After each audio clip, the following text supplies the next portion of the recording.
his appeal and is On January actively 26th, deporting him. the family of Wilson Clark was the in sole church breadwinner for his when family. Wilson was lured Now out Keena by has to an worry ICE about how agent she's going to pay the waiting to bills arrest him. and take care of her 3 Despite children. having valid on top work of the permits, fears that she and the her Trump children administration might be refused to next. hear his appeal. Last and week is in El actively Monte, deporting California, him.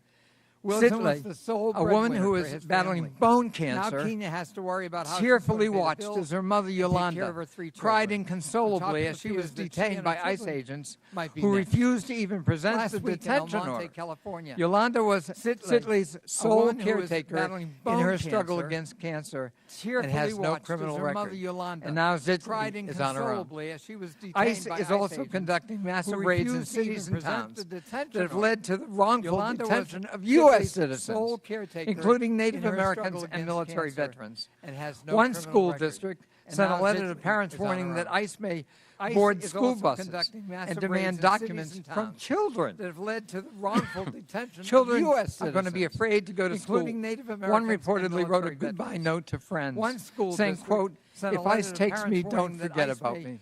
board school If buses ICE takes me, and don't demand forget about documents me. from From a children. child. Is that the country Children we are want? going to be afraid to go America to school. needs immigration One reportedly policies wrote a that keep goodbye everyone note to safe friends, and make saying, the country quote, stronger if ICE takes me, and don't allow us forget to about grow me. and fill in If the ICE skill takes sets me, we don't forget have. about me.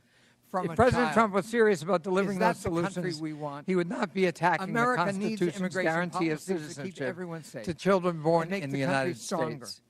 and To allow see our us to country grow through this period of and fill in darkness, the skill we sets need we don't leaders have. who will stand up for the If rule of President Trump law was serious about delivering those and will solutions, he would champion not be public attacking safety at the Constitution's local level guarantee of citizenship and American to families, children born in the United whether they're States. immigrant families see our or country through native-born this period of families, darkness, deserve due we need process, leaders who will deserve stand up respect, for the rule of law and deserve that statue of and liberty will that champion welcomes public safety all at the comers. local level I yield back. and American families. Ranking member yields back. Whether I they're request unanimous immigrant consent families that or Representatives native LaHood of families Illinois, deserve Lalota due of New York, process, Crank of deserve Colorado, respect, Malatakis and of New deserve that York, statue of Hurd of liberty Colorado, that Evans of welcomes Colorado, Van all Dyne of comers. Texas, I yield Ocasio-Cortez of New York, Ranking member yields Gillen back. of New I York, and request Davis unanimous of Illinois consent be that waived onto Representatives today's LaHood hearing of Illinois, for the purpose Lalota of of asking New York, questions. Crank of Without Colorado, objection, Malatakis so ordered. of New York, And now, Hurd of before we Colorado, introduce Evans of the Colorado, witnesses, I Van recognize Dyne of Mr. Texas, Higgins from Louisiana for Ocasio-Cortez 20 of New seconds. York, Gillen of New York, Thank you, and Mr. Davis Chairman. of I Illinois be thank the waived onto ranking today's member as hearing well. Just for to the purpose of briefly asking questions.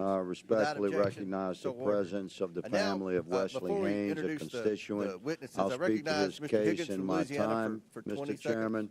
But his parents, Thank you, Patrick Mr. and Chairman. Kathy, Thank his the wife ranking Olivia, member as well. his Just little to brother briefly, Brady are present today, and they have a respectfully hard recognize exit the soon. presence of the family of Their Wesley 4-month-old Haynes, a daughter, constituent. Anne Marie, I'll is speak waiting to at this home case for in my time, Olivia to care Mr. for. Chairman.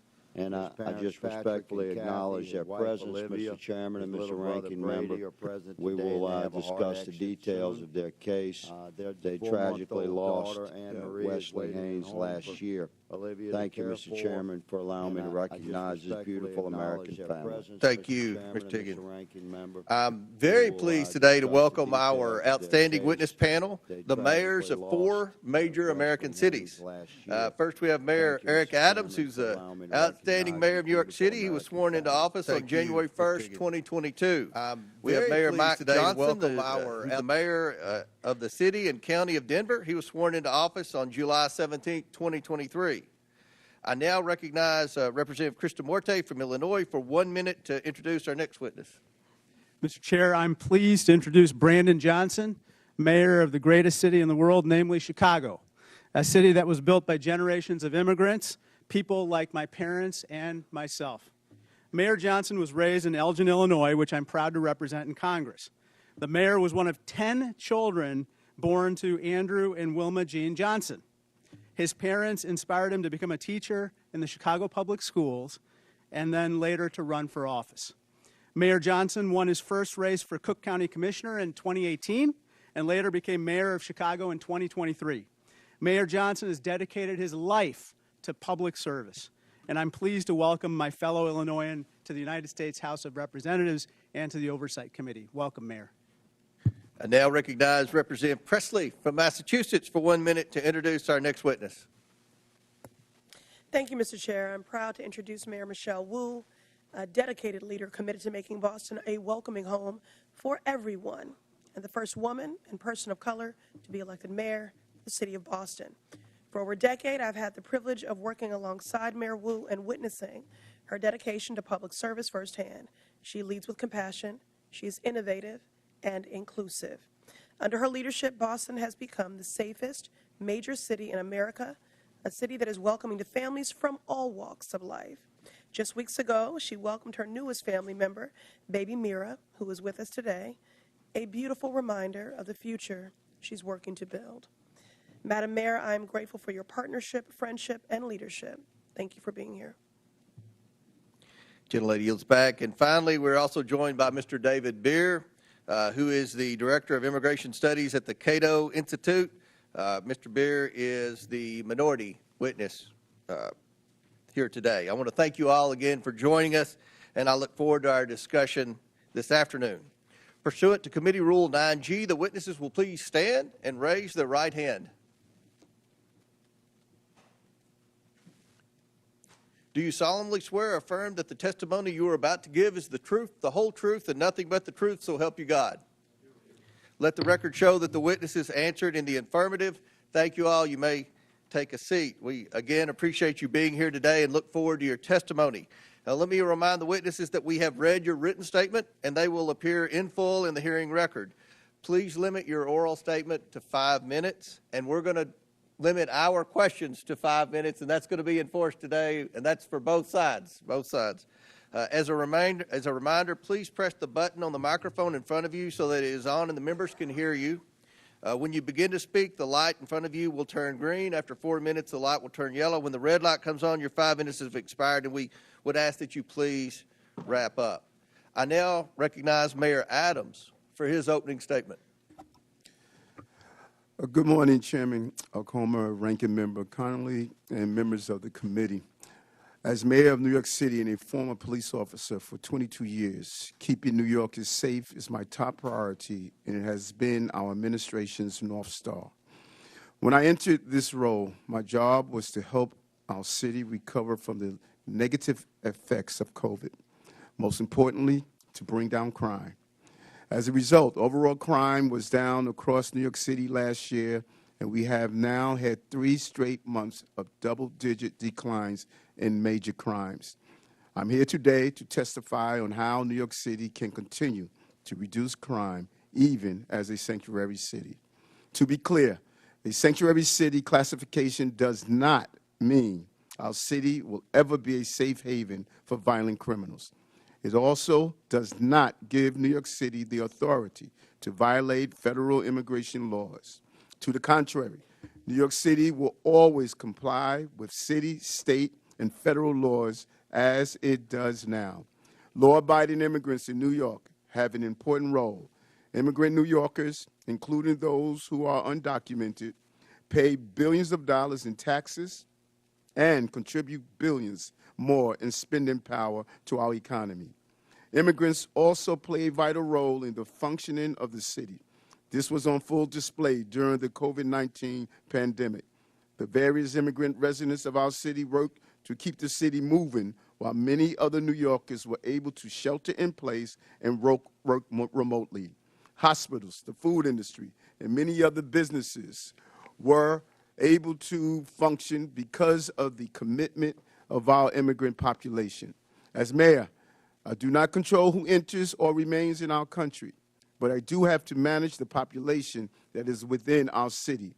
In order to carry out this function without having long-term negative ramification, I must create an atmosphere that allows every law-abiding resident, documented or not, to access vital services without fear of being turned over to federal authorities. I cannot have a city where parents are afraid to send their children to school or where children are sleeping on the streets, creating the potential for child exploitation and sex trafficking. If an undocumented person refuses to seek medical care until they have a medical emergency, our city's healthcare system will be strained. And if an undocumented individual witnesses a crime but is afraid to call 911 for fear of being turned over to federal authorities, criminals will roam free. And it reminds me of my early days as a police officer. I have seen firsthand the damage that can be done when someone is too afraid to seek out the police. Early in my career, I responded to a man who was calling out for help. We caught the suspect, but when it came to filling out the police report, the individual, an undocumented man from China, said he did not want to file a report and put a target on his back with federal immigration authorities. Approximately 4 decades later, our country still is in desperate need of comprehensive immigration reform.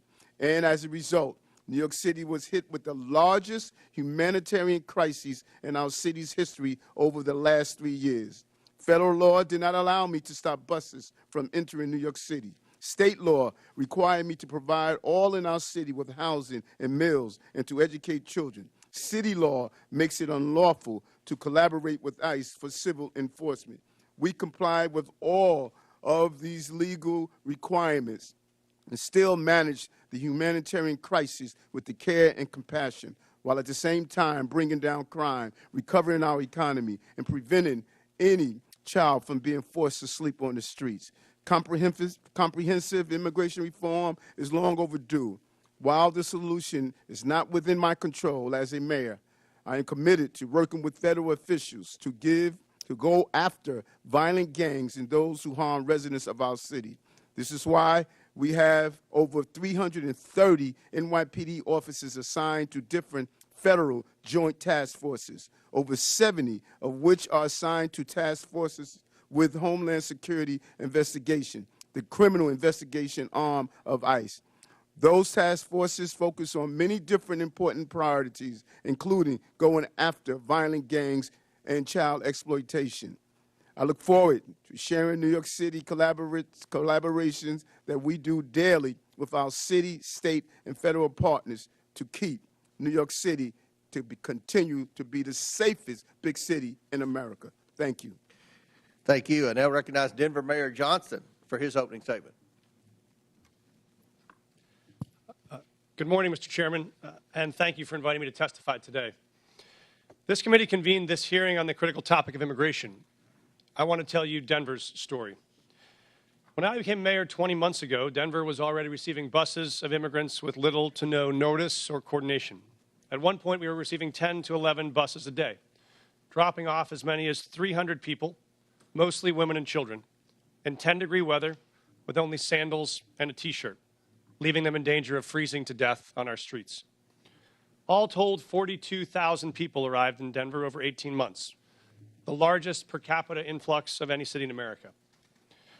We are each entitled to our own opinion about what should happen at the border, but that was not the question facing Denver.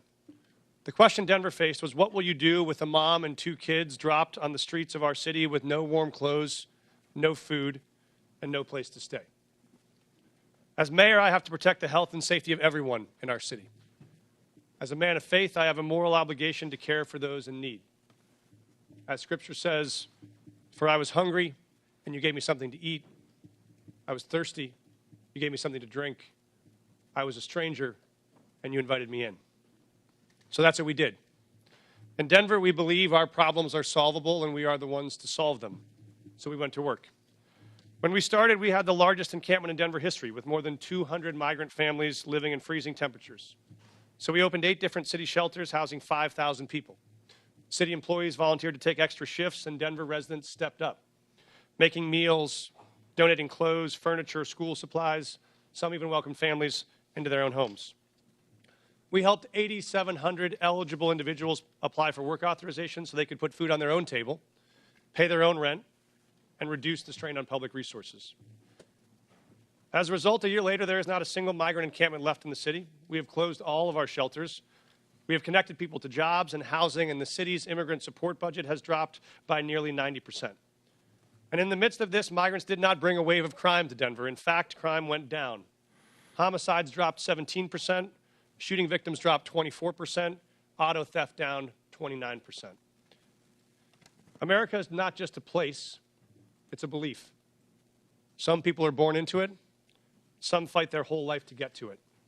It's a belief that all are created equal. It's a belief that it doesn't matter where you came from if you're willing to fight hard enough. Julian Becerra's parents believed that. So they brought him to this country from Mexico when he was 10. They taught him respect, and they taught him to love and serve his community.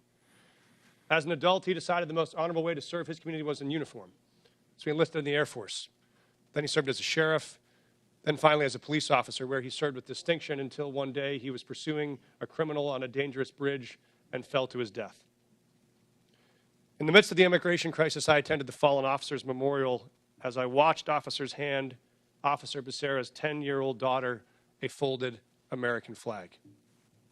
I watched her cry as she wrapped her little arms around that flag and holded it tight the way she wished she could hold her dad, but never will again. For the rest of her life, she will cherish that flag, that American flag, because it is the country that her dad loved, it is the country he chose, it is the country he served, it is the country he gave his life for. So if we want to tell the story of what impact immigrants have in America, we must tell the full story. That story must acknowledge that this country is lucky to have people like Julian Becerra, who love this country enough to risk their lives to keep us safe, to keep all of us safe. When buses started showing up filled with migrants, some in my city were afraid, just like I'm sure some of your constituents are afraid. They were afraid about crime and homelessness and worried about what these new people might take away from them. I understand that fear. And the truth is, people who are new to this country do good and bad just like all of us, just like I'm sure some of your constituents are afraid. They were afraid about crime and homelessness and worried about what these new people might take away from them. I understand that fear. And the truth is, people who are new to this country do good and bad just like all of us. But there's another truth. When those buses kept on coming, Denver made a choice as a city, not to hate each other, but to help each other.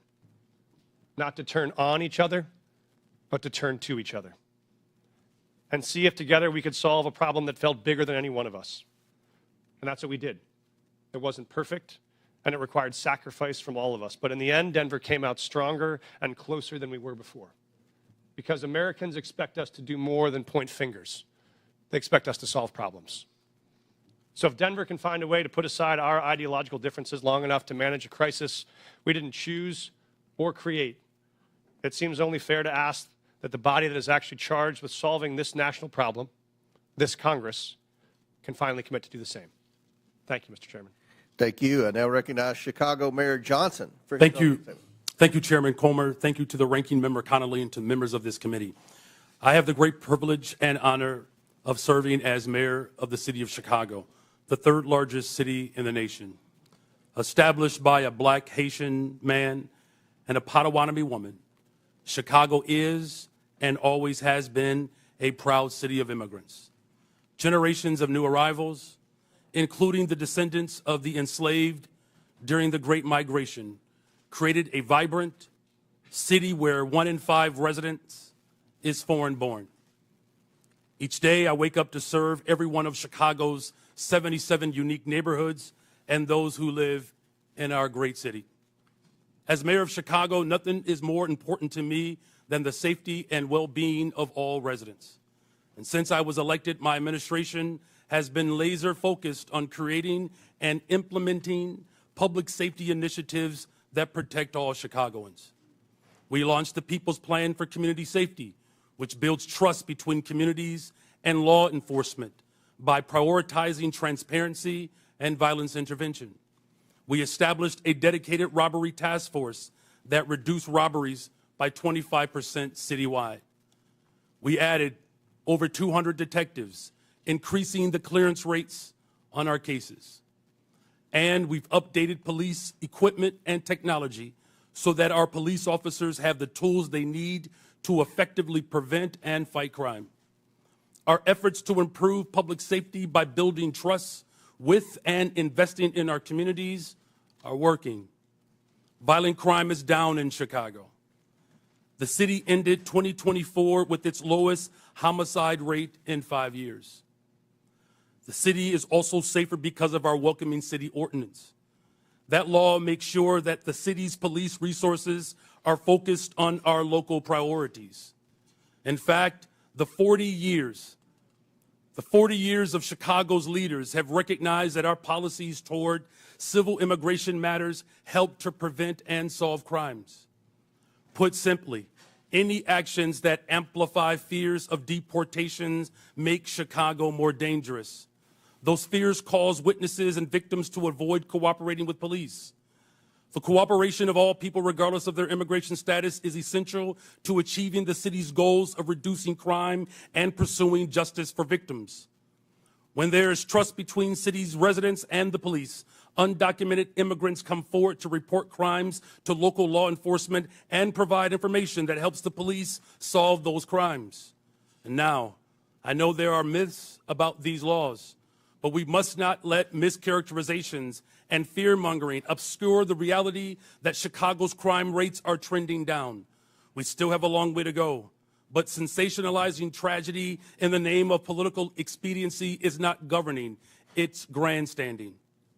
Every violent crime is devastating, but scapegoating entire communities is not only misleading, it is unjust, and it is beneath us. So let me be clear. Chicago's Welcoming City Ordinance and our other laws and policies do not lead to more crime. They do not prevent cooperation with federal law enforcement on criminal matters. And we do not harbor criminals. We arrest them, often because of laws that allow residents to feel safe helping the police. As mayor, I'm building a Chicago that embodies the dream of my father had when he came from Salis, Mississippi during the Second Migration, a Chicago that invests in housing, healthcare, jobs, and education. And that's why we've increased safe and stable housing by adding almost 4,000 more units, expanded access to health care by opening 3 mental health centers, and focused on getting our young people well-paying jobs, with summer jobs increasing by 45% since I've taken office. Our local partnerships have built a solid foundation, a better, stronger, and a much safer Chicago. We need this body's support for these efforts. We are ready to partner with you on the measures we know promote trust and create sustainable public safety. And to the people of Chicago and all hardworking people across this great nation, these values are our North Star, the drinking gourd we follow to a better future. We will not live in fear. It is not our portion. We will not go back. I do look forward to answering the questions of this committee. Thank you. Thank you. I now recognize Boston Mayor Wu for her opening statement. Thank you. Chairman Comer, Ranking Member Connolly, and members of the committee, my name is Michelle Wu. I am the daughter of immigrants, and since November of 2021, I have had the honor of serving as mayor of Boston. I'm proud to be here on behalf of our city, the police officers, first responders, city workers, the faith leaders, teachers, parents, and neighbors who partner every day to make Boston the safest major city in the nation. And I'm proud every day to work alongside the greatest police commissioner in the nation, Commissioner Michael Cox. Every year since I took office, we've set a new record low for gun violence in Boston. Last year, Boston saw the fewest homicides on record in the last 70 years. Those are the facts. And behind these record lows are historic highs. The most ever young people working paid summer jobs, the most pre-K seats at no cost to families, the most affordable housing built in a generation. We have invested in the kinds of opportunities that cultivate prosperity and eradicate crime. And the laws on our books promote the kind of community trust that keeps all of us safe. In Boston, our police department resources and taxpayer dollars go towards preventing and solving crimes. And when it comes to criminal matters, the Boston Police partner every day with state and federal law enforcement. But Massachusetts state law and the Boston Trust Act make clear that immigration is federal law enforcement's responsibility. We are the safest major city in the country because our gun laws are the strongest in the nation, because our officers have built relationships over decades, and because all of our residents can trust that when they call 911 in the event of an emergency or to report a crime, help will come. This federal administration's approach is undermining that trust. In the past month, I've met with residents and faith leaders in community centers and places of worship, asking my constituents what they want Congress to know. And what I heard over and over again was fear and frustration.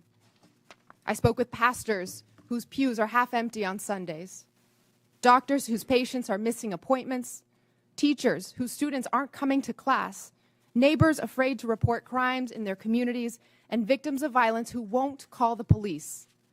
This federal administration is making hardworking, tax-paying, God-fearing residents afraid to live their lives.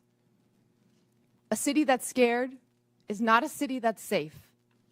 A land ruled by fear is not the land of the free. Next month, Boston will celebrate 250 years of our nation's freedom. And in every one of those years, Boston has welcomed the world to our shores. From the English immigrants fleeing religious persecution, to the Irish forced out by famine, to the families from Haiti, the Dominican Republic, Cabo Verde, Vietnam, and so many more who call Boston home today. We are the safest major city in the nation. We are home to the greatest healthcare, the greatest colleges and universities, the most advanced innovators, and the 2024 world champion Boston Celtics. We are the cradle of democracy and the city of champions. We are all of these things not in spite of our immigrants, but because of them. 1 in 7 signers of the Declaration of Independence were immigrants. On the last 4 Red Sox rosters to win a World Series, 1 in 5 were immigrants. Of all the faculty at Boston University to have earned a Nobel Prize, all but 1 were immigrants. Today, 1 in 4 Boston residents were born somewhere else. Most have jobs, many have kids. All of them chose this country as their home because, like my mom and dad, they believe that here, where you've been doesn't limit where you're going. The strength of your character has nothing to do with the color of your passport. And how hard you work matters more than where you were born. That wherever you're from, if you pitch in, look out for your neighbors, and cheer for the home team, you can build a better future here for the people you love. So to every one of my neighbors back in Boston, know this: you belong here. This is your home. Boston es tu hogar. Boston, 这里卡有，这是你的家. This is our city. We are the safest major city in the nation because we are safe for everyone. Thank you. Thank you. I now recognize Mr. Beer for his opening statement. Chairman Comer, Ranking Member Connolly, and distinguished members of the committee, thank you for the opportunity to testify. The Cato Institute's half-century of independent research demonstrates that people of all races, religions, and birthplaces can thrive in a free society.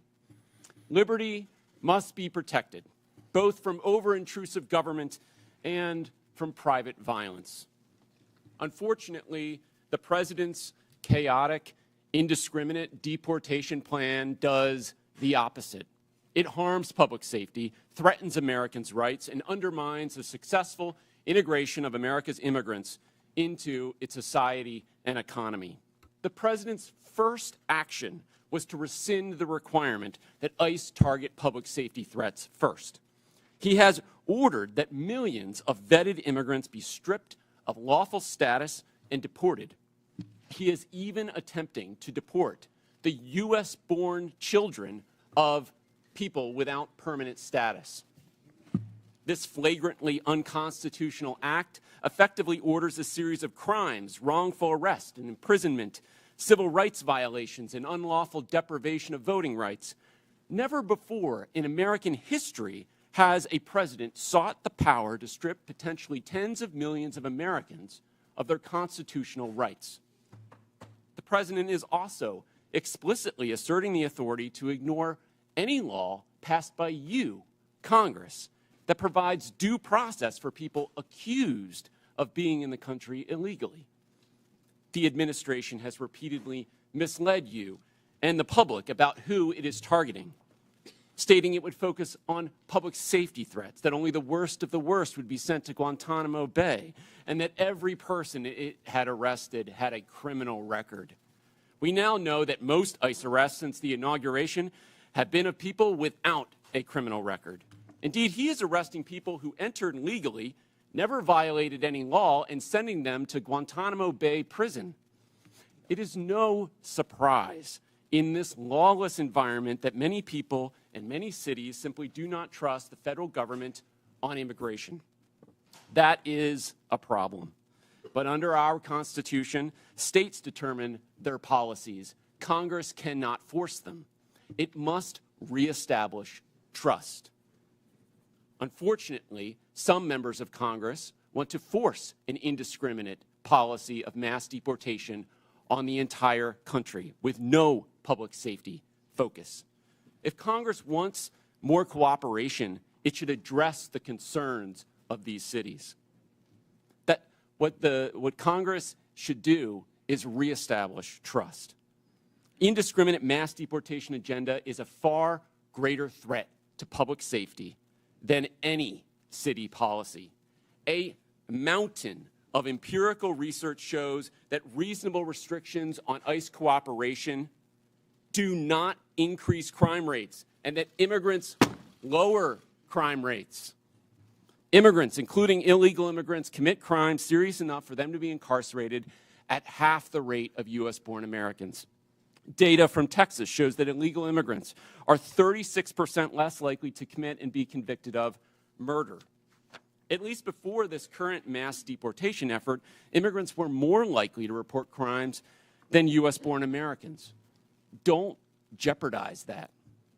Mass deportation is diverting law enforcement resources away from obtaining justice for victims. Indeed, it even targets the victims.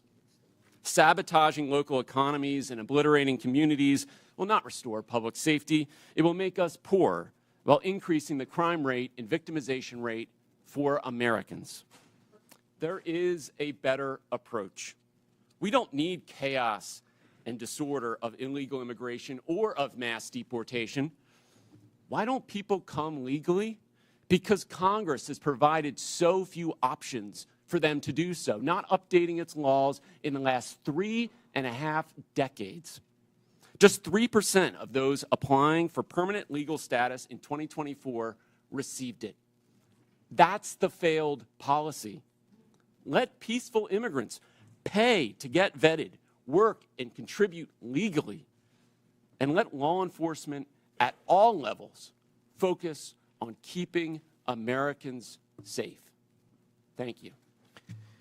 And our witnesses have concluded their opening statements. We're going to begin with questions from members. And I want to remind the members, we have 60 members today that are going to ask questions. So I'm going to strictly enforce the 5 minutes. I'll hit the gavel if anyone's still talking, and we'll allow the witnesses to answer the question. But let's please be mindful. We have a lot of questioners today for this very important hearing. And again, we thank the witnesses. I'll recognize myself to begin questions for 5 minutes. And I have limited time, so I want to start with a simple yes or no question.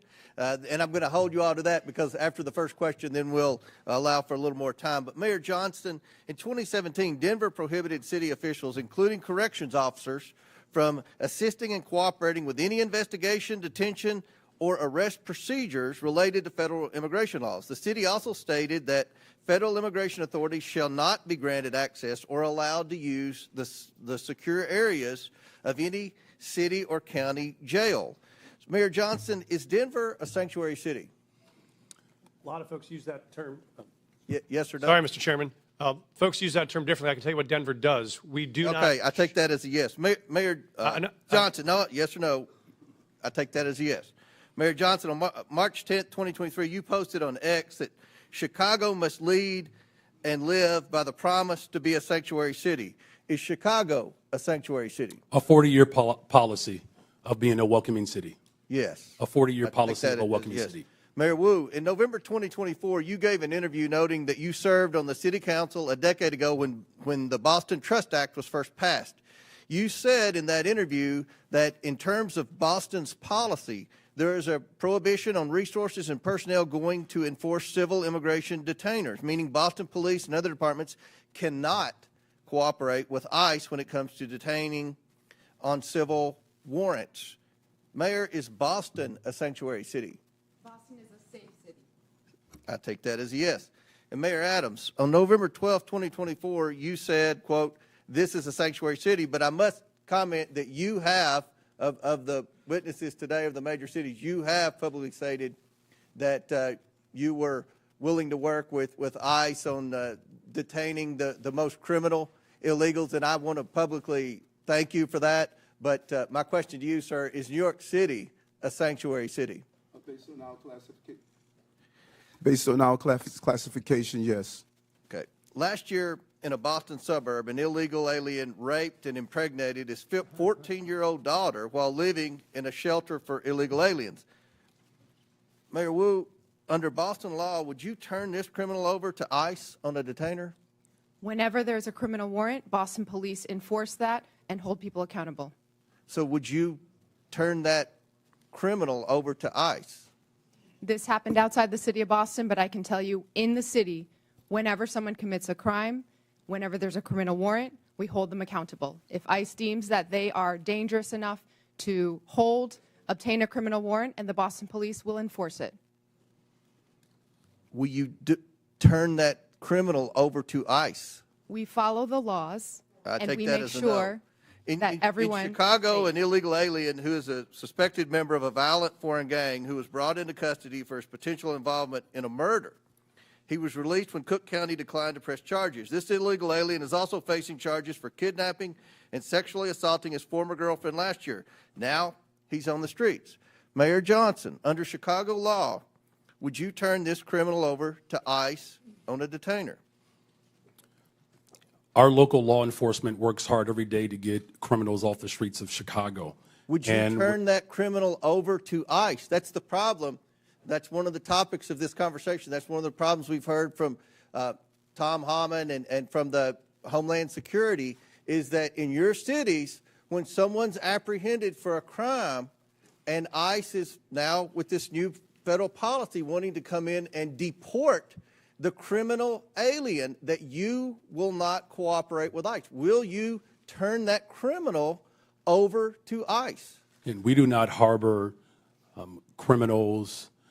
Our local police department works hard every single day to ensure that the city of Chicago is Yes safe. or no? Will you turn the criminal over to ICE? With a criminal warrant from the federal government, our local law enforcement repeatedly collaborates with federal agents. So you're saying publicly today you will turn that alien over to ICE in a safe place like a jail and not turn him out on the street and say, here you go, ICE, good luck. You will turn that criminal over to ICE.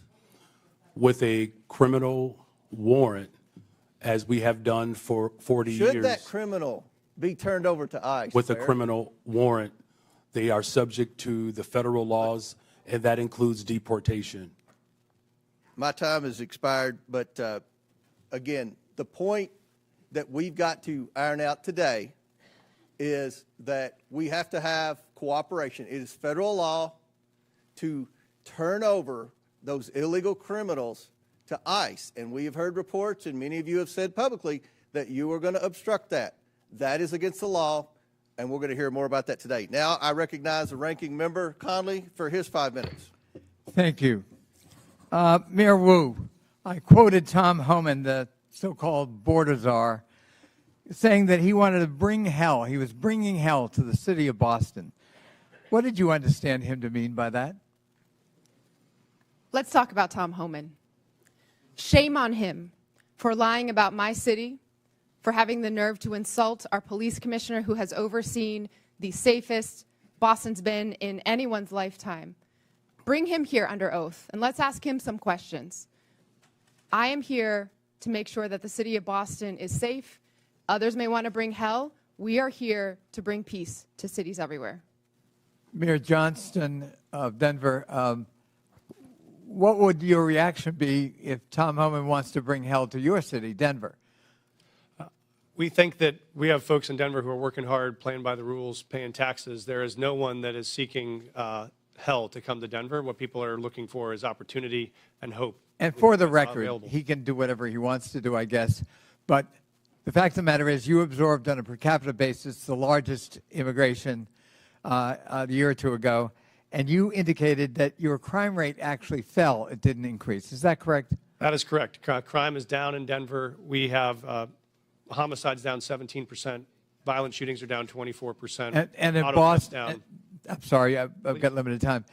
Mayor Wu, same thing in Boston. The Boston crime rate has been falling, correct? We had 24 homicides last year, 24 too many, but that represented a tremendous reduction, one of the biggest drops anywhere in the country. Thank you. So the correlation between immigration and crime is false, as you point out, Mr. Beer. Perhaps you can elaborate that. I find it ironic that you characterized correctly, in my view, President Trump and Tom Homan's approach to immigration as lawless when they're invoking law and order and crime as the rationale for their lawlessness. Could you expand on the lawlessness and the irony of the fact that, as you point out in your testimony, the crime rate among immigrants is half that of the native population? That's right. I have a table in my written testimony that you can look at. Top 20 cities for immigration court filings over the last 4 years. 19 of those cities saw a decline in their homicide rate. If you look at all of the major cities, there is a negative correlation between increasing numbers of immigrants and the homicide rate. So that means more immigrants, lower homicide rates. That holds true across the United States. So I think the correlation that's trying to be made is more immigrants, more illegal immigrants, more chaos, more crime. That does not hold. What we do see under this administration is an increasing willingness to ignore the laws. He has, as I mentioned, signed an executive order that says he can ignore due process rights for people who are accused of being in the country illegally. This is an incredibly dangerous assertion of authority and should be investigated by Congress. And is it a reasonable proposition for a local leader? I know I was chairman of my county, which is like being mayor of a large county, and you know, we focused on local law enforcement. You know, we tried to help the feds when we could. We were cooperative where we could be, but our job was local law enforcement. And there is a clash when ICE behaves this way, and I described some horrible incidents. It instills fear in the immigrant community, and it fosters non-cooperation rather than cooperation, which is the mandate of each of these leaders, is it not? Absolutely. We want cooperation. Many of these cities are the reason why immigrants are more likely to cooperate and report crimes to the police than the U.S.-born population is. So there are good reasons to limit this mass deportation of people in their communities. I would just argue that the premise of this hearing is false. We have local law enforcement cooperating with the local political leadership, and it's working. It's bringing down crime rates. And the proposition that immigrants cause crime is false, in fact, patently false, as your testimony, I think, would demonstrate, Mr. Beer. And the idea that these are sanctuary cities that need to be punished is simply a war on urban America. And I'm proud of the mayors who are in front of us here today, and I thank them for their testimony, and I thank them for their service to their local communities. I relate to it, and I think it's a noble calling. I yield back. Gentleman yields back. Chair recognizes Ms. Boebert from Colorado. Thank you, Mr. Chairman. Mayor Mike Johnston, I hope we could start off on a level field of agreement here. So in your testimony, you said that locals were asking Denver, what will you do? When they saw 10 to 11 buses coming in a day and 42,000 illegal aliens entering their city. Denver, what will you do? And in a Fox 31 interview in January, you blamed state law for not allowing the city of Denver to coordinate with ICE, resulting in Denver being a sanctuary city, saying, quote, the whole state is bound by our state law in this, which is pretty consistent in some of these practices, like everywhere in the state. We don't honor ICE detainers, end quote. I've demanded Governor Jared Polis and the Colorado State Legislature to repeal them. Douglas County has led on a lawsuit to get those laws repealed. So, Mr. Mayor, would you join me today in calling and demanding that these sanctuary policies, these Colorado state laws, be repealed? Thank you, Congresswoman. Yes or no, Mr. Mayor? Pardon? Yes or no? Will you join me? I do not believe the detainer law needs to be changed. So I can tell you what Denver does right now. Okay, so you don't want them to coordinate with ICE, but yet you're blaming the state of Colorado for those policies. It's a statewide law. It's not a Denver law. And you're blaming the state of Colorado for the law, yet you will not call for that law to be repealed. Correct? Yes or no? We do coordinate with ICE presently. I'm happy to tell you what we do on that. So we've honored detainer requests more than 1,226 times over the last What about 7 years. what about before a warrant? There are many issues before a warrant. So if what happens is if ICE has sends us a detainer request, Well, you have local law enforcement officers, Mr. Mayor, who are unable to coordinate with ICE to even get the initial warrant. They aren't allowed to tell them that they are illegal aliens. So unfortunately, you won't join me in asking for this law, demanding that this law be repealed. So let's keep going. In 2017, Denver passed an ordinance that ensured any city employee who spoke with federal immigration authorities would be fired, among other policies that have led to local and national media outlets to call Denver a sanctuary city. So now let me ask you, would a city employee be fired for communicating with anyone from the EPA?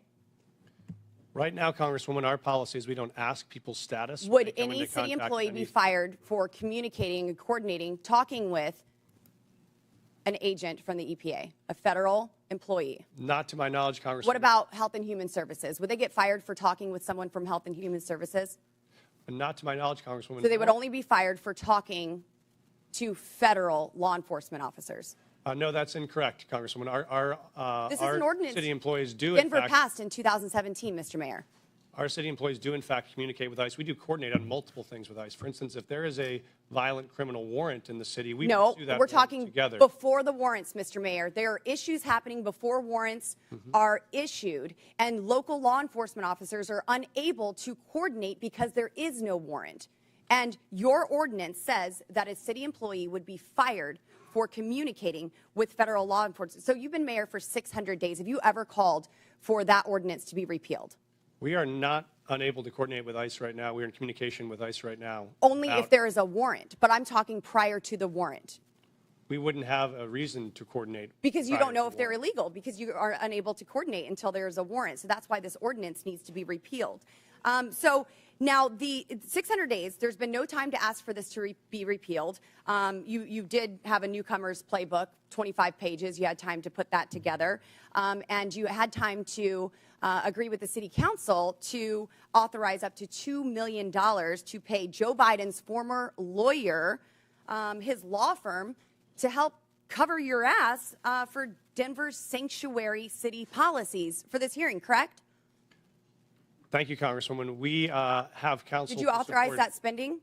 We have counsel to support this committee's investigation into any documents you may have. That is a year-long contract for the 13,000 city employees. And your budget you may is request documents from. seriously declining. Denver Magazine reported that Denver has spent $7.5 million on shipping illegal aliens to other destinations.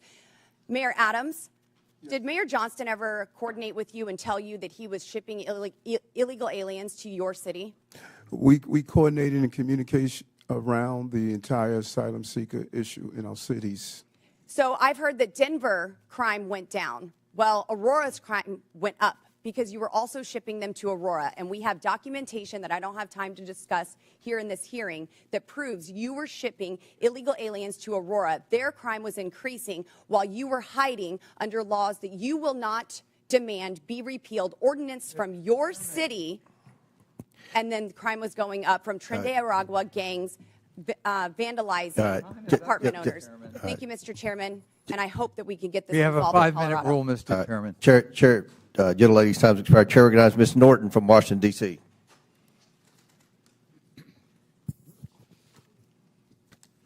There have been a lot of talk today about these cities and their, in my view, principal decision not to respond to extrajudicial ICE detainers.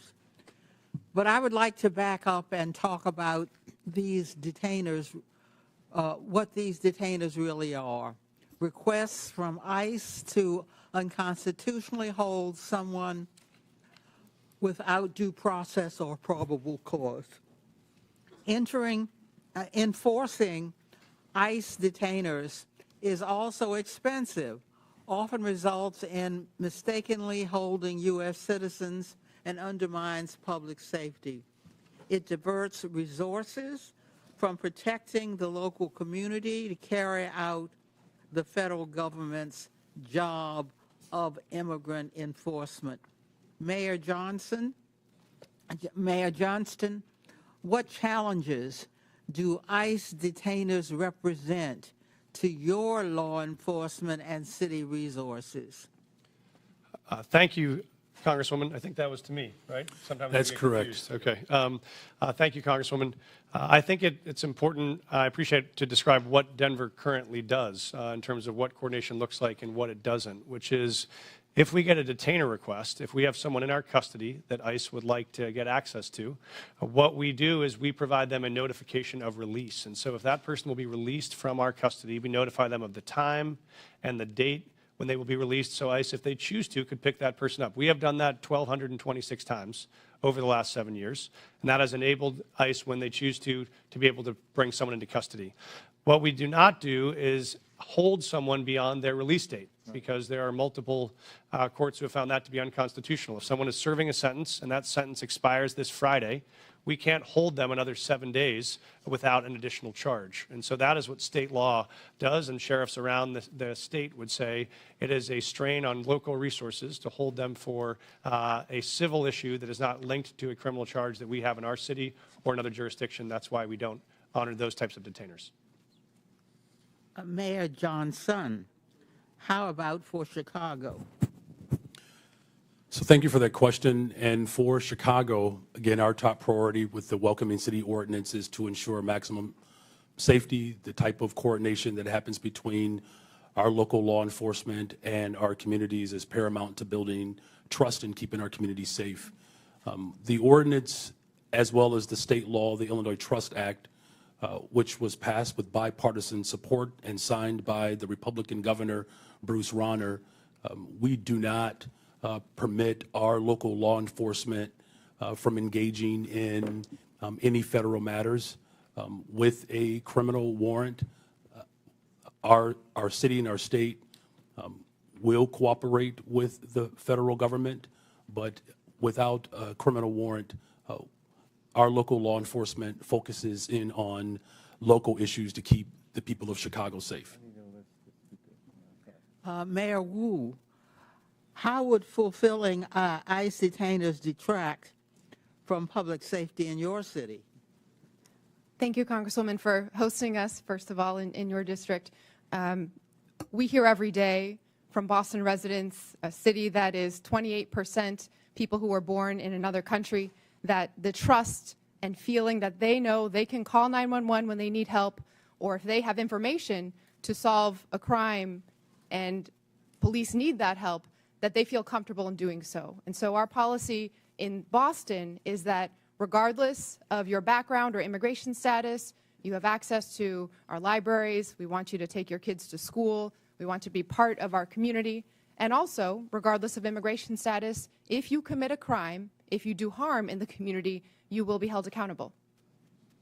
It is critical to the safety of Americans that cities have the ability to decide what is in the best interest of their people. Mayors and local enforcement know their cities best. I would yield any time remaining to the ranking member. I just want to underscore what the gentlelady has said. Local government knows best how local enforcement, law enforcement works. And cooperating with ICE is part of that, but they can't be a substitute for ICE doing its own job, which is a federal responsibility. Thank you for yielding. Before I recognize Mr. Jordan, I believe Ms. Boebert has a unanimous consent. Yes, Mr. Chairman, I'd like to ask unanimous consent to submit to the record multiple local news articles referencing Denver's sanctuary policies, including the Newcomers Playbook written by Mayor Adams and the budget, which shows millions and millions of dollars of the Denver City budget cut. Without objection, so ordered. Chair now recognizes Mr. Jordan from Ohio. Thank you, Mr. Chairman. Mayor Johnston, who's Abraham Gonzalez? Thank you, Congressman. He is a individual that was released from the county jail on Friday in the city and county of Denver. That's all you know about him? I do know that he was facing charges that the Venezuelan gang member arrested by Border Patrol on September 20th, 2023, released into the country by the Biden administration. A few months later, he's arrested in your city, charged with aggravated assault. On March 11th, 2024, he's charged with motor vehicle theft, stole a car, and then on March 20th, 2024, Mr. Gonzalez is charged with felony menacing. 6 days after that last charge, ICE sends you a detainer, which includes an administrative warrant. Basically, it says if you're going to release this bad guy, this gang member who allegedly stole a car, menaced people, and assaulted people, give us a 48-hour heads up. Is that right? Does that refresh your memory? I do know about the detainer request. I do know that we provided a notification of release. What kind of notice did you give ICE when you released him? We gave him notification. I'm not sure how long in advance it 1 hour. was. I do know that. 1 hour. I do know that there was were 1 hour notice, and you released him 5 days ago, right? Why not give him more heads up? Actually, let's put the slide up. Let's see what it says here. Let's put the slide up. This is what the Denver Sheriff's Department, it's kind of hard to see, so I'll read it. It says, Denver Sheriff Department, ICE notification being released to the streets. I simply said, just release him to us. You release him to the streets. Why not release him to ICE? Thank you. What we've done, and we do this regularly, we've done 1,226 of these, is we notify I'm ICE. asking about one. I'm not asking about the 1,200. I'm asking about Mr. Abraham Gonzalez, who's a gang member from Venezuela, stole a car, assaulted someone. You had him in your custody for how long? I know that we released 345 days you had him in custody. And I said, hey, can you give us 48 hours heads up? I don't know. You gave him 1 hour notice. Mr. Congressman, we notified them of release. There were 6 ICE agents present when he was released, so they had enough time to respond and to be present. Respond where? To the jail where we released him from. So we released him we notified them of the release time. When we notify them of release, they come to the jail facility to pick them up. Why didn't you say that's not what you said. You said you released him to the streets. Did you release him to the streets? You release him to ICE? What we do, sir, is we release him from our county jail, and we coordinate with ICE on that release time and release date so that ICE can come and pick them up from that location. Pick them up where? In the parking lot? Yes, sir. They're on the facility Guess property. what happened in the parking lot? I know, sir. I've reviewed the video. So I looked at it. I've talked to the sheriff last night. One of the ICE officers got assaulted, didn't he? I've reviewed the video, They had sir. to tase the guy, didn't they? Would you like me to answer, sir? No, I'd like you to answer. Did they tase him? I know that there were 6 officers that had multiple tasers. I saw the So they detention had on 6 video. officers. If you keep him in the facility and they come in the facility and get him, does it take 6 officers? Probably takes 2, doesn't it? So we've been doing these, as I mentioned, 1,224 times, 1,226 times. This is the first time I've been made aware of there's been an incident like this. So I reached out to ICE after I saw the video. I've coordinated with their team and offered to sit down and see if there are procedures we can change It's a simple to make sure this question. works smoothly. It's a simple question.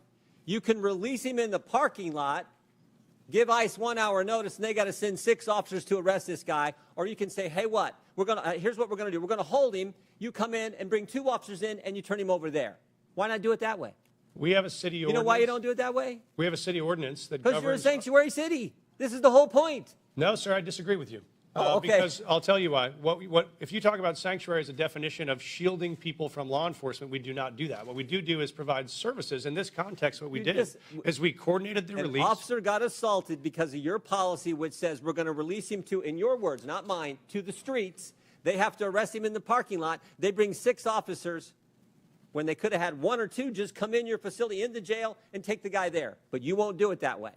I've seen the video. I've reached out to ICE. care if I've you've seen offered the to video. I sit know the down and facts coordinate too. on strategies. If we need to make adjustments to what we do on releases, we'll do that. This is the first time in the 1,226 releases You know, I've I read so your we'll written take testimony action. last night. I read your written testimony last night. 4.5 pages. And you used the word safe, safer, or safety 13 times. Talking about my job is to protect is the safety of the people in Denver. We prioritizing making sure everyone in our community is safe. That's a lie. Because it was not safer for the ICE agents who are part of your community. No way was it safer. The safest thing to do is to say, ICE, we got him in custody. Come here, we're releasing. We held him 345 days. We can't hold him a second longer. We can't wait for you to come inside the building. We got to let him go, so you have to arrest him in the parking lot. That is how stupid sanctuary policies are and what they mean to the community that you put at risk and to the ICE officers ICE officer who was assaulted, and they had to use a taser on them. It's not good. Mr. Chairman, Time, Mr. Chairman. 5 minutes is up. Consent request. Gentlemen's time's expired. Chair recognizes Mr. Lynch from Massachusetts. Thank you, Mr. Chairman and Ranking Member Connolly. I want to thank the panelists for your willingness to come before the committee and help us with our work. You know, I truly believe that if we had a rational and comprehensive immigration policy in this country, if we competently regulated the flow of immigration, if we knew the purpose and circumstances of each immigrant's arrival here, and if every immigrant knew what was expected of them when they arrived, I honestly and truly believe that immigration could be the greatest blessing for our country. Look at our world rivals, China and Russia. No one is trying to sneak into China, sneak into Russia. It's because of what we offer here as a nation. There is a substantive issue that's at play here, and I want to address that. So under Article 1, Section 8, Clause 4 of the Constitution, it provides Congress, and I'll read the section here, to establish a uniform rule of naturalization. And Clause 18 further provides that Congress has the power to make all laws that shall be necessary and proper to execute its enumerated powers, including immigration. So it appears that Congress has taken up that responsibility in the Immigration and Nationality Act, which they exercise under constitutional writ. On the other hand, we have local so-called sanctuary city laws that at times, so those sanctuary cities laws tend to address local cooperation with federal authorities in your jurisdictions, within your cities. And sometimes it does appear that the sanctuary city laws are defending against the congressional grant of authority to operate in that area. Now, you all, as mayors, and I ask this of the entire panel, you deal with this every single day, and we've heard some of it in your testimony eloquently. How do we, as lawmakers, we're struggling with this right now. There's a tension between that authority of Congress to act under Article 1 of the Constitution, and then your responsibility, nobly taken, to provide a safe environment for the residents and visitors to your cities. How do we reconcile, and I'm asking you for advice. You have a great perspective on this. How do we together reconcile the tension between those two operating systems, grants of power? And I'd welcome any advice you have on that, because that's what we are struggling with up here in terms of trying to come up with a comprehensive immigration policy that addresses all of these concerns.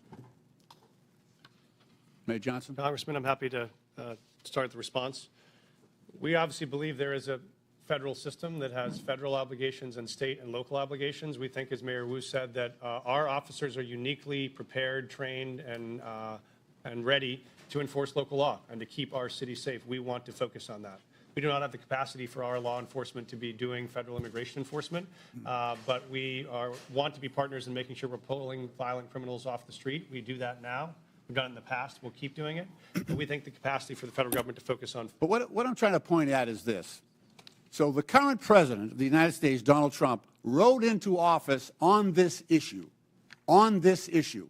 He put people in fear. I'm in a state that's 2,400 miles from the border. We're going to spend $1.5 billion on providing services and housing and everything to people who are in our state unlawfully. He got into office on that issue.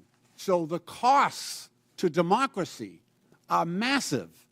It is now threatening our democracy because we have mishandled this issue. So we need to get together on this and turn immigration, like I say, into the greatest blessing that this country has, and not something that people are afraid of. That's the challenge. May I, Congressman? Please. This may be the last my friend. This may be the last blue dress I'm wearing this month. It's going to be green from here on out as we celebrate Irish American heritage back at home. Please pass comprehensive immigration law that is consistent and compassionate That will make our jobs possible, and we would so appreciate that partnership. I hear you. Thank you. I yield back. Gentleman yields back. Chair recognizes. Chair, I have a unanimous consent request. I didn't. I'm sorry. I have a unanimous consent request. All right. Proceed. Okay, I'd like to seek unanimous consent to enter into the record thousands of DHS agents shift to deportation instead of drugs, weapons, and human trafficking. That is February 2025 USA Today. Without Also, objection, so ordered. Parents pull kids from childcare as immigration fears hit U.S. youngest. Without objection, so ordered. Chair. Finally, an 11-year-old girl in Texas died by suicide after she was bullied about her family's immigration status, her mother says. Without objection, so ordered. Chair recognizes Dr. Gosar from Arizona. Thank you, Mr. Chairman. Mayor Wu, I'll be showing up at your house tomorrow with my bags at 5 o'clock. Leave your doors unlocked, please. What are you making for dinner? Because I expect a warm meal and a balanced diet. Now, I'm going to need a car, and please leave me some cash because I'm going to need to go to my doctor's appointment on Friday. That would be to Mr. Mayor Johnston. Now, I don't want to sleep on the couch, so put me up at a luxury hotel. The other Mayor Johnston. Obviously, you wouldn't like this because you don't know me, right?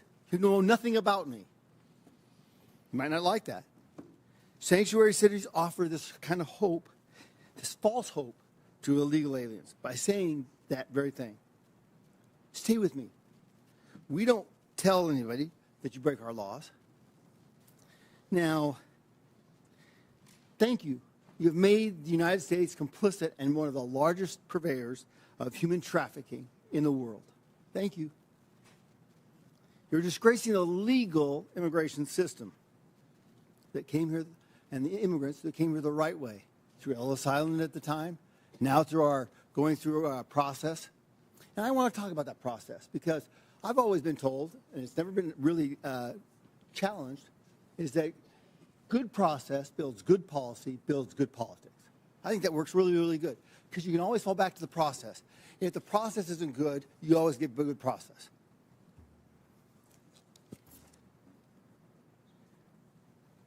Now, you heard the word establishing trust, okay? How can you establish trust at the very beginning when you have a false narrative here? You're defending folks who have broken the law. The definition I've always looked at is trust is a series of promises kept. What kind of trust are you supporting here? What is the trust of an illegal alien? It's a false hope. It's a false trust. Welcome. We're bringing you in. It's disorganized process.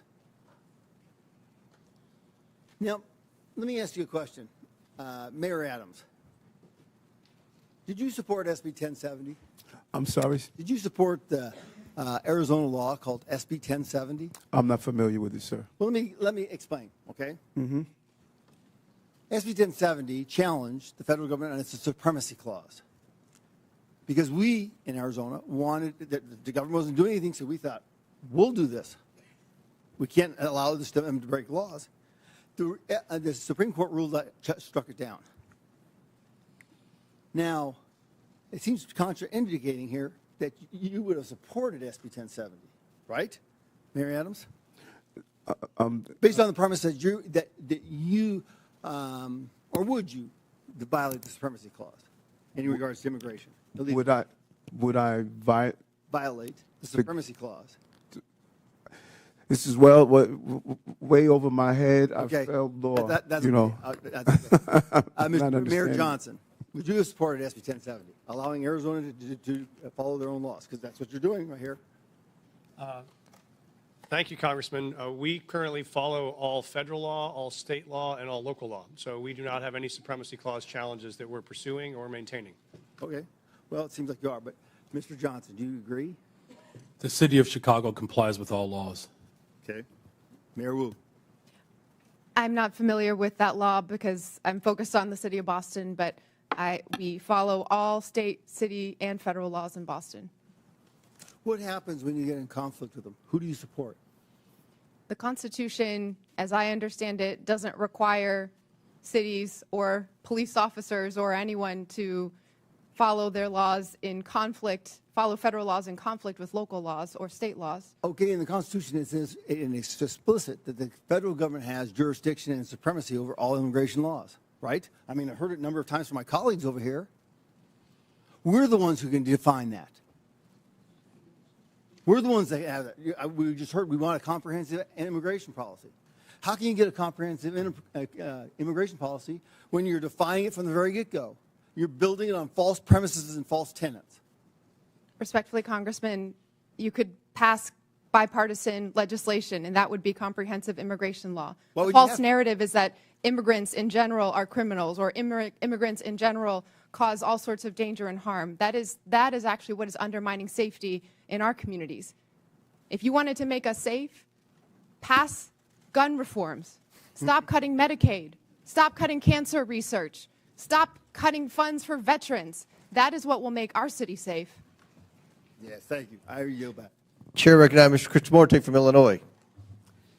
Thank you, Mr. Chair. Mayor Johnston, there's been much talk about Chicago and its enforcement of laws to rid our communities of criminals, so I want to give you a chance to address some of these questions. First, Mayor Johnston, the city of Chicago operates under 4 sets of laws: federal, state, county, and of course, Chicago's own laws, right? That is correct. And most of these laws are not within Chicago's sole power to change. For example, the Illinois Trust Act, a state law, was enacted in 2017 by then Republican Governor Bruce Rauner and dictates interactions between ICE and law enforcement, right? That is correct. And under Chicago's own law, I have a copy of it right here, Chicago is required to help ICE whenever ICE presents a judicial criminal warrant for an arrest, correct? Yes. In fact, Chicago has assisted ICE with criminal warrants in the past, right?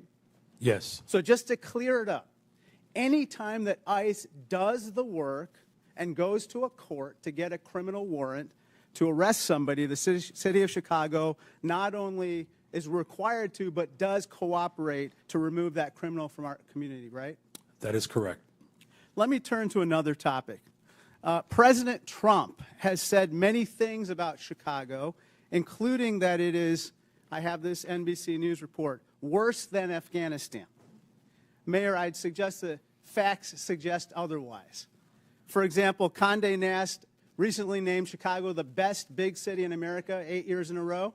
A friendly amendment, best freaking city in the world, city of Chicago. Chicago's the largest rail hub in America. That is correct. Chicago's a quantum technology hub in this country. $20 billion new investment. Chicago area is the home to the second most number of Fortune 500 headquarters of any city in America, right? Just voted again the top relocator for corporate headquarters for 13 consecutive years. And it's home to O'Hare Airport, the most interconnected airport on the continent, is that right? That is correct. That doesn't sound like Afghanistan to me, sir, does it? The city of Chicago is a beautiful place. We also have 20% of the world's fresh water right in our front yard. Our restaurants are amazing. In fact, everything that is dope about America comes from Chicago. A Republican named Lincoln was nominated for president in Chicago, and a Democrat named Obama called Chicago home too. It's the city of big shoulders, the heart of the heartland, the home to the world's best pizza. And we're not going to take any slander from Donald Trump or anyone else lying down. Is that right? That is correct.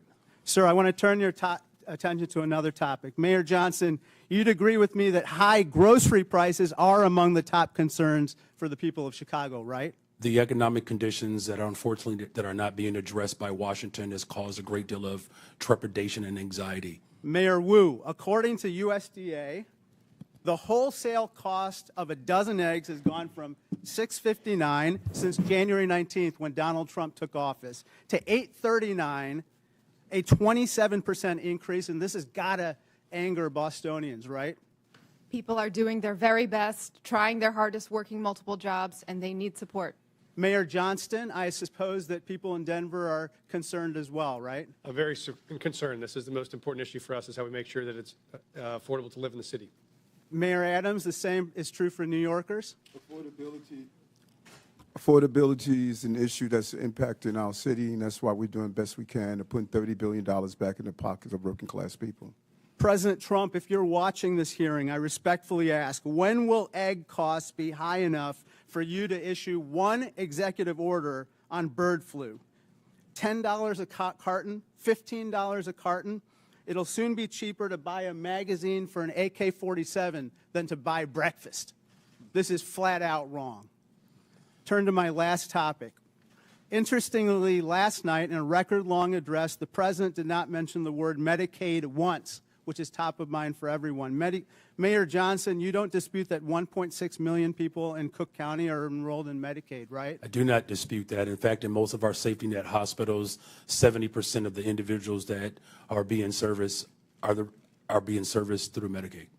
I recently received outreach from Lurie Children's, a preeminent children's hospital located in Chicago. They said, quote, slashing Medicaid will put access to care for all children in our state at risk. You would agree that's unacceptable, right? That is unacceptable. It doesn't matter where you're from. If you're white, black, brown, poor, or rich, massive cuts to Medicaid will devastate our health care system. Thank you, and I yield back. Gentleman yields back. Chair now recognizes Mr. Perry from Pennsylvania. Thanks, Mr. Chairman. Mayors, thanks for being here, leaving your cities to come to Washington, D.C. today. By either definition or by claim, each of you, I think, could justifiably say represent what's considered a sanctuary city. If you could describe it, what would you, sanctuary from what? Anybody?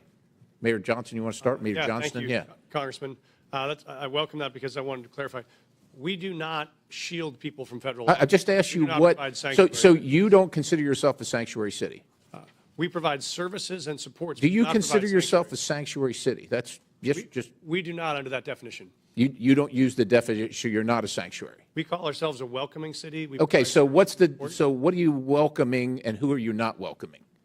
Well, we're welcoming everybody. Okay. We don't keep folks. So you're welcoming criminals that you don't have any idea what their crime background is, and you're good with that? No, we aggressively pursue. How do you do that? Anyway. No. How do you vet the people that you welcome in your sanctuary city? Well, sir, we don't vet folks that arrive from Illinois or California with a background check when they come into the Denver airport any more than someone from another location. So you're welcoming any illegal immigrant or illegal alien to your city without question? Well, folks that make the decision to come to Denver, they arrive, and then we expect them to you get call a job, them, you pay welcome taxes. them. You welcome them. You call them to your city and say, if you come here, you will be safe from what? Thank you, sir. We don't call anyone to our city. Folks that arrive in our city, we offer same access to services they may need to be successful. And if they break the law, we hold them accountable, we charge them, we prosecute them. What about if they've already broken the law? Well, if they've already broken the law and there is another jurisdiction that has a warrant for that person, they let us know and we would cooperate to transfer them to that jurisdiction. I think we saw in Mr. Jordan's conversation with you that you really don't do that.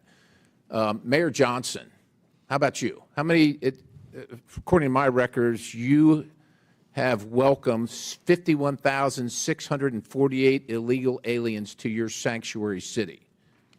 So I'd ask you, sanctuary from what? If you're referring to the number of individuals that were bused from Governor Abbott without any coordination, the 52,000 individuals that were seeking asylum, those individuals were bused to us. I passed a bus ordinance to work to coordinate with the governor of Texas. He refused to do that. But that transfer of individuals was the result of the governor of Texas, not the result of a welcoming city ordinance. Welcoming city ordinance. So you're not welcoming these people that came here illegally? The individuals that were bused to us from the border. They were not welcome in Chicago? You didn't welcome them?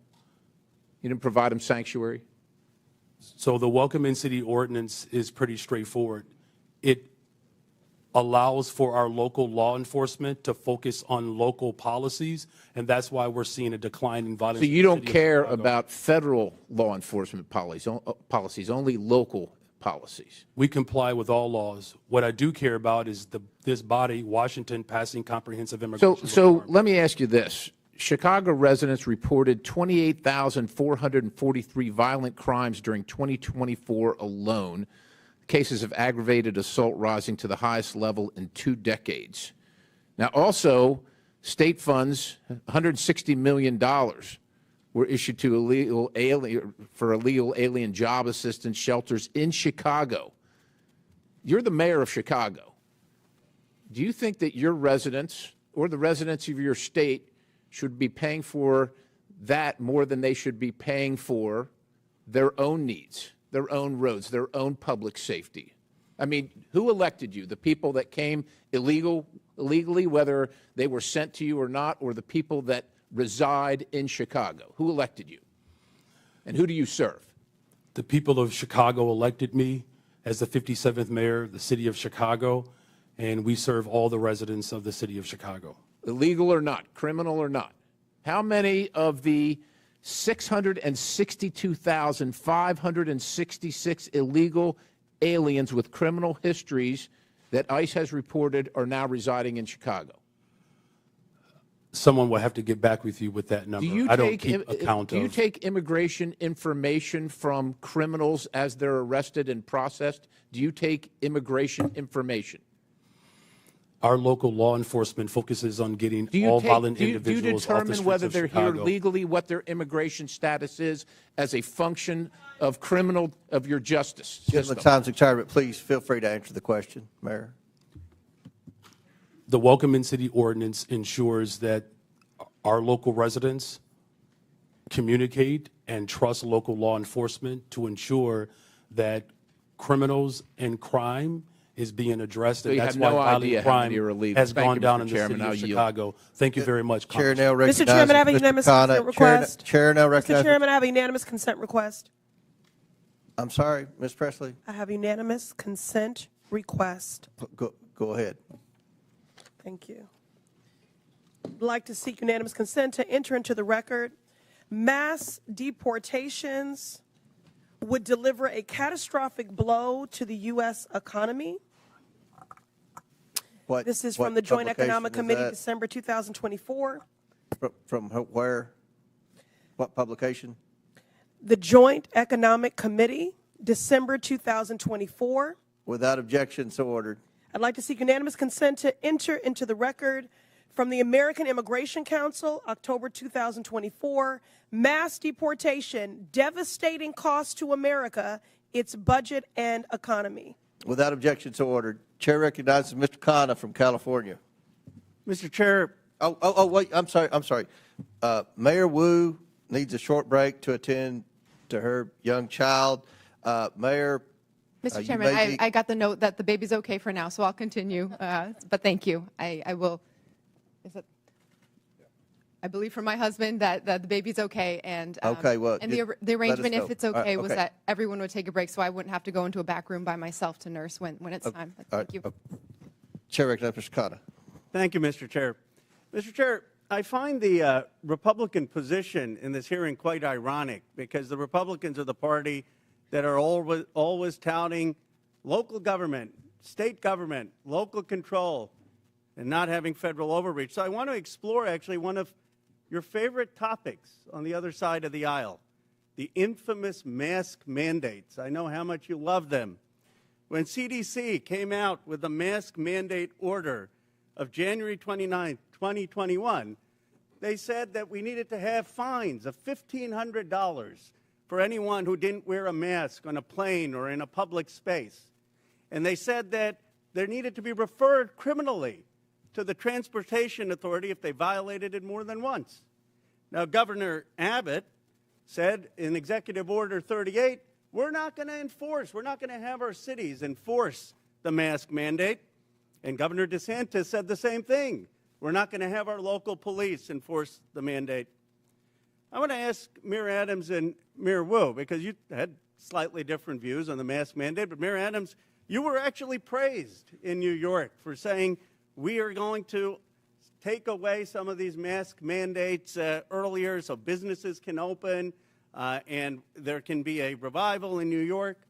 Did you ever, in law enforcement, to your knowledge, enforce the CDC mask mandate and ask your law enforcement to fine people who didn't wear a mask $1,500? What we did was looked at the science and looked at how it will impact business, and after issuing warnings and education. But I think it's fair to say, Mayor, right, you never referred anyone to the Transportation Department for prosecution, and you never had local police out there saying we're going to fine people $1,500 with the CDC mandate. The goal was to always ensure that people will carry out the procedure, and we did several education and warning in the process. Mayor Wu, you were a great advocate of masks and looked at the science. Do you know if your city government actually ever used police resources to carry out the CDC or Transportation Department's mask mandate where they were fining $1,500 or referring for criminal prosecution? I am not aware of any incidents of someone in Boston having been fined or prosecuted for any mask-related issues. We certainly prioritize public health and saving lives, and so our role as a city was to provide positive communication, outreach, make sure there were signs and different community organizations that could go and remind people to stay safe and do their best to take care of each other and their families. As much of an advocate as you were for masks, and I was an advocate for masks, would you have been hesitant to order your law enforcement, your local police, to say if someone was violating those mask mandates that we need to cooperate and turn them over to the Transportation Department for prosecution? Would that have given you some pause if the federal government were saying use your police departments to fine people $1,500 and give us their records for criminal prosecution? Yes, it would have. And so I guess I'm trying to understand, you know, if we set this precedent that we want cities to be enforcing every federal mandate, then what happens when there's a new Democratic president that comes and says we want a mask mandate that the Republicans may not want? And when there are conservatives like Governor DeSantis or Governor Abbott saying we don't want our cities to enforce that. Do you see, Mayor Wu, any difference between a federal government asking you to enforce laws that ICE is doing versus a federal government asking you to enforce a mask mandate or, frankly, to enforce gun laws that may not be what your local city department is focused on?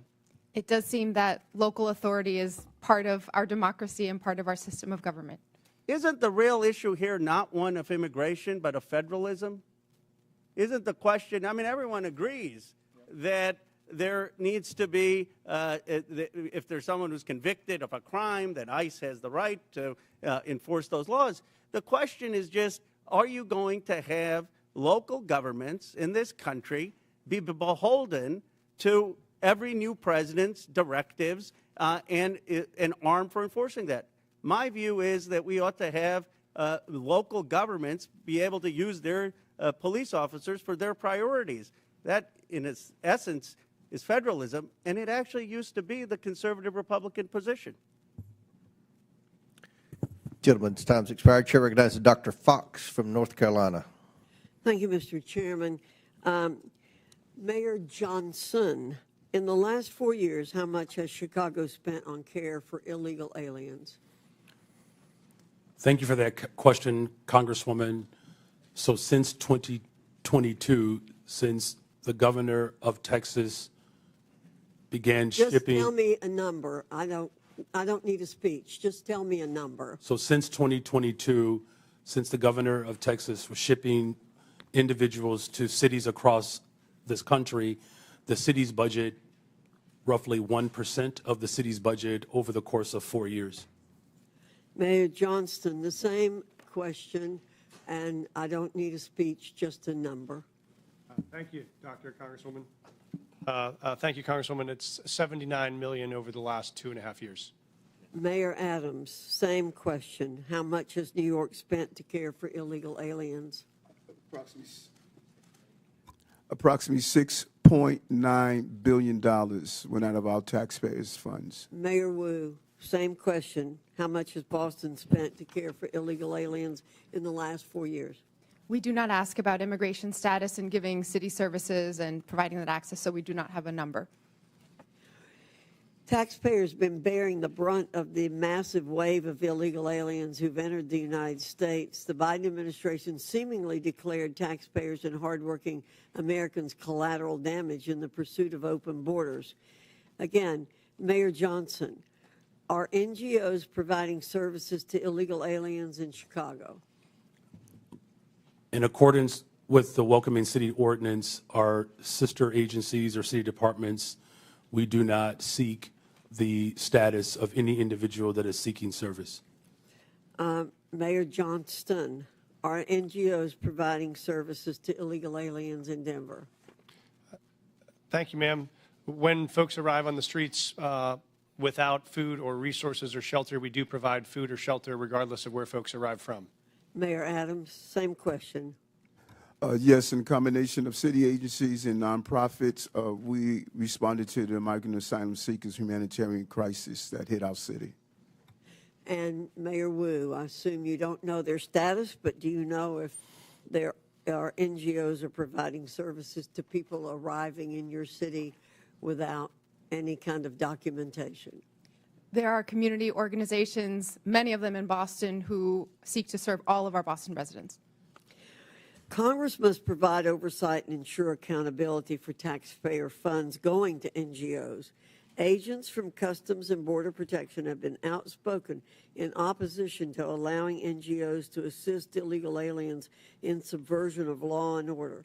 When asked if NGOs are working at cross purposes to the mission of Border Patrol agents, the chief of the National Border Patrol Council said, quote, "Most definitely, and they should not be allowed, but our government allows it," end quote. NGOs receiving taxpayer funding through grants pay for everything from food, shelter, and transportation to legal services that help the migrants traverse Mexico. That is why I introduced H.R. 245, the Grant Integrity and Border Security Act. This bill would require all NGOs who apply for a federal grant to certify as part of their application that they have not, will not, and are not engaging in acts that violate federal immigration law. If NGOs continue violating our immigration laws, then my bill would ensure that no federal funds can ever go to the violators. It's time to pass this bill, ensure accountability, and secure our cities and the border. And with that, Mr. Chairman, I yield back. Gentlelady yields back. Chair recognizes Ms. Brown from Ohio. Thank you, Mr. Chairman. Today we've heard my colleagues on the other side of the aisle demean and dehumanize immigrants, choosing fear-mongering and political theater over real solutions. So let's take a moment to set the record straight. The best chance for comprehensive immigration reform came in 2013, when a bipartisan Senate majority passed a bill strengthening border security and providing a path to citizenship for longtime residents. But House Republicans killed it. Fast forward a decade later to last year, the Senate crafted another bipartisan deal, one that would have enhanced border security and tackled the fentanyl crisis with better technology and more agents. But Donald Trump torpedoed it, preferring anti-immigration rhetoric to real solutions. So this isn't about fixing the problem, it's about exploiting it. And let's not forget, the president wasn't complaining about this when he was employing undocumented immigrants at his resort. We all remember President Trump's tired old tactics from his first term, the harmful Muslim ban, referring to black and brown countries as quote-unquote shithole countries, and the cruel images of kids in cages. This time around is no different. President Trump signed multiple executive orders before even attempting to work with Congress. Mind you, a Republican-controlled Congress. So this isn't about policy, it's about fear. For the last decade, Trump has pushed menacing messages portraying all immigrants as criminals. But it isn't just coming from Trump. It's being amplified by right-wing media. A recent Ipsos poll found that people who watch Fox News are twice as likely to believe myths about immigration, including the false idea that immigrants commit more crimes than native-born Americans. This is objectively false, yet 2 in 3 Fox viewers believe it is true.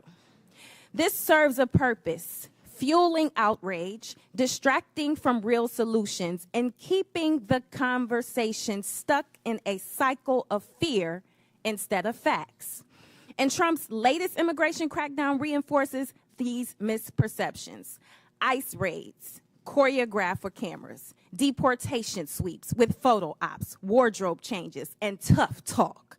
The cruel performative videos of immigrants in shackles. $200 million in taxpayer money to air pro-Trump propaganda ads. Talk about waste, fraud, and abuse. All spectacle, no substance, all performance, no plan. On the campaign trail, J.D. Vance and Donald Trump promoted vile and xenophobic lies about Haitian immigrants in my state of Ohio. And now the Trump administration has moved to strip protections from 500,000 Haitians.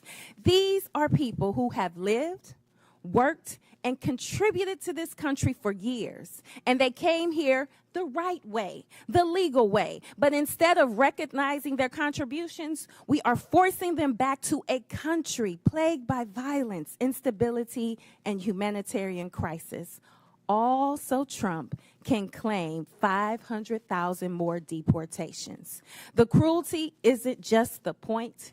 It's their pleasure. So let's be honest about what's really going on here. Mayor Johnston of Chicago, what sort of an impact will the Trump administration's decision to allow arrests at sensitive locations like hospitals, preschools, churches, and courts have on your city? Thank you for that question. As a welcoming city space, it's important that the trust between the community and law enforcement is strong. That's ultimately how we have built a safer city. Just this year alone, violent crime is down 20%. Any type of threat to the civility and to the humanity of people is a threat to the evolution of our democracy. And so it's incumbent upon Washington to ensure that we are funding our education system, that we are funding our transportation system, our healthcare system, creating more jobs. Just since I've been in office, we've increased youth employment, summer jobs by over 40%.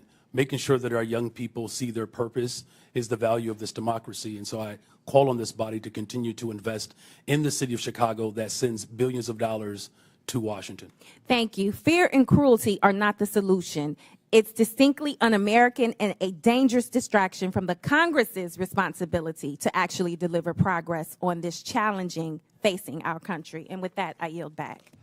Gentlelady yields back. Chair recognizes Mr. Grofman from Wisconsin. Yeah, just a couple comments first. As far as the idea of who's committing crimes, we have no idea how many illegal immigrants in this country are committing crimes because nobody keeps track. Okay, if I go to a prison or a jail in Wisconsin with, I don't know, 1,500 inmates, and I ask how many of these people are here illegally or how many are citizens of another country, nobody will know the answer to that question. So that's why we don't have hard facts on how many crimes people committed. The other thing I like to point out is every year in this country about 850,000 new people from other countries are sworn in as American citizens. I don't know of Donald Trump ever talking about reducing that number. Maybe he should reduce that number, but I've never heard him talk about reducing that number. Our concern here was illegal immigration, and I would hope the vast majority of Americans think we ought to have a immigration law that the 850,000 new citizens every year go through.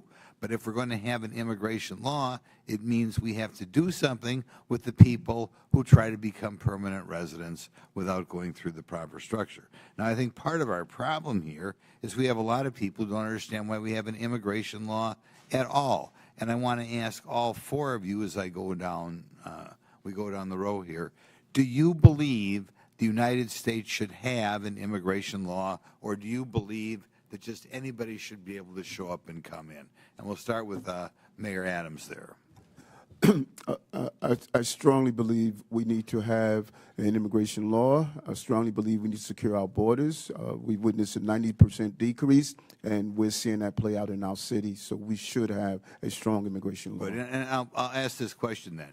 if you believe we should have an immigration law, and then we'll get all four of you here, if you believe that, do you believe people who ignore the law, whatever that law is, should be allowed in the country? I think that all of us must be held accountable to the law, and if we secure our borders to make sure before they come in that is done correctly, it is not going to impact cities to carry that burden. Like I said, close to $7 billion in tax dollars. Mr. Johnson, do you believe we ought to have an immigration law in this country, or do you believe everybody should just be able to walk in here and set up shop? Thank you, sir. I do believe we should have an immigration law. I do believe we should have secure borders. I do believe we should fix our asylum process. I do believe we should let dreamers get access to permanent citizenship. Okay, then the question is, do. if somebody ignores that law and comes in this country, do you believe whoever, ICE or Border Patrol or anybody, should spin them around and send them out, or can they just ignore the law and because they, however, crossed the Rio Grande, overstating a visa, whatever, are here? Do you believe that we ought to do something to the people who are ignoring the law? Thank you, sir. In the case of the folks we're seeing, they are coming here because they are claiming asylum. When they claim asylum, they then have a right to a day in court to see if that asylum claim is The valid. question is, though, if I come in this country and stay here and I have not gone through any formal process to become a citizen or to be a visa, legal visa or whatever, should we kick that person out? The folks that we're serving, sir, are trying very hard to navigate that legal process. It's often a 7-year wait for a court date when they arrive to this country, so part of it is the backlogged administrative need at the border. Every month under President Biden, at least the statistics I have, 30 to 40,000 people, what are called gotaways, came across the southern border, didn't ask for asylum, didn't ask for anything. Do you believe that people who just come across that way should be escorted out of the country, or do you believe just because they ran between the designated checkpoints that they, as the result, get to stay here forever? Again, sir, we're serving folks who are seeking asylum or have status, Well, of course, like temporary protected you status. wouldn't even know that. Or CBP-1. Okay, next Mayor, Mayor Johnston, buddy from Chicago. What do you think? Should we have an immigration law in this country, or should anybody who comes here just be able to stay here? I do support the bipartisan legislation that was passed out of the Senate for comprehensive immigration reform. No, that's not answering the question. Right now, people are breaking the law. Do you believe the United States should have an immigration law? As far as I know, every country in the world has an immigration law. Maybe there's one outlier or something. And we have laws in the United States. Do you believe if people come here and break the law that they should be escorted out, or do you believe they just get to stay here forever? Our immigration system is broken. We have not had comprehensive immigration reform since 1986. May I answer fully? Yeah, his time's expired, but Okay. feel free to answer. Do you want Mayor Wu to answer your question, or are you finished? Yeah. Okay, yeah. Go ahead. Yes, thank you, Congressman. Yes, I do believe we need, cities everywhere clearly need an immigration law that has secure borders, comprehensive and consistent, compassionate pathways to residency and citizenship, resources to adjudicate the complexities of the law. And at the same time, I do not support mass deportation. That would be devastating for our economy, and there are millions of people who are running our small businesses, going to our schools. Okay. Thank you. Chair recognizes, and I must add, I don't think anyone's calling for mass deportation, but Chair recognizes Mr. Garcia from California. Thank you. Well, thanks, Mr. Chairman. I want to thank all of our witnesses for being here today. Before I came to Congress, I was the mayor of Long Beach, California for 8 years. It's a diverse city of about 500,000 people, so I appreciate the work that mayors do. As mayor, I signed the Long Beach Values Act to protect all of our residents, including immigrants and undocumented residents. We set up justice funds to support people that were facing deportation, defending immigrants in court. These are policies that are strongly supported by my residents back home because they are good for all the community and make Long Beach safer. Now, we also know that immigrants make our communities vibrant and thriving places to live.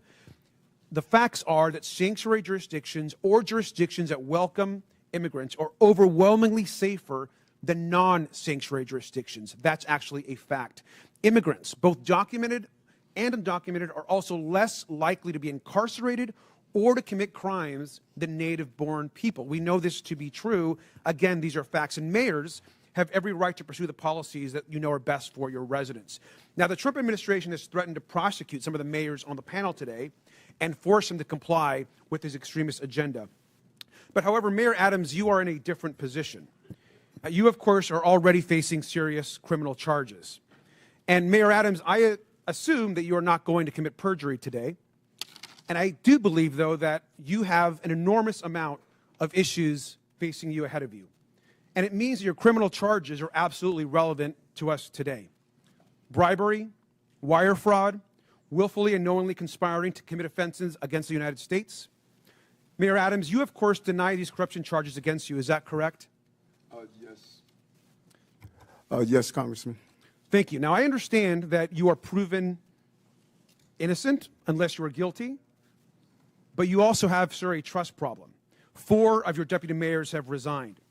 Now, this is serious, and Republican prosecutors agree that the evidence against you is ironclad, yet Trump's DOJ moved to drop these charges. Now, I just want to be and show this, I want to be just really clear and show this here. Now, look at how the Trump-appointed acting U.S. attorney who is prosecuting you described it. Because the law does not support a dismissal, and because I am confident that Adams committed the crimes with which he is charged, I cannot agree to seek a dismissal. Now, this is a conservative Republican who resigned when Donald Trump pressured her to drop the charges. And we know the Trump administration demanded that the charges be dropped. And this is key. They will be able to refile them against you, Mr. Mayor, at any time. I think, personally, that's why you sat next to the architect of family separation on Fox and Friends. Now, Tom Homan sat next to you and said the following, and I quote, "Getting on Rikers Island is step one. We're working on some other things that we don't really want to talk about on open air because the city council will be putting roadblocks up on us. The mayor and me have a commitment to several other things." Now, this was you, of course, and Mr. Homan, the architect of family separation. This is also incredibly concerning, Mr. Mayor. You sat next to him, you smiled, you badmouthed your own city council. Now, Mr. Mayor, we have a right to know if the Trump administration has actually coerced you into agreeing to anything. And Mayor Adams, I also want to be very clear. Are you selling out New Yorkers to save yourself from prosecution? There's no deal, no quid pro quo, and I did nothing wrong. And anything dealing with this case out of deference to Judge Ho, who's now addressing it, I'm going to refer to his actions. Well, Mr. Mayor, it appears, to me at least, that you are selling New Yorkers out. It appears that you are working with Tom Homan, who is clearly focused on family separation and deportations and harming New Yorkers and others across the country. Now, every other mayor on this panel is pursuing legal and effective policies that benefit our residents and their communities. Their policies actually uphold public safety. Now, I personally agree with the majority of New Yorkers and think, Mr. Mayor, that you should resign. You should do the right thing. You should step down and resign today. And with that, I yield back. Would my friend yield? Would my friend yield? I yield. Yeah. Mr. Mayor, I want to be really clear. Were you pressured in exchange for the dropping and dismissal of criminal charges in your indictment to cooperate with the Trump administration on all fronts with respect to immigration? Did any such conversation take place? I think I was extremely clear. I cannot hear you, sir. I think I was extremely clear. No quid pro quo, no agreement. I did nothing wrong but serve the people of New York City. Thank my friend for yielding. Chair, now recognize Mr. Cloud from Texas. Thank you, Chairman. Thank you, witnesses, for being here. You know, we are indeed a nation of immigrants. I have to look no further than my own children, who are the inheritance of both my ancestors who got here in the 1600s with William Penn, or my wife who got here when we got married. I think that's really what this nation is about. But you are not here today because of legal immigration. You are here because of illegal migrants who have been sent to our country. In your opening statements, there was a deft linguistic shell game that you played to try to conflate legal immigration with people who are coming here illegally. And we're savvy to that. You are here because each of you, with the exception of Mr. Adams, have said in some form or fashion that you will not honor ICE detainers. In other words, that when you have people in custody and ICE says, we need to come arrest that person because they're here illegally, that we will not honor that. That's why you're here. No one's asking you to go round up criminal aliens. We are asking you to take people who are already in your custody and hand them over to legal federal law enforcement. Now, what this does is it saves U.S. taxpayer money. It keeps from a greater presence of ICE and federal law enforcement in your communities, because if you're releasing them, it takes more people, as Chairman Jordan mentioned, to go in and to re-arrest that person, and it puts the lives of law enforcement in danger. This used to be a bipartisan issue. As a matter of fact, groups like the Cato Institute called President Obama the deporter-in-chief. And, Mr. Chairman, I'd like to submit for the record a Cato article that said President Obama, deporter-in-chief, is the title of it. So why we have to ask is suddenly the left not embracing policies that Obama supported. We can look to last night, where it seems to be Trump derangement syndrome, where the left could not seem to applaud kids fighting cancer, a first lady, an accomplished immigrant in her own rights, where traditionally we have applauded and recognized and honored the families for their sacrifice. Many of them are, this is the president's issue, and they're kind of along for the ride. It was odd, I thought, that they applauded sending more money to the Ukraine, but not peace for Ukraine. And so it brings us back to why we're here and why this is a partisan issue all of a sudden. It boggles the mind. Now, Mayor Johnston, you seem to want to talk about Texas, so I'm from Texas. Let's talk about Texas. First of all, have you been to the southern border? I've been to Texas, but I have not been exactly to the southern border. Okay. You seem to talk about Governor Abbott and sending buses to your city. Now, I can understand the concern with that, but I will also let you know that Texas did not ask for the Biden administration to open the borders and send an exponential amount of people that have affected your city into our state. And you should know that no one forced them to go to your city. The reason they selected your city is because you have said it's a sanctuary city. Everyone was asked where they wanted to go before they got on the bus. No one asked them to get on the, or told them, forced them to get on the bus. They did it of their own free will, and they were sent to your city because of your stated claim to be a sanctuary city. Now, one thing I could tell you, having toured the facilities, is that I've been to those facilities under the Biden administration where there was a map on the wall, and you could see the migrants kind of pointing out which city they wanted to go to. And I can also tell you, from having been through the immigration process with my wife, there's a difference between people coming here legally and then people who are, when I've been at the ceremony where the people are crying with tears as they take the oath of citizenship to come to this country, is far different than people coming across our border, waving the flags, not trying to assimilate into the United States culture, and sometimes bringing crime into our communities. This is an issue. Now, each mayor, I want to ask you, one of the issues recently is how much FEMA dollars have gone to support migrants and hotel rooms in your communities. Mayor Adams, do you know how many FEMA dollars have spent in your city?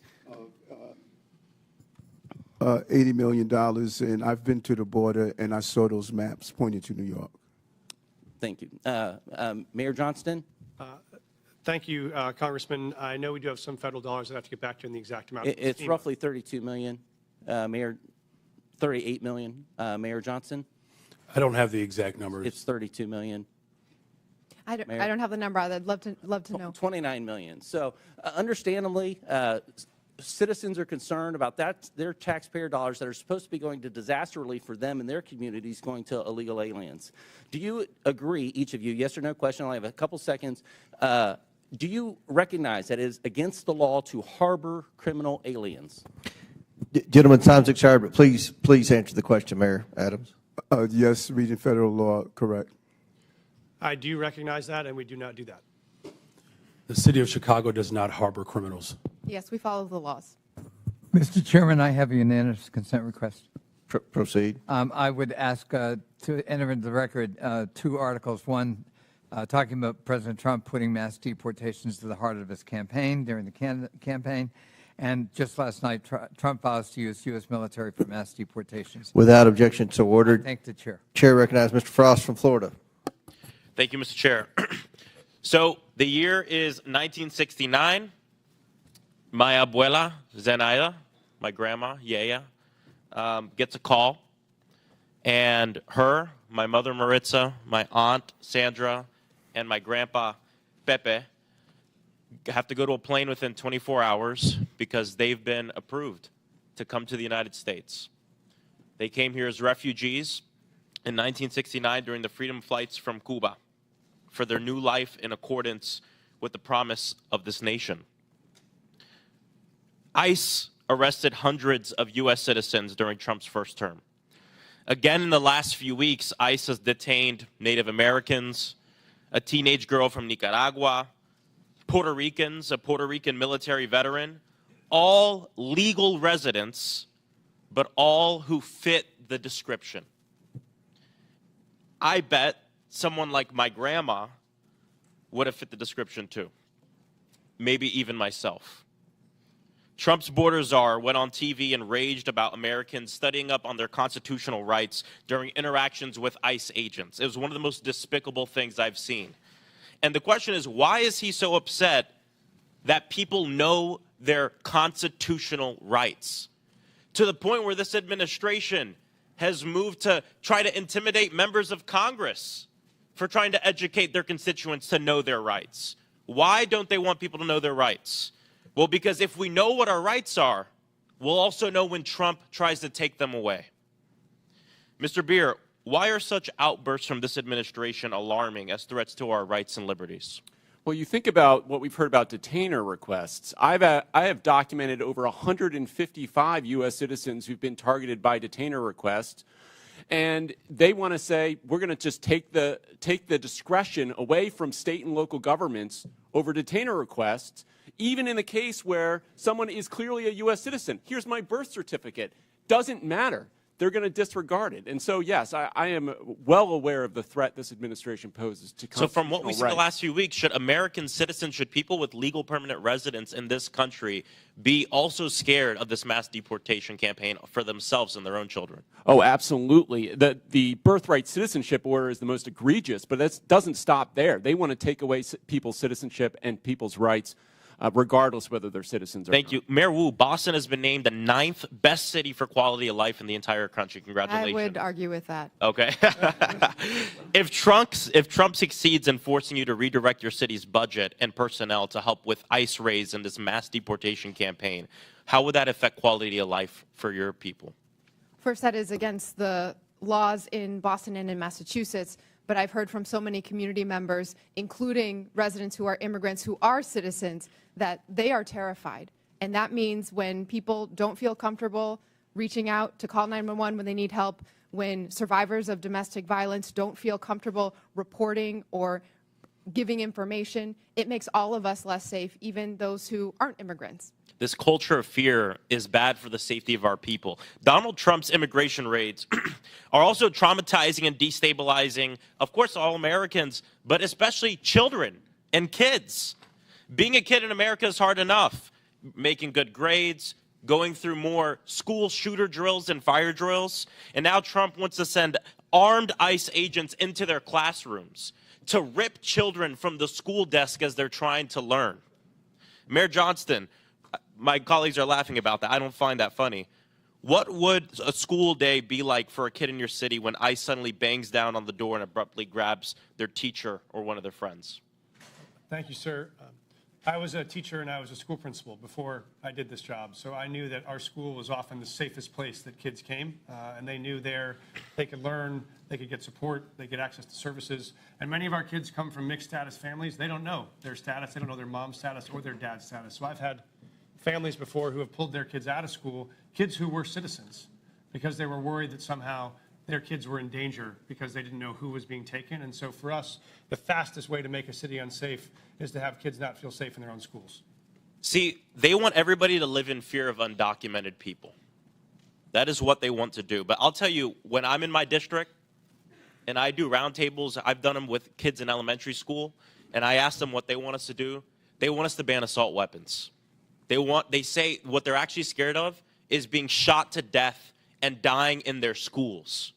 And because of actions that the Democratic administration took, the Biden administration with Congress, gun violence has gone down in Denver, 24%, 25% in Chicago, 40% down homicides in Boston.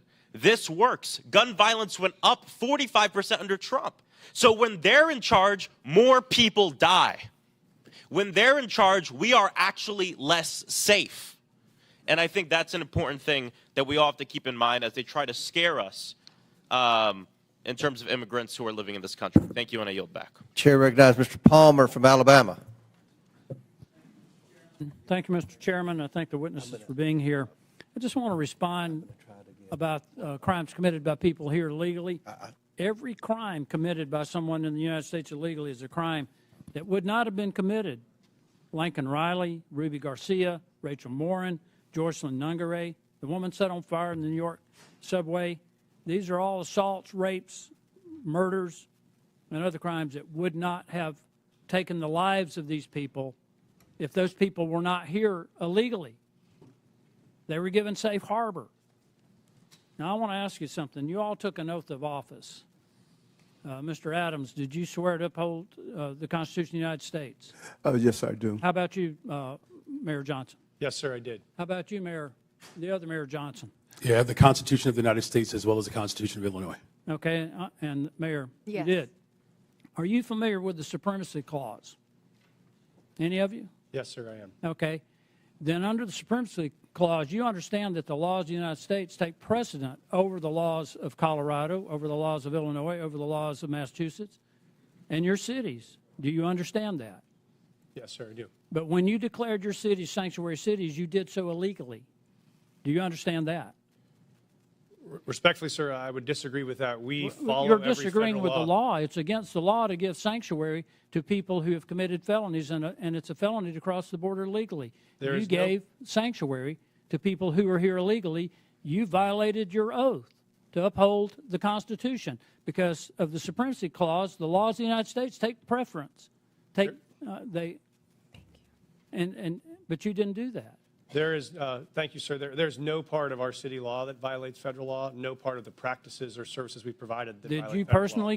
Did you personally violate the law then by giving sanctuary? Somebody gave these people sanctuary. You declared your city. The city of Boston was declared a sanctuary city by you, Mayor.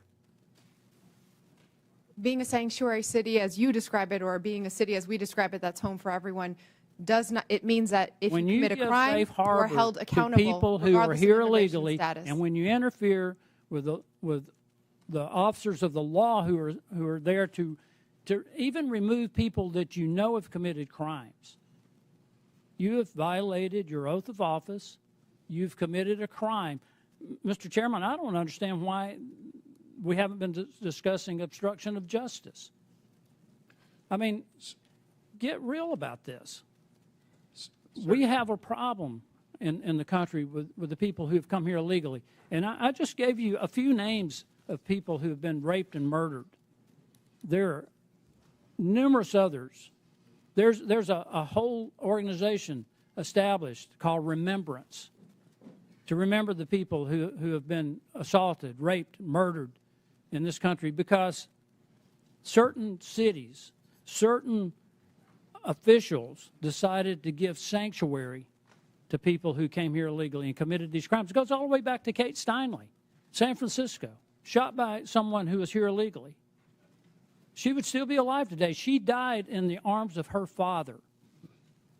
So, I want to know if you understand the Supremacy Clause, that the laws of the United States are supreme over whatever your opinions might be of what the laws are. Sir, I do recognize that. We do follow that. I want to clarify that we actively, aggressively pursue any known criminal in the city, and we actually partner with the federal government to do that. If there is someone with a criminal warrant, we're searching for them. We have federal task forces we're partners of to break up gang activity. We do that for drug trafficking. We do that on armed robberies. So we are in partnership with the federal government on many issues around. Mayor Adams is being attacked because he's agreed to cooperate with federal officials to uphold the laws of the United States. I haven't heard any of you in defense of that. We are absolutely upholding the laws of the United States. We do it every day, and we will continue to do it. I just think we need to do a deeper dive into this, Mr. Chairman. If it were up to me, I mean, I'd be considering referring charges. I think we've got a problem here when we decide that there's some laws that we will obey and some laws that we won't. I don't care who it is, Republican, Democrat, I don't care what office you hold. We need to abide by the laws passed by. Will the gentleman yield? No, I will not yield. Mr. Chairman, I thank you for the time. I yield back. Gentleman yields back. We're going to have two more. We're going to have two more questioners. Then we're going to have to take a break at the request of the witnesses, a 15-minute break, maybe 20 if we need that. But Chair recognizes Mr. Kassar, and after him, then Mr. Higgins, and we'll proceed with the break. But Chair recognizes Mr. Kassar. Good morning. Good morning. Good morning. Mayor Wu, can you tell us a little bit, just maybe 20 seconds, about how your administration has helped address unemployment, especially amongst youth in your city, which we know is a risk when we have high levels of young people unemployed?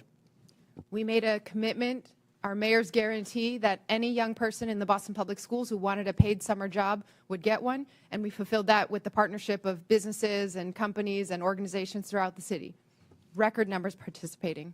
Thank you, Mayor Wu. Mayor Johnston, can you tell us a little bit about measures your office has implemented to address the root causes of violence in Chicago?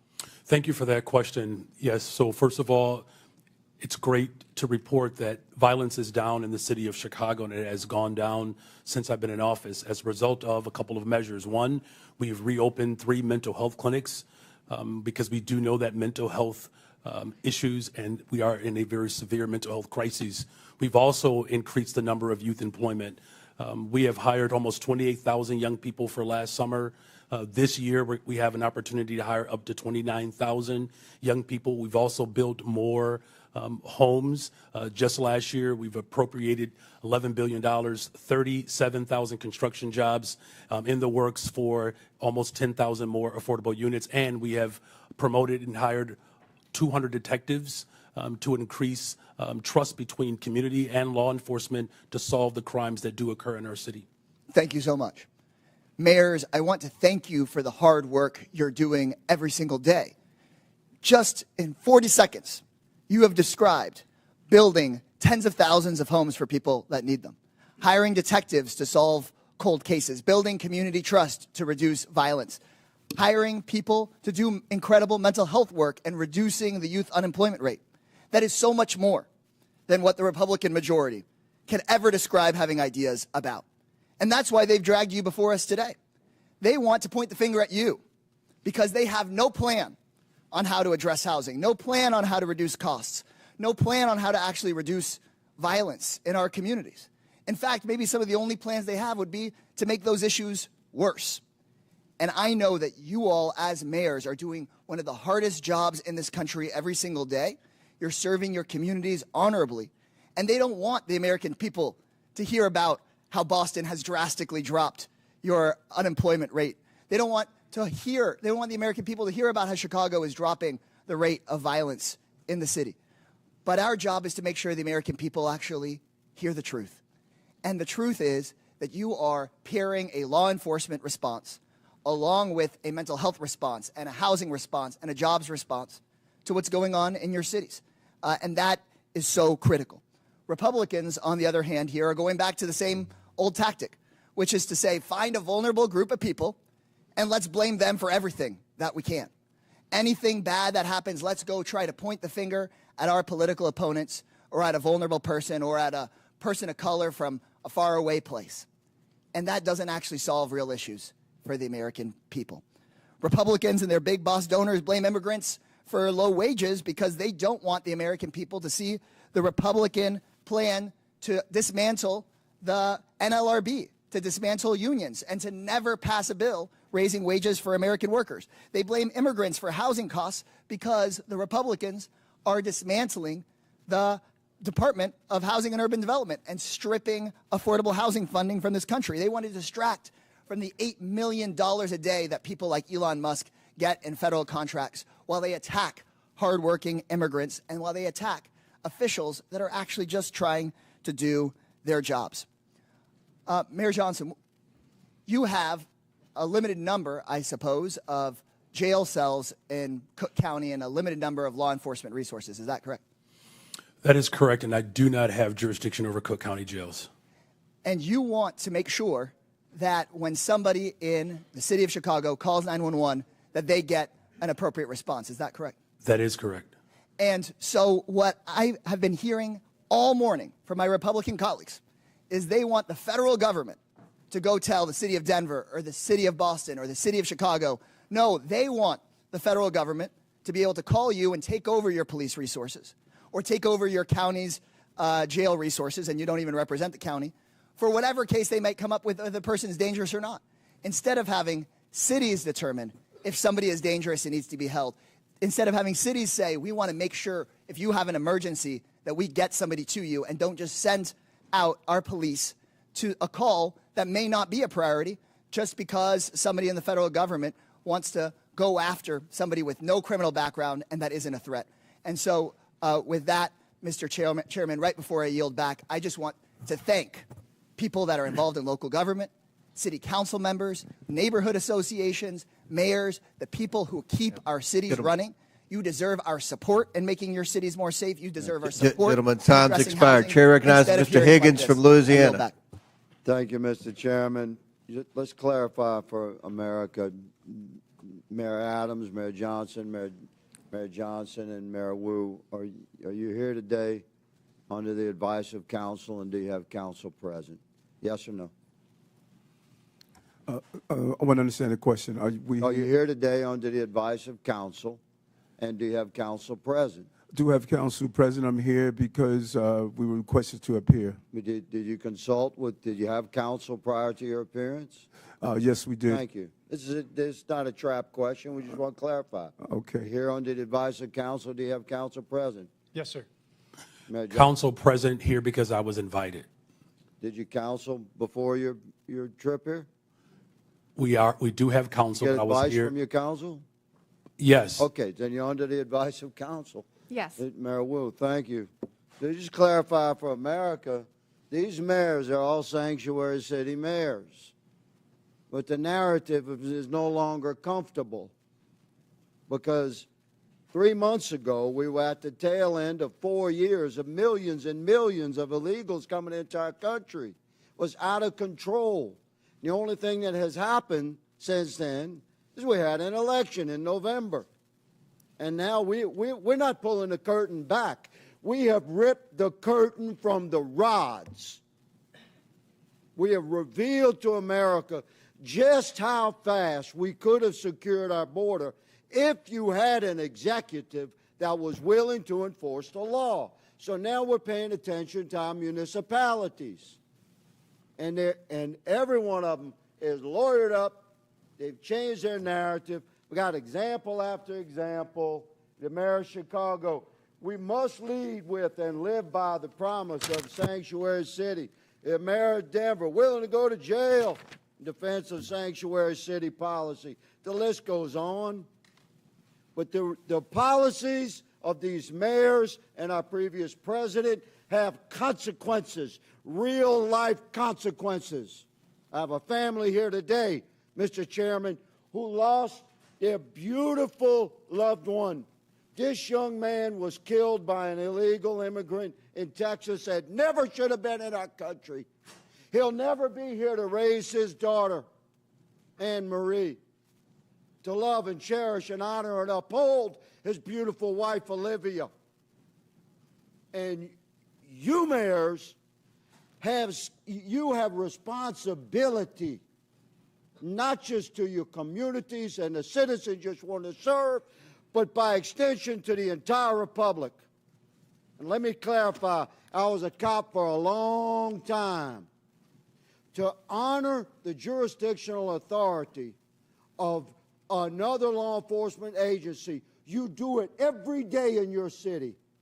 Guaranteed, every one of you, if you have an inmate in your city on city charges and that inmate has a felony warrant from a neighboring county or another county in your state, and that county contacts your city while you have that inmate in detention, and ask you to hold them for them to come pick it up upon release, guaranteed you release that inmate to the county over or to your state police. But you're not doing it for ICE. And ICE is responsible to remove millions of criminal, hard-edged, criminal illegals from our country. And we've had enough.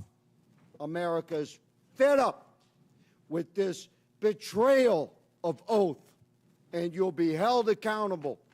One of you said you're willing to go to jail. We might give you that opportunity, good mayor. One of my colleagues mentioned the children. I always want to talk to the children, separation of children. At any given time in America, there's 750 to 850,000 American citizen parents of minor children incarcerated in our country. If you commit a felony in America, you get arrested and prosecuted and convicted and incarcerated, you can expect to be separated from your children. But let me say, there's a sunset to that separation, because when you do your time, you'll be released. You can return to your family. This young man will never return to his family, and he should have never been removed from his family. If we had a president and heads of our municipalities that were willing to uphold the federal law that exists. America is moving into a new era of enforcement of our own laws. Welcome to it. Mr. Chairman, I yield. Very good. Mr. Chair, I have unanimous consent. This is an article from Wired. It is February 18th of 2025. U.S. funding cuts are helping criminals get away with child abuse and human trafficking. Services supporting victims of online child exploitation Without and objection, trafficking. so ordered. Thank you so much. At the request of the witnesses, the committee will take a 20-minute break. Pursuant to the previous order, the chair declares the committee in recess for 20 minutes.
CBS 2 News streams here. CBS News Chicago.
Keeping you safer sooner. CBS 2 First Alert Weather. I have still snacks from last night, so I'll wait out. I mean, I'm sure. Do another break. 20 minutes. Short for lunch. Yeah, well, it's 4 o'clock, so those end before that. I would hope they're if you're going to, how far is the cafeteria? From here? At any rate.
CBS 2 News streams here. CBS News Chicago.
keeping you safer sooner. CBS 2 First Alert Weather.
CBS 2 News streams here. CBS News Chicago.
keeping you safer sooner. CBS 2 First Alert Weather.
CBS 2 News streams here. CBS News Chicago.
The committee will come back to order. Chair recognizes Ms. Lee from Pennsylvania for 5 minutes.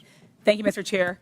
So we've heard a lot of accusations and sensationalism thrown around here today, which is not new for this committee. But I do think we need to be clear about what we're really talking about today and what the so-called sanctuary city policies actually mean. What Republicans are calling sanctuary cities, it simply means that a city or a state is not going to do the job of ICE for them. That's it. Republicans are acting like there's like a mythical barrier that keeps ICE completely out of cities. If you're listening to Fox News, they make it seem like they're police at the borders of Chicago keeping ICE agents out, and that's simply not the case. Republicans want every town, city, state to dedicate their limited resources to entering what's called a 287G agreement with ICE to either do their enforcement work on the ground or hold people in custody for an additional 48 hours on detainers. That's 48 hours beyond the lawful detention. To be clear, that is illegal. In more than 700 counties in at least 9 states, there are policies or court decisions limiting these ICE detainers, as it is such a blatant violation of the Fourth Amendment. And when people's Fourth Amendment rights are violated, it's the cities, not ICE, who face civil lawsuits. As a reminder to Republicans, the Fourth Amendment is the one against unlawful searches and seizures. Just last year, New York City's Department of Corrections had to pay $92.5 million in a settlement to those they unlawfully detained for ICE. Republicans are putting these mayors between a rock and a hard place. And the reason that they're doing this is because Trump is trying to get them to do illegal things. If they work for ICE, they risk violating their own residents' constitutional rights and opening themselves up to costly litigation. But if they don't do Trump's bidding, they're being threatened with losing federal funding. Today's hearing is nothing more than a shakedown against the mayors of some of our nation's biggest cities and a part of Trump's ongoing anti-city crusade. In Trump's America, if you disagree with his priorities, then you lose federal dollars. Just last week, Donald Trump actually called city leaders who oppose his cruel policies sick politicians. Just a few days before that, his border czar, Tom Homan, threatened that he would be bringing hell on the city of Boston. Mayor Wu, what do you think about these threats against Boston and their attempts to force you to enact policies that are against the very things your constituents voted for? The laws are most important and the safety of our residents are most important. And what I hear from all of our residents across every one of our neighborhoods is that, in fact, undermining the trust is what would make our city less safe. And so we need everyone to feel secure in their communities, like they can reach out, they can call 911 when they need help. And in our city, those laws actually help Boston police solve crimes. Thank you. Mr. Beer, question for you. I'd always thought that my Republican colleagues were strong supporters of state and local sovereignty and were against intrusion from the federal government. Do you think this lawsuit seems consistent with that position? Oh, absolutely not. If you look at the Supreme Court precedent on this, it came from a gun control law that said that state and local governments had to cooperate with the federal government on gun control, the Supreme Court said that's unconstitutional. Not a single member on this side, I believe, would be against that Supreme Court decision. Mm-hmm. There is nothing illegal about protecting people's constitutional rights and due process, education, and equal treatment under the law. But it is illegal for the federal government to withhold federal dollars that these cities' taxpayer dollars have gone towards. Mayor Johnston, Chicago ranks as one of the largest cities in the U.S. and has the third largest metropolitan economy, boasting a GDP of $860 million. This makes it one of the most economically diverse cities in the nation, correct? That is correct. Would it be fair to say that your city generates billions in taxpayer revenue and that the average taxpayer in Chicago and Illinois contributes more than around $20,000 in federal income taxes, which is more than $1,310 above the national average? That is absolutely correct. So can we conclude that Chicago residents pay significantly more in taxes than they receive in return, contributing at least $5 in taxes for every $1 they get back in federal support? More than our fair share. Thank you. Only 9 states have taxpayers that contribute more to the federal government than they receive. All 4 of our mayors are from states on that list. Yet Republicans are saying that they should lose that money because they don't agree with their dear leader. Trump and Republicans are attempting to take money from blue cities and blue states and give them to their red states. Republicans too often demonize blue areas and cities that are the very areas that are keeping the economy going. The attacks we've heard on mayors today are not only shameful, they're dangerous capitulations to the impulses of this president who is trying to expand executive power in nearly every direction. I'd like to thank our mayors, Wu, Johnson, and Johnston for coming in today, having the strength of courage to stand up to this administration. Thank you. I yield back. Chair recognizes the gentleman from Arizona, Mr. Biggs. Thank you, Mr. Chairman. So, Mayor Adams, you've agreed today. Sorry, over here. You've agreed today that New York City is a sanctuary city. Is that right? Based on the definitions, and it doesn't seem, Congressman, but there's now a uniform definition of that. But yes, right. But that's what you've proclaimed, Mayor Johnston. You've previously also declared that you're a sanctuary city. Mayor Johnson, you said that Chicago must lead with and live by the promise to be a sanctuary city. Mayor Wu, you said Boston Police and other departments cannot cooperate with ICE when it comes to detaining on civil warrants. Of course, I don't know what Mayor Johnston would define it, but I do know that the Honorable Mayor Johnson from Chicago, they call theirs a welcoming city ordinance, and we've got Ms. Wu, Mayor Wu, who's referred to hers as a safe city. That's really interesting to me. So when you are a sanctuary city, you put limits on how much you're willing to cooperate with federal agencies' efforts to remove illegal aliens. And your policies are then contravene federal law. You just do. Under Title 8 of the U.S. Code, it says a federal, state, or local government entity or official may not prohibit or in any way restrict any government entity or official from sending to or receiving from the Immigration Naturalization Service any information regarding the citizenship or immigration status of any individual. Yeah, so when I look at your guys' ordinances, and I got them all up here, and they're really interesting stuff, and Denver, I think you testified previously that you rely on the statutory section, am I right, of the state statute. So let's just review this. There is a distinction, and some of you have made that. Mayor Johnson of Chicago made this repeatedly, and Mayor Wu of Boston did. There's a distinction between criminal warrant, and you say we cooperate on criminal warrant, but there's 2 levels of cooperation at least. There's a communication level, and there's a passing the person off. That's one level with the criminal. But the civil level, this is what I want to talk about for a second, because all of these ordinances proscribe communication and transfer of someone where there's a civil warrant.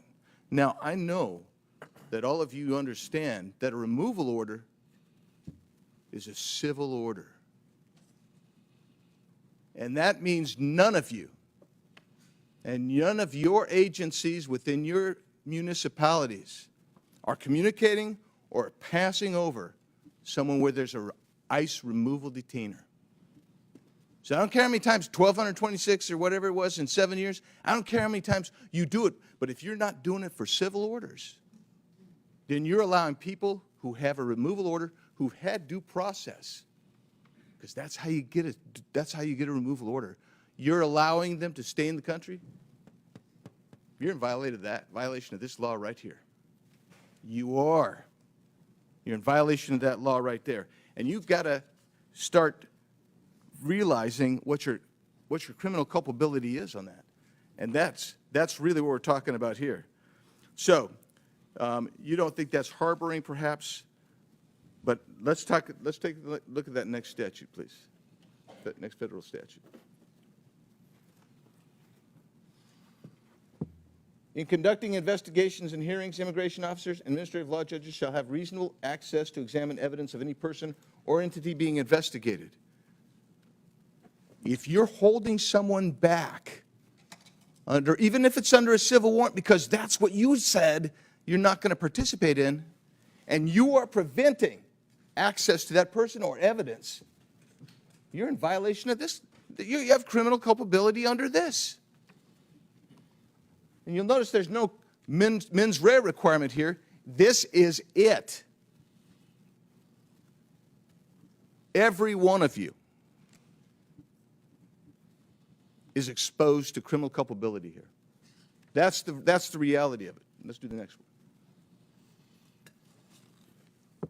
Any person who knowing that a person is an alien, knowing or in reckless disregard, now you got a culpable mental state here, of the fact that an alien has come to, entered, or remains in the United States in violation of law, conceals, harbors, or shields from detection, or attempts to conceal, harbor, or shield from detection, such alien in any place.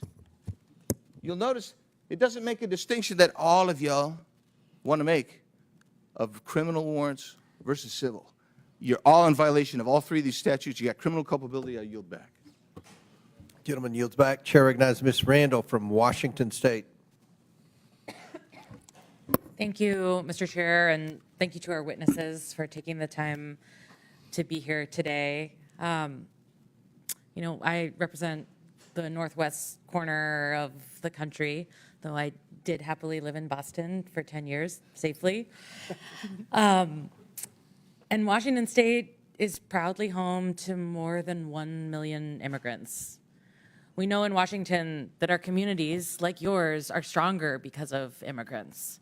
We are fed because of immigrants. We're able to take public transportation because of the work of immigrants. We are able to work on building the affordable housing that we need because of immigrants. We receive quality health care because of immigrants. But this administration, as we see over and over and over, is more concerned with deporting families than supporting families. Their actions are rooted in hatred and fear and deliberate misunderstanding. They say they want to lower costs, but what their actions show us is the opposite. Immigrants drive our economy. And this administration's mass deportations have disrupted small businesses, wreaked havoc on our communities, all while families see their grocery bills continue to rise and worry about their health care being ripped away. My constituents are scared. They're writing to us that they're afraid to go out in public, send their kids to school, go to the grocery store without 2 other members of their family or their neighbors with them. There are dozens of families making emergency plans to make sure someone is legally designated to take care of their children if they're detained or deported. And in fact, our governor had to create additional policy to ensure that kids are not left alone when their parents disappear. We've heard from beet farmers and wheat growers and florists, Christmas tree farms, grocers, and salal harvesters that their businesses cannot continue without the support of immigrants. We know that there is a huge economic impact to our families and our communities. And Mayor Adams, per your testimony in 2021 on immigrant New Yorkers, you stated that including those who are undocumented, immigrants in New York paid billions of dollars in taxes and contributed billions more in spending power to the New York economy. Is that true? Yes. Yes, thank you. So one can imagine If this administration continues its mass deportation plans in cities across the country, including New York, it would have a significant impact on all our economies. Mr. Byer, can you speak to what the economic impacts of mass deportation would mean for the U.S. economy? Absolutely, it'd be devastating. You're looking at an instant recession if it was, some magic wand you could wave to get rid of all these people like they want. That'd be about a 7% drop in GDP. That's well into the trillions of dollars in lost production of goods and services that benefit Americans. And when you really think about it when it comes to the cities, right, it's not equally distributed across the country. It's really these cities and some others that are going to be overwhelmingly impacted. So those neighborhoods, you're looking at a death spiral of economic activity when you remove so much of the population. And of course, we talk about just the people who are undocumented, but their children, their spouses, all those people are going to be affected by mass deportation. Thank you so much. And Mr. Chair, with unanimous consent, I'd like to enter this New York Times article, Frustration Grows Inside the White House Over Pace of Deportations. Without objection, so ordered. Thank you so much. And, this committee has been very interested in uncovering waste, fraud, and abuse. And I'd like to draw our attention to the ASMR deportation flight that the administration touted on their official social media channels. While previous flights, deportation flights, cost for about 10.5 hours, $47,000, this military flight that was commandeered from its mission of national security to take folks who were in detention centers already to a stopover in Guantanamo cost us $299,250 for the same flight.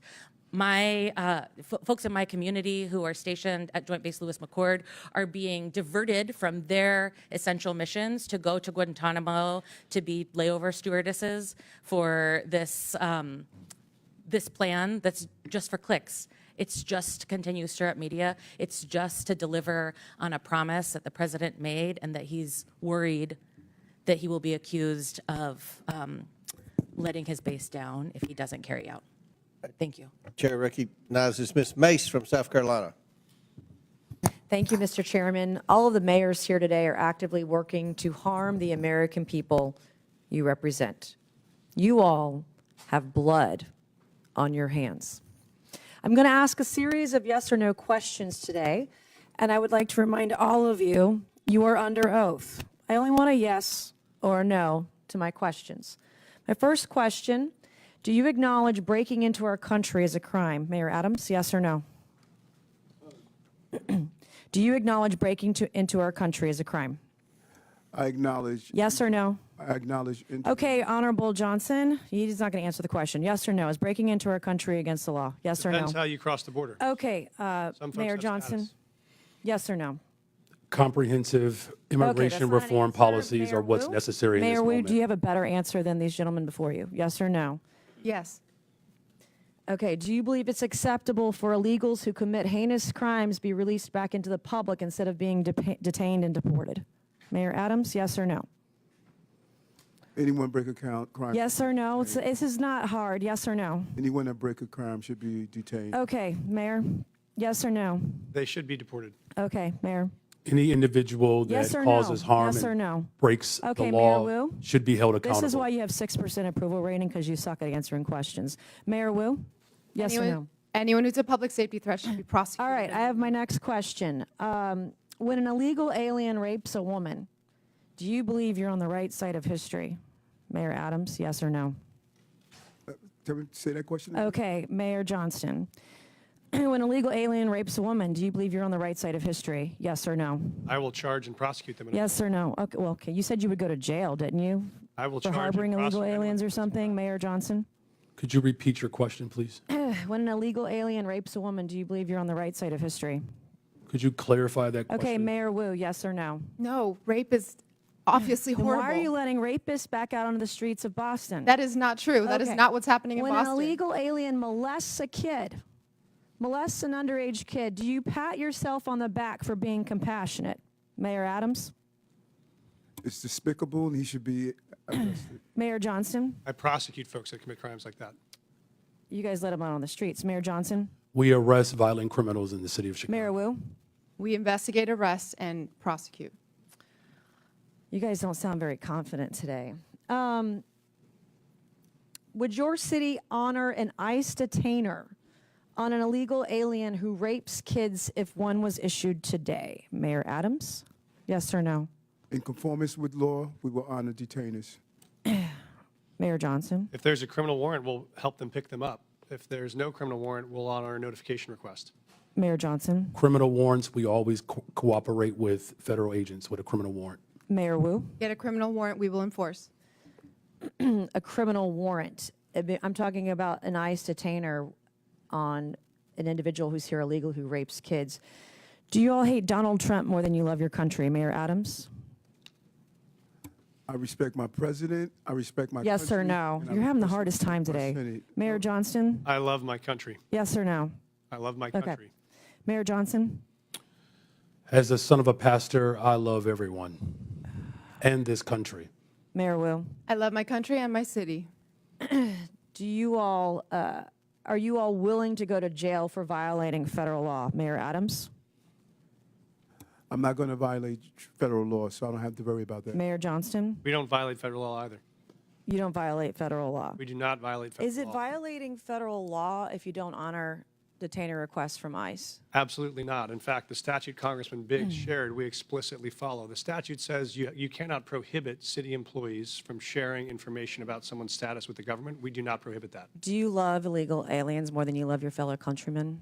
I love all the residents of the city and county. Mayor Johnston, are you willing to go to jail for violating federal law?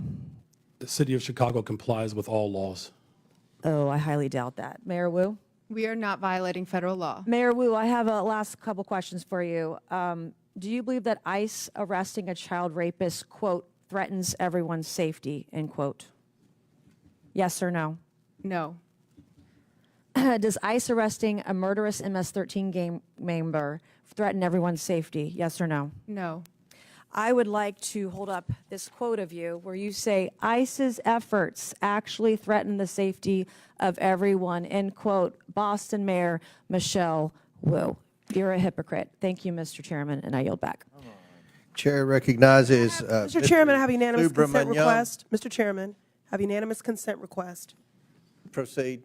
I'd like to seek unanimous consent to enter into the record this article, and I'll do this as a survivor of sexual violence myself.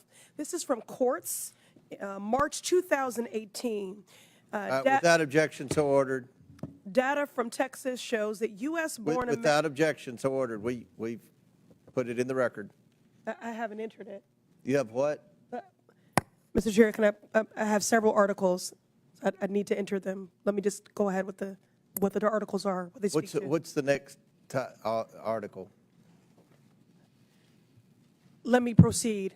Data from Texas shows that U.S.-born Americans that is commit not- more rape Presley, and murder than immigrants. Listen, this trend of you Data all from trying to get Texas thrown out of shows committee that so you can get on US-born MSNBC Americans is going to commit end. more We're not rape. going to put up with it. This is Chair my recognizes procedural Mr. right as a Subramaniam. member of this committee You can to go. enter You documents can go with into the Mr. record. Frost and Mr. I'm Green. reclaiming my time. That's You what do you not want. get to No. dictate Ms. Presley, how I've been I very. recite the I have articles been very for the accommodating record. to you, Mr. Subramaniam. And I Start take the particular clock.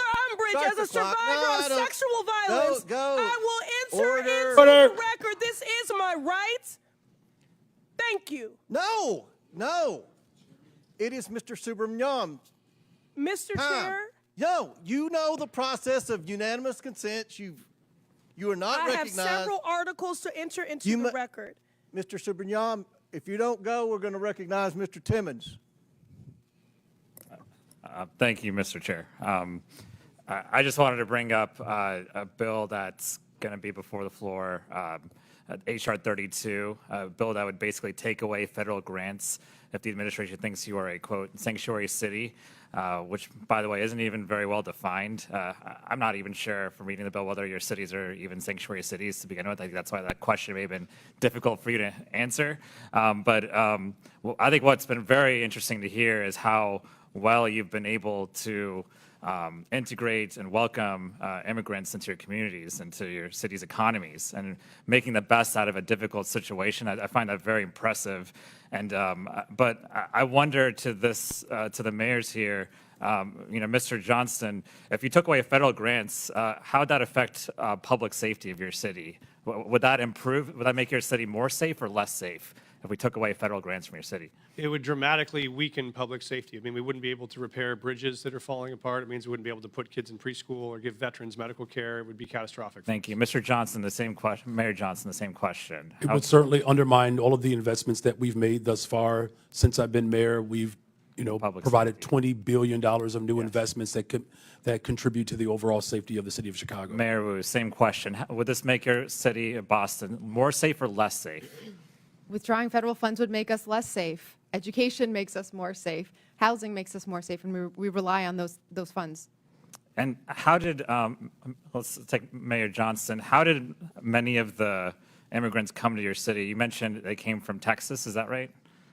That's correct, Congressman. They came on buses sent from Texas, mostly from El Paso. I feel like we have the wrong people in the room today. We have mayors of cities that are trying to do their best with the situation that they have. And then we have governors in Texas and Florida who are busing folks up to your cities. And so you're trying to make the best out of this situation. But somehow they're trying to make our immigration system worse, in essence, because they're taking the folks that come over to their states and they're spreading them across the country, and you're just trying to deal with that situation. Would you characterize it as that, Mayor Johnston? Yes, sir. We're just trying to manage the crisis in front of us, which is families being dropped off on our city streets in the winter with no clothes. Our calling is to make sure they're safe. And how would the Trump administration's funding freezes and cuts, would they undermine public safety in your city, Mayor Johnston? They could dramatically undermine public safety in our city. Everything again. Mayor Johnston, same question. It certainly will undermine community safety if the Mayor federal Wu, government same undermines question. the investments in people of Chicago. It would undermine our safety too. So we're trying to make your cities more safe, but there's a bill here in the name of making your cities more safe actually makes your cities less safe. Would you agree with that, Mayor Johnston? Yes, sir, I would. Mayor Johnson, the Yes. same question. Mayor Wu, Yes. same question. And I think this bill is actually, in a way, extortion, because you're basically trying to take away funding from a city if they don't do what the administration wants you to do. But, let's talk about extortion for a minute. Mayor Adams, I think everyone's a little bit concerned about the timeline of events that has led to your case being dropped. And so, Mayor Adams, did you meet with Tom Homan on December 12th of last year? Did President Trump say publicly that he considered pardoning you 4 days after that meeting? Yes or no? I don't recall what the president said in regards to that meeting. Well, he did. In January, did you meet with President Trump at Mar-a-Lago? Yes or no? Yes, I did. In this meeting, did you talk about immigration enforcement with the president? Talk about immigration in general. What was that? What did you talk about when it comes to immigration? Just how important it is to secure the border, and they were able to do so. We saw a 90% decrease, and I see that on my streets every day. Did you talk about your pending case with the DOJ? No, I did not. So the case did not come out. Have you ever talked about your case with the DOJ with the president? No more than what you heard him on the trail say that he thought it was important. I haven't heard much. Tell me, have you ever talked about the president, talked about your case in the DOJ with the president? Yeah, as I indicated previously, I'm going to say it again. This case is in front of Judge Ho, and out of deference to him. Have you ever talked about your case with anyone in the Trump administration? I'm going to say this again. This case is in front of Judge Ho, and out of deference to Judge Ho, he is going to determine the outcome of this case. That's not answering the question. I'm going to ask you one more time. Have you ever talked about this case with anyone in the Trump administration?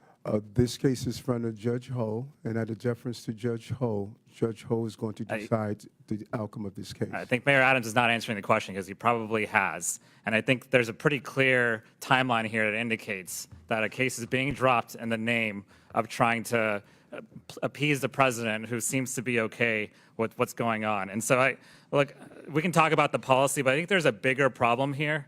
of public extortion and almost an endorsement of this extortion, and it's becoming the norm for this administration. I yield back. Chair recognizes Mr. Timmons from South Carolina. Mr. Chairman, before you do, I have a unanimous consent request, please. Mr. Spansbury, you recognize. Thank you, Mr. Chairman. I have 4 articles I would like to enter into the record titled "The Mythical Tie Between Immigration and Crime. Undocumented immigrants half as likely to be arrested for violent crimes. Immigrants significantly less likely to commit crimes," and one titled "Showing Data About U.S.-Born Citizens More Likely to Commit Murder." And Mr. Chairman, I do ask that you do respect my colleagues on this side of the aisle, parliamentary. Without objection, rights so ordered. to Your unanimous enter, consents use are these. put into the You did record, cut and off Ms. only Presley titles are while required. she was, And making once the you start request. filibustering, you become out of order. I am not filibustering. I'm just saying I the am last asking that you member on your that side was filibustering. She was not. She had Yes, she more was. articles And now you're than filibustering. Chair Mr. recognizes Chairman. Mr. Timmons from Chairman. South Carolina. Thank you, Mr. Chairman. I just want to speak directly to all 4 of the mayors. Y'all did the best you could with bad situations. You did. The former president let in, I don't even know what number to use.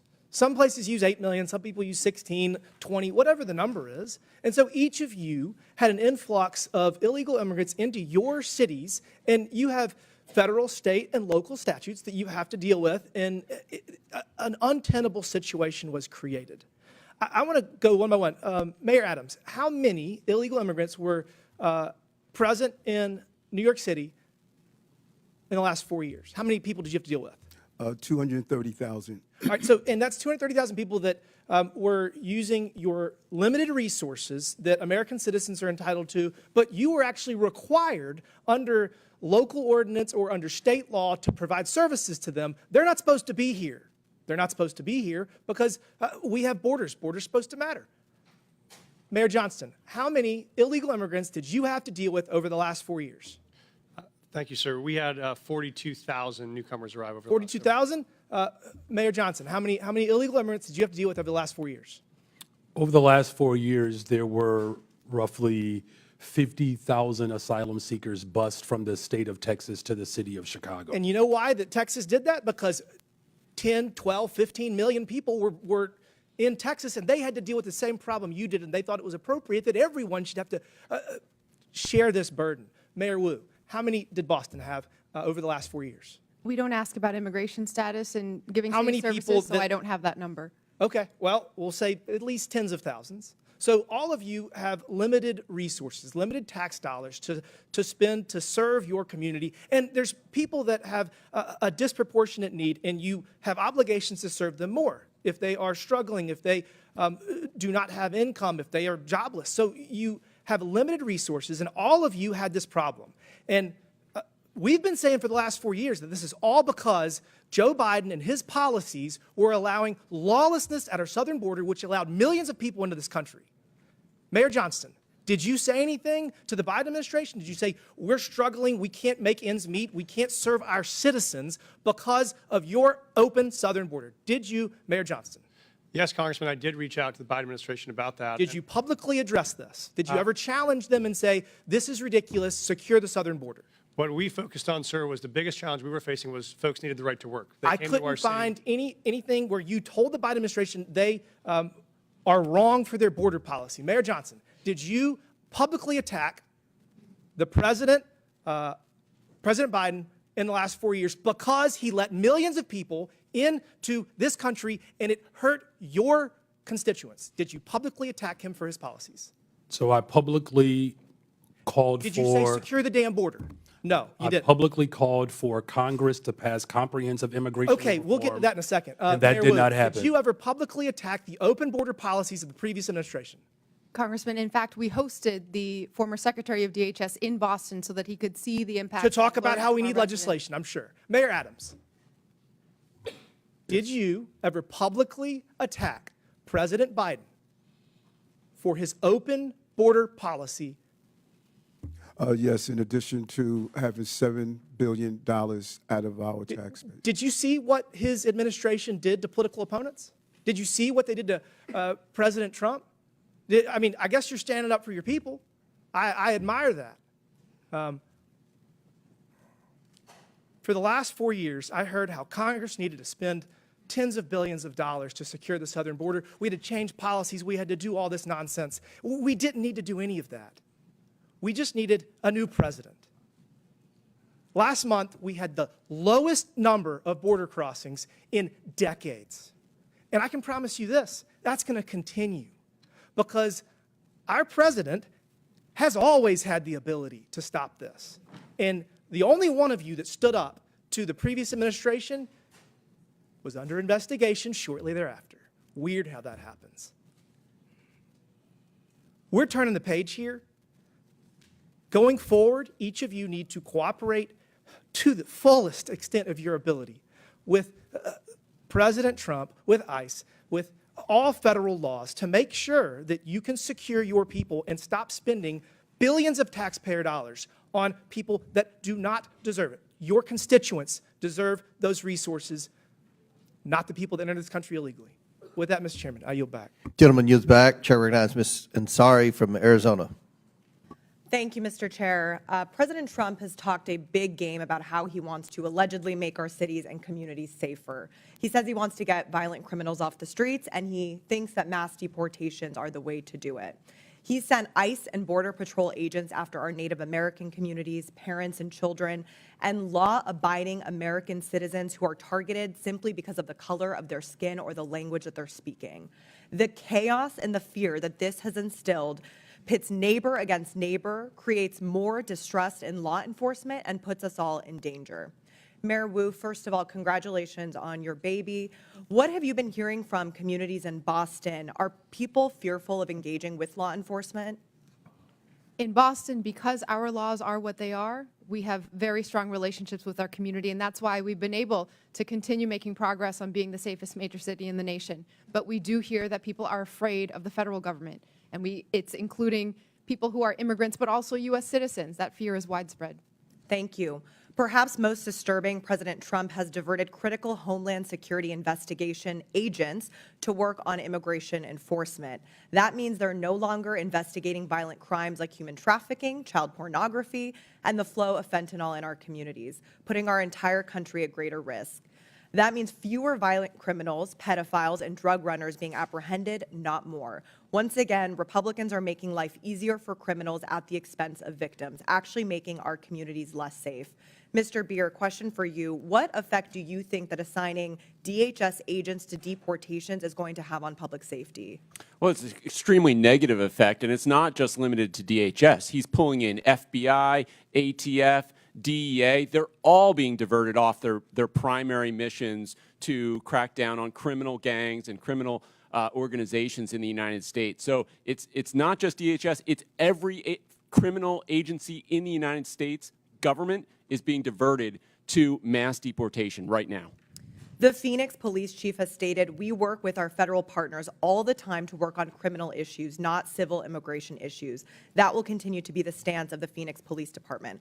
I can tell you during my time on the Phoenix City Council, I served on the Public Safety and Justice Subcommittee. I heard constantly from our police force that they are understaffed and need to focus their resources on violent crime. But President Trump has also tried to force municipalities to divert their law enforcement personnel to aid in mass deportations. Diverting city police to deportations would mean that our officers are spending less time investigating murders, rapes, and robberies.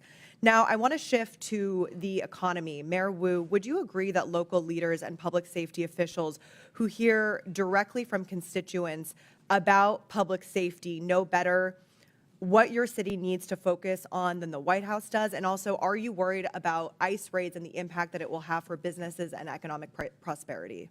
Yes, our local community knows best, and we can tell you in Boston, over our history, it has not been the word of presidents or kings or presidents who think they are kings that set what happens. It is our residents. And Mr. Beer, can you tell us more on what the economic impacts like food prices and housing costs of mass deportations would be and how this could affect a city like Phoenix? Well, about half the cost of the fruits and vegetables on your in your grocery store is coming from the labor of immigrants and other workers at our farms. So it's an extremely important component of our agricultural production in the United States, if you look at where these people have gone, they have gone into the sectors where there is no work visa. There is no legal immigration option for employers to hire in these sectors. That is why we had so many people come, because of the labor needs of the United States. Thank you so much. I truly want to thank the mayors for being here and taking on these ridiculous attacks on our local officials. You know what is best for your communities and the people that you represent. You know better than Donald Trump. You know better than Tom Homan. You know better than Stephen Miller. So thank you so much.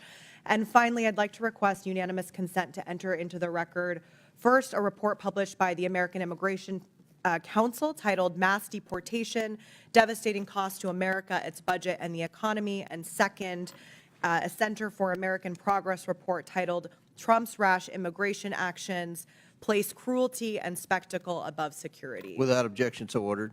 Thank you. I yield back to the ranking member. Chair recognizes Mr. Donalds from Florida. Thank you, Chairman. This is my third term on the Oversight Committee. We've been talking about illegal immigration and oversight the entire time. I remember we had a group of this committee that went down to the El Paso section of the border. This was back in February, March of 2021. And during that time period, we were at one of the holding centers, and there were these buses that were coming to the detention facility, and they were picking up 30 kids, 50 kids at random, walking out of the facility. And when I went over to question the bus driver that was transporting these kids, border agents told me, as a member of Congress, that you're not allowed to question the bus driver. And of course, people knowing me, I didn't take no for an answer, and I repeated the question. And I was told that this bus of children was leaving El Paso and going to San Diego. And so what was occurring under the Biden administration is that they were busing unaccompanied minors all across the United States for one reason and one reason only, and that was because they did not want the press to see the pictures of kids in cages. They did not want to see our borders being overrun. They wanted to disperse that problem all through the United States. That is the reckless history of illegal immigration under Joe Biden and the Democrat Party. Mayor Johnston of Denver, you lamented earlier that there were 10 to 11 buses coming per day to your city. Did you ever talk to Joe Biden about why this was happening to your community? Thank you, Congressman. I both reached out to Governor Abbott from Texas. He didn't respond, and I did. Why would you reach out to Governor Abbott of Texas when it is Joe Biden, the former commander-in-chief, that opened up our borders? Why didn't you talk to him? Well, our buses directly were being sent from Governor Abbott in Texas, so that was why we reached out to say we're happy to collaborate on a coordinated entry system. We understand no one state or no one city should bear the entire brunt of this, but let's collaborate. But I did. So I'm glad you said that, because that brings me to my next point. Governor Abbott and Governor DeSantis, when they started moving illegal aliens out of their states who were bearing the brunt of what Joe Biden and Kamala Harris were doing, and they've sent them to Denver, they sent them to Chicago, they sent them to New York, they sent them to Martha's Vineyard. The reason why they did that is because you four could hide behind the realities of illegal immigration on border towns all through our country and on cities and states who did not want to see illegal immigration, but did not have the political representation to go to the White House. And only when it showed up on your doorstep did you get upset. Mayor Johnston, coming back to you, how much did your city spend on illegal immigration? Do you have a round number? Over the last couple of years, on all newcomers, whatever their status was, it's around $79 million since 2022. $79 million. Mayor Johnson, Chicago. How much has the city of Chicago spent on illegal immigration? If you're referring to the 2022 up to 2024 of the buses coming from Texas, roughly the same percentage of the state of Texas, about 1% of our overall budget. What is that? Because we don't have the city's budget in front of me. Numbers. It's 1%, and if you want the actual calculation, we can make sure someone. You're the mayor. You don't have the math in front of you. It's 1% of the overall budget over the last 4 years. That's why you're a failing which mayor. is Mayor the same Adams, number that how was much did the sent from city of us New from York the actually state spend of on Texas. illegal immigration? Mayor Johnson, I already asked you. You don't have a hard number, and if you don't have a hard number, you're not running your city well. Mayor Adams, how much did the city of New York actually spend on illegal immigration? $6.9 billion of taxpayers' dollars. $6.9 billion of taxpayer money on a problem that was fostered on the American people. Mayor Wu, in the city of Boston, how much did you spend? We don't ask about immigration status and delivering city You don't services, ask so about we how don't much have money that the city number. of Boston has spent on illegal immigration? We Are you don't out of your distinguish mind? between immigration status. Do you as manage part your of our budget city or not, policies. Mayor Wu? That is how we keep Mayor our city Wu, safe. do you manage we your have budget the or not? numbers to prove it. I manage my budget. I have a AAA bond rating dating back 10 years. So for to the city of Boston, budget. just understand that your mayor does not care how much of your resources she has spent on people who are not citizens The city of of Boston the city of is Boston. sick of having I'm people reclaiming my outside time. Boston Mr. telling Bear, us what Mr. we Bear, I have need. a question for you because I understand Cato's perspective when it comes to illegal immigration. I understand that the Cato Institute for a long time has had a standard of actually having open immigration into the United States. Generally speaking, I don't want to get into specifics. We support legal immigration. We want immigration to be legal. Let me ask you this question, because one of the great libertarians of the modern era, Milton Friedman, famously said, you can either have open borders or a welfare state, but you have to choose. Mr. Beer, what do you choose? Milton Friedman said he wanted to allow illegal immigration to continue. I disagree with Milton Friedman's position on that. We should have legal immigration and build a wall around the welfare state, not around the country. That's in the best interest of taxpayers. And I would argue that under the current system where you have sanctuary cities popping up, it is not possible to build that wall. So America has to choose, Mr. Beer, you're done. America has to choose between securing our nation or protecting the taxpayer. I choose secure the nation. I yield back. Gentleman yields back. Chair recognizes Mr. Bell from Missouri. Thank you, Mr. Chair. In the 80s, there was the war on drugs. That didn't go so well. We essentially created classes of criminals for people, citizens, who just needed help. And I won't recount that entire history, but I don't think that we realized the error of our ways until it impacted more affluent communities, particularly with the opioid epidemic.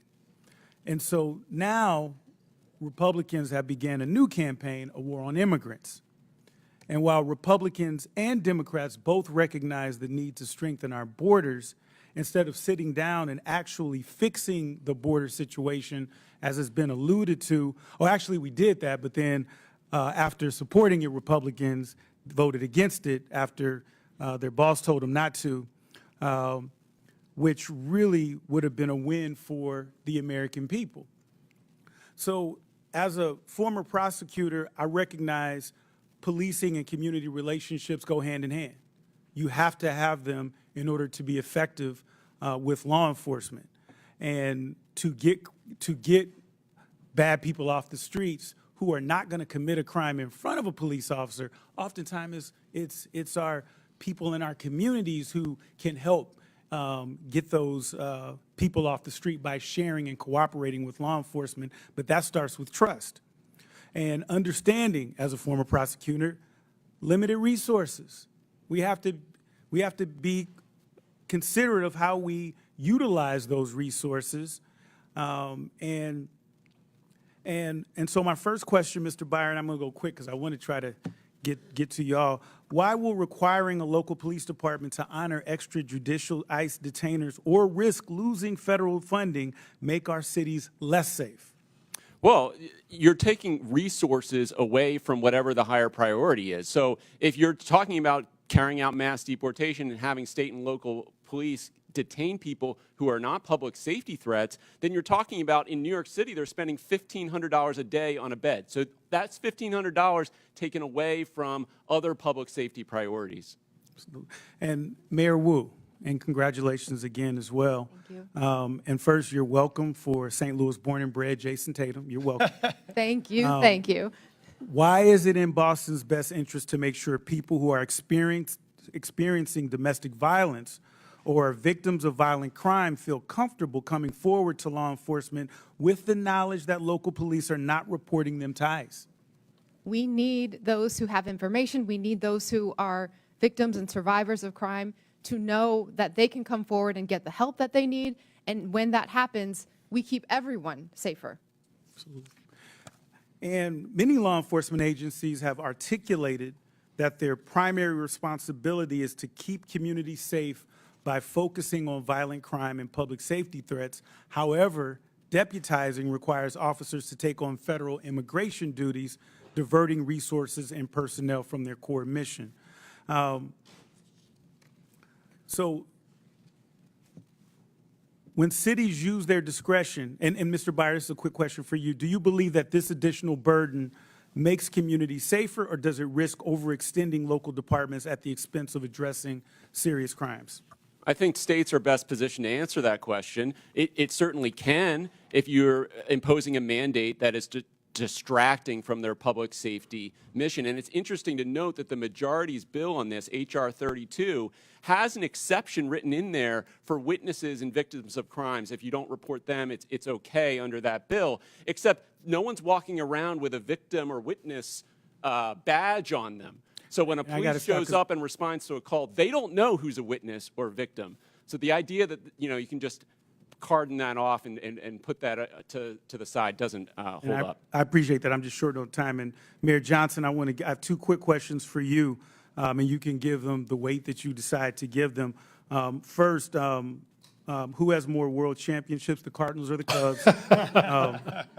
Mayor Adams, I don't want you in on that one. Can you tell us about the ways in which Chicago cooperates with federal law enforcement? Yeah, thank you for that question. Violent crime in the city of Chicago is down. It continues to go down in my leadership because of our investments. Having trust between community and police, local police, is attributed to that. And our local police department allies and cooperates with federal agents around human trafficking, drug trafficking, getting guns off the street, getting gangs off the streets of the city of Chicago, and it has worked. And the first black first lady in the history of Chicago is a Cardinals fan. Shout out to Hazelwood East.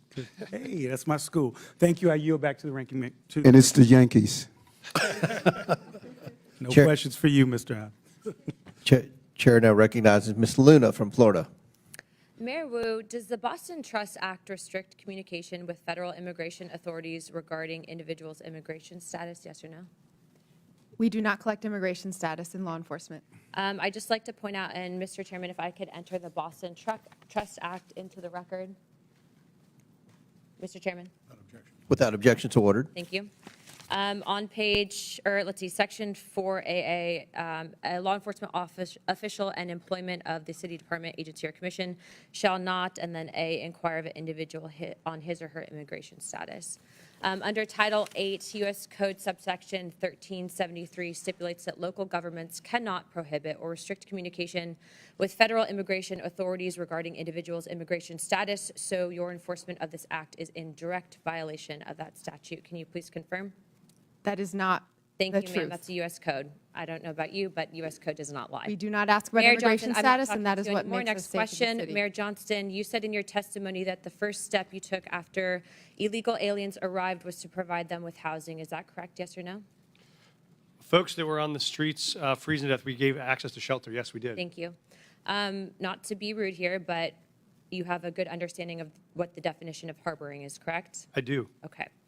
For those that might not, harboring means to knowingly or recklessly provide shelter or place to stay for an illegal alien. And according to Title 8 of U.S. Code subsection 1324, that is also a federal crime. Just to be clear, did you also say that you would be willing to go to jail to stop deportation efforts? I did say that I'd be willing to stand up for all of our residents, and the context was that was the point at which the administration was threatening to deploy the U.S. military to streets of our cities to Okay. pull kids out of schools and churches, Thank so we you. were worried about that. Thank you, Mr. Johnson. Mr. Chairman, I'd like to enter into the record an article from CBS. Without objection, so ordered. Thank you. In this, it says, Johnston said earlier this week that he's willing to use civil disobedience and, if necessary, going to jail to stop deportations. My final question would be for you, Mr. Mayor Johnson. Do you believe that Chicago's welcoming city ordinance encourages illegal aliens to enter the United States, specifically into Chicago, yes or no? No. Okay. So you don't believe that banning the transfer of individuals into ICE custody for the purpose of civil immigration enforcement encourages illegal immigration into Chicago? Or how about agencies, sorry, one second, or agents not being able to stop, arrest, or detain individuals based solely on their immigration status or administrative warrant? So we comply with all laws, local, state, and federal. To me, after this line of questioning, it's very clear that these policies that you have all implicated are active and alive and well in your cities, are in direct violation with U.S. Title 8 Code subsection 1324, and is a federal offense. But you all speak about a broken immigration system, And yet here you guys are aiding and abetting in that entire process. I want to be very clear about something. Open border policies, which is something that you guys are talking about, hurts people on both sides, meaning the people that are coming here illegally and then American citizens as well. I do not think you guys are bad people, but I think that you are ideologically misled, which is why, unfortunately, based on your responses, I'm all going to be criminally referring you to the Department of Justice for investigation. And as soon as I leave here, these will be going over to Pam Bondi. I'm not doing that in an effort to bully you guys, but I do believe that your policies are hurting the American people, and you can make that known with the evidence that you can present to the Department of Justice. But if you guys continue doing what you're doing, you're not going to help anyone. You're going to hurt more people, and that's exactly why I'm tired of it. The American people are tired of it. And Chairman, I yield my time. Would you yield your last minute? Yes, sir. Mayor Adams, you were one of the first mayors in what the media refers to as a blue city, typically, that came out and raised concerns about the influx of illegals pouring into the city of New York. Could you answer the question, what that did to New York City from a budgetary standpoint? Let's not even talk about crime or anything. Let's just talk about from a budgetary, the burden on the citizens of New York City. As I indicated, Mr. Chairman, we spent $6.9 billion, and the long-term impact of that is extremely significant. After COVID, we had a large number of children who was chronically absent. We could have taken $200 million of that and dealt with that. We have a real mental health crisis in our city. We could have spent hundreds of millions of dollars on that. And so the long-term impact of spending $6.9 billion is going to have serious ramification on the future of New York City. So it's more than just what happened last year or this year. It is what is going to impact us long term.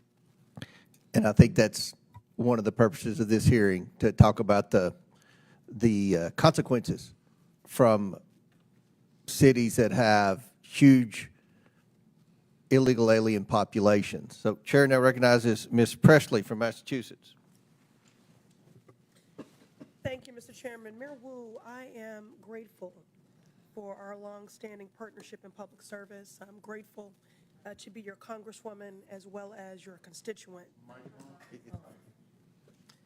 Can I get that time back? All right. Again, grateful for our long-standing partnership in public service, grateful to be your congresswoman, and grateful to be your constituent. It's clear my colleagues across the aisle didn't do their homework, because the fears and division they're trying to project onto Boston are really the stuff of Fox News fever dreams.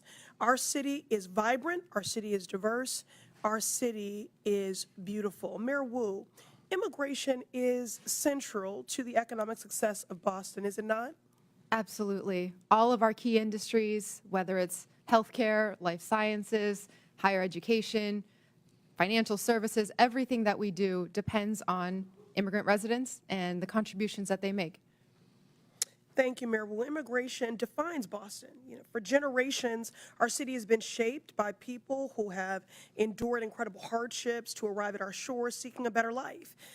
They drove taxis, opened restaurants, studied at our schools, built homes, repaired our roads and bridges, cared for patients, cleaned offices, built businesses, provided essential early education and childcare for our babies.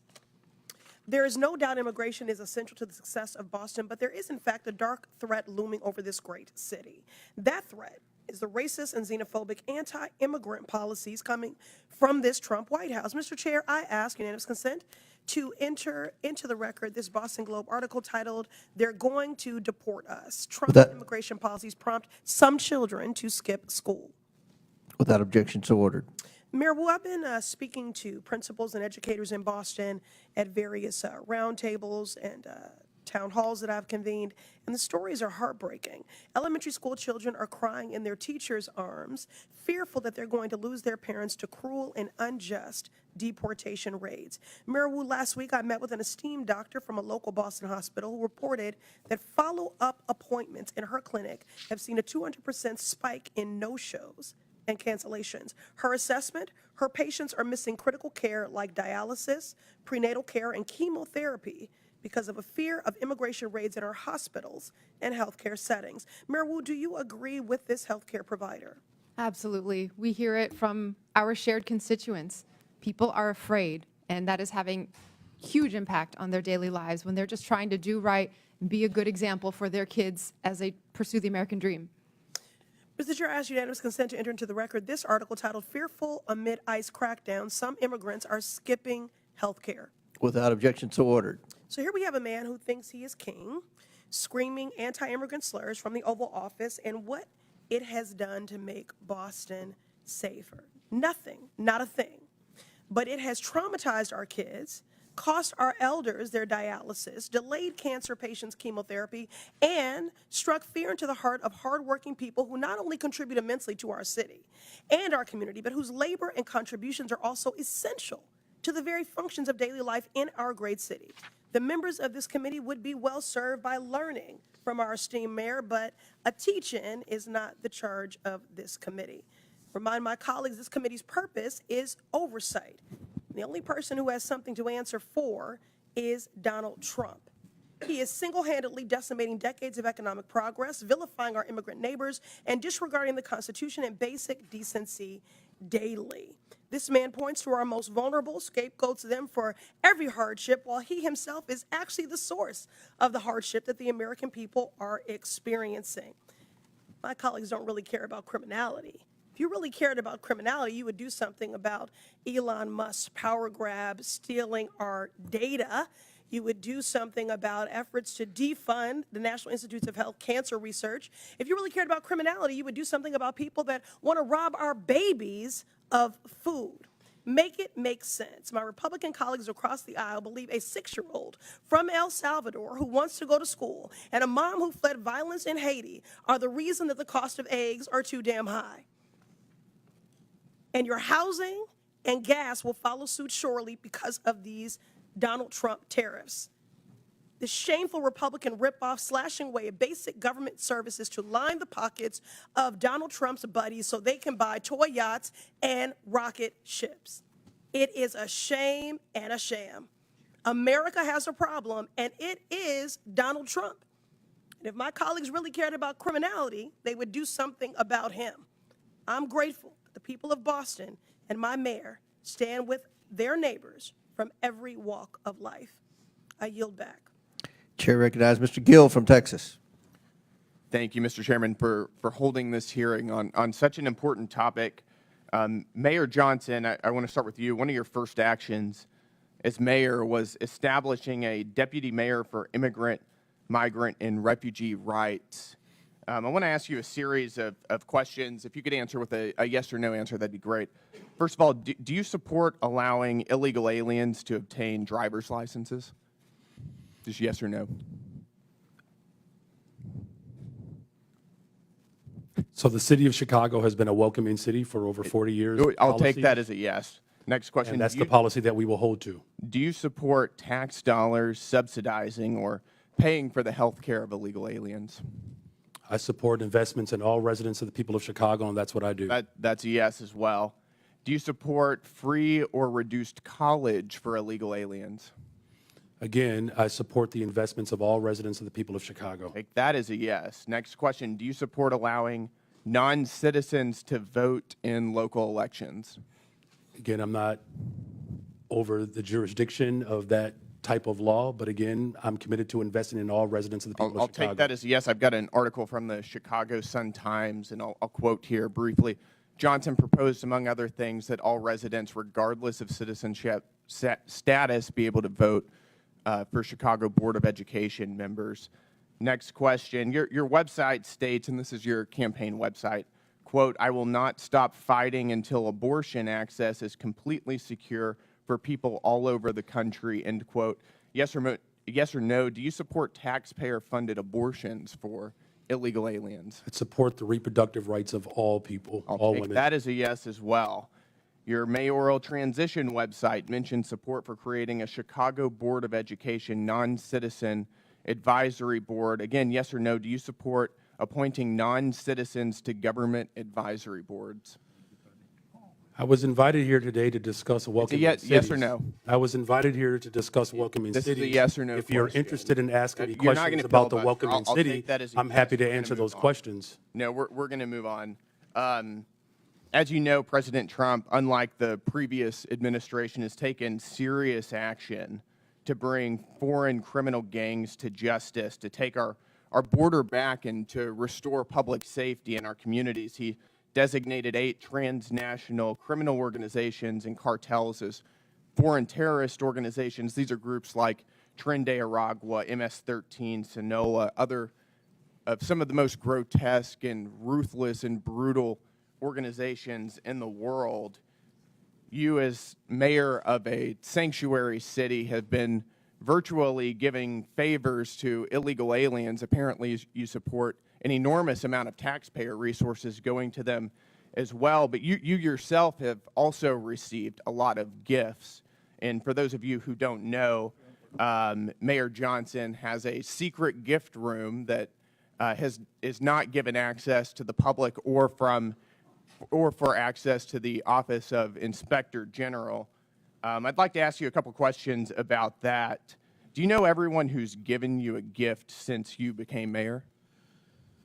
The city of Chicago has had a policy for That's 40 a years yes or no question. where there are individuals that would like to take- give no, gifts I'm to the city of reclaiming my Chicago. time. I'm going to take that as And a we do no. not accept When those did gifts. you We become receive mayor? them on No, I'm behalf going to reclaim my of time the city here. of Chicago. You're not going to filibuster here. When did you become mayor? I was elected mayor of the city of Chicago in April of 2023, and I was sworn in May That's good. 15th On June of 12th 2023. On June 12th, 2023, you received Hugo Boss cufflinks and a personalized Mont Blanc pin. Do you know who gave you those? So I did not receive those personally. The city of Chicago You received those on behalf and of that's the city of right, on behalf of the city of Chicago, you know, as I every understand the mayor difference. in the Do you know history who- of Chicago who has Do you know who provided gave those gifts to the city of Chicago? Do you know who gave those to the city of Chicago? So again, on behalf of the city of Chicago, there are It's a yes gifts or no that are question. received, Do but I you? do not Do you- accept. Those are not Do you my don't- personal so you gifts. don't know. Those are the gifts of the city of on March Chicago, 18th, and that's why you are aware 2024 that they exist because they're reclaim within the my law. time here, sir. On March 18th, 2024, you received a Gucci tote bag. Do you know who gave you that? Gave the city of Chicago that? Again, I was here and I was invited. I'll also to take that as respond no. to the On March questions 19th, around 2024, welcoming the city. I'm city of happy to answer Chicago any of those received questions. A Givenchy bag, a Kate Spade purse, and Carucci shoes. Do you know who gave the city of Chicago those? Again, I was brought. I'll I take brought that my as a no. energy I'm here reclaiming my time to respond here, sir. I am on behalf of the reclaiming city my of Chicago time. of This what a welcoming raises city serious ordinance is. ethical concerns. You're providing an enormous amount of aid to illegal aliens, aiding and abetting criminals who have come into our country illegally. And you yourself are receiving an enormous amount of gifts, and you won't even tell us who they're coming Mr. from. That Chairman, raises time is up. serious ethical We have a concerns. 5-minute rule. Gentlemen's Mr. time's Chairman, I'd like to ask for unanimous consent to enter into the record the City of Chicago Office of Inspector General advisory concerning gifts accepted on behalf of the city. Without objection, so ordered. Thank you. Chair now recognizes Ms. Tlaib for 5 minutes. Thank you, Mr. Chair. Mayor Adams, since we're on this conversation around oversight and some misclaims here about corruption, I mean, do you agree, Mr. Mayor Adams? Yes, I hear you. I hear you, Congresswoman. Oh, okay, you weren't looking at me, that's why. Mhm. It's okay, I'll speak louder if you want. Do you agree to a quid pro quo deal to enforce the Trump administration's cruel immigration policy in exchange for protection from the federal corruption charges against you? And you are under oath, just as a reminder. Congresswoman, there was no agreement. There was no quid pro quo, and I've done nothing wrong. So help me out here, though. So the Trump official, Tom Homan, we all know who he is, he said, quote, I'm quoting him, if he doesn't come through, I'll be in his office, up his butt, sorry, Chairman, saying where the hell is the agreement we came to, end of quote. You're accusing the Trump administration for lying? Or, did they lie? What agreement they're lying then? Mr. Homeland and I both agree we will fight dangerous criminals, and we've never had any conversation about my case. Okay. So Mayor Johnson and Johnson and Wu, I'm sorry, I can't get the You can just call it Chicago and Denver. There you go. This is really important, you know, as a child of immigrants, and I think many of my colleagues on that side of the aisle have beautiful, diverse communities as well. And one of the things that I know happens when we try to have local law enforcement and local city officials, I mean, they even want treasury, folks that work for our city treasury, asking people for immigration status. That's what they would prefer. You know, is that racial profiling? I mean, what do? Like, you wait for somebody to come, they have an accent, maybe they wear hijab, maybe they look a certain way. That's what they want you to do. That's what they're asking you to do, by the way. They want you all to basically do the job of what the federal government should be doing in regards to passing really comprehensive immigration reform, so families are not separated, because right now they're just, all they want to do is continue talking about enforcement. Guess what? The last 20 years it didn't work, did it? It isn't working. So one by one, if you can talk about that, because I know my mother, who's been here for over 50 years, is carrying her passport, her U.S. passport, for the first time in her life. And she ain't traveling nowhere out of the country. But she's carrying it because she knows her beautiful accent, it's beautiful, I love it, and just so fearful of being stopped and being asked her immigration status. She knows she'll be racially profiled. And she already feels unsafe in a community she lived in for over 50 years. Thank you, Congresswoman. I would just agree. We don't think it's relevant to know someone's status when they come into a public library to check out a book, or if they come to the hospital for service, or if they come to register their child for school. The Constitution says you're entitled to an education. Our job is to provide it. So we think that's unnecessary, and it just scares people away. Yeah, Mayor. Yeah, allowing local law enforcement in the city of Chicago to focus on city priorities, as well as making sure that there's trust between our immigrant communities and all of our communities. I've worked on domestic violence cases as a former immigration attorney. Absolutely. I'm telling you, this is deadly for women being abused. Deadly. It certainly engenders trust, and that's how we have driven crime down in the city of Chicago, because of that trust. Mayor Wu. Thank you, Congresswoman. Boston is proud to be the safest major city in the country, and we do not ask about immigration status when providing city services. We also are clear to all our residents that we do not care about immigration status when we hold people accountable for doing harm in the community as well. Yeah, because when I hear sanctuary city, I hear anti-racial profiling. I really do. I hear like, okay, we're not here in the business of trying to enforce broken immigration laws that are inhumane, completely immoral right now. That's what I hear. And I, as a former immigration attorney, when I hear the story in Denver, and trust me, ICE is there waiting to pick them up. They sent 6 of them, and they couldn't handle, 6 of them couldn't take this guy that they're supposed to pick up. Doesn't make any sense to me, because they're there. They're pretending they don't know that as a fact. But one of the things that bothers me about all of this is the executive order of rescinding the sensitive locations. Why this is important. They basically want to do immigration enforcement and racial profiling, and immigration enforcement that's race-based, because I'm at the Canadian border in Detroit. Do you know the majority of people coming down undocumented is Canadian? But guess what? It's still the brown folks that are overwhelming. ACLU did a study, is overwhelming the ones being targeted, detained, and deported. And so for me, the sensitive location, this is hospitals, schools, you know, this is like funerals. This was all a policy in place to protect us from having our communities over police and militarized. Can you talk about the impact of that? And I have 22 more seconds because he went over 22 more seconds. He spoke over him. No, he didn't. No, I didn't. Chairman, I never spoke over him. No, not you.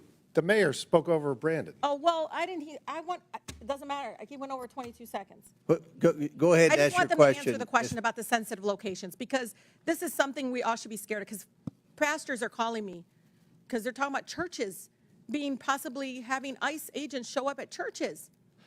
I can just say, Congresswoman, our fastest growing church in Denver went from 700 folks in the parishon to 5 after that announcement.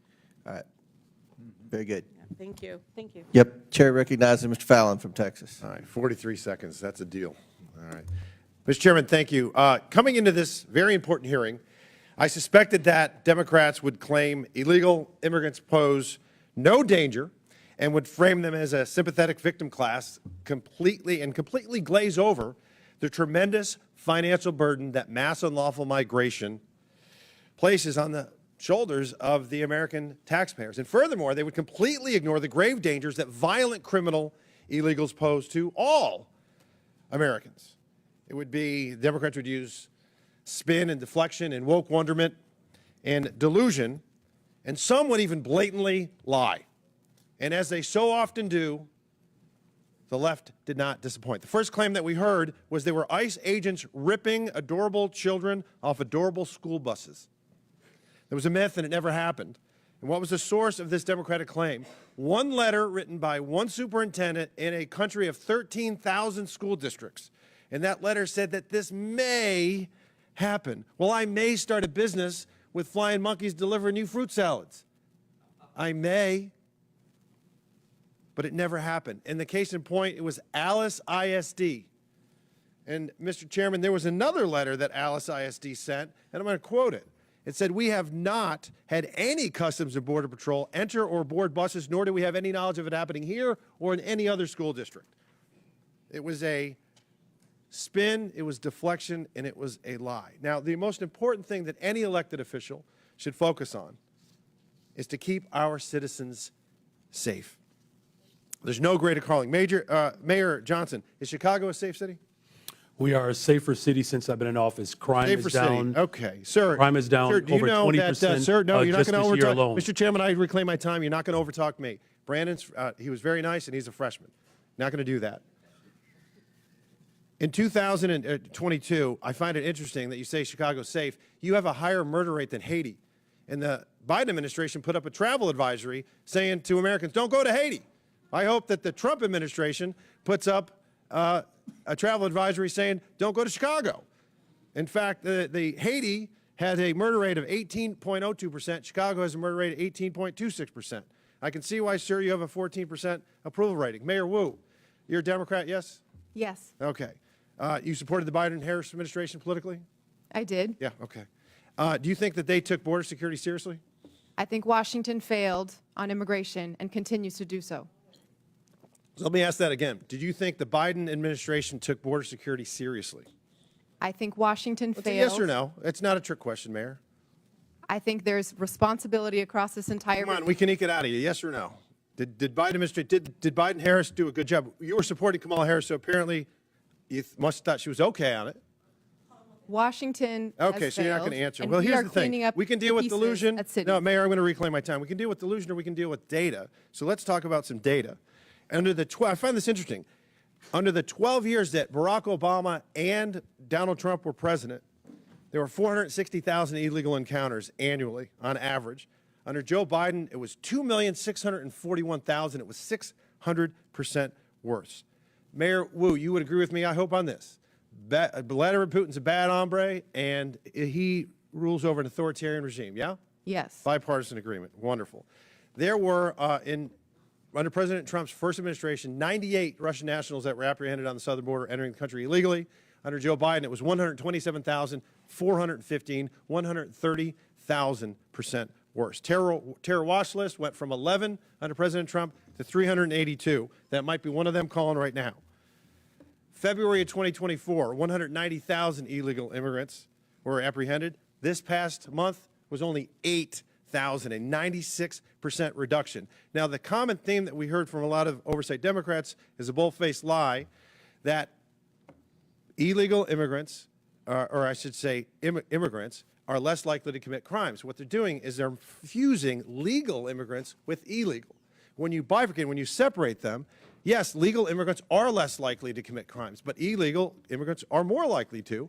Non-U.S. citizens account for 7% of the U.S. population, yet account for 15% of the federal arrests and prosecutions, according to the Justice Department. The Federation for American Immigration Reform found that if you were an illegal immigrant, you were 2 times more likely to be incarcerated in California and New York, and 5 times more likely in Arizona.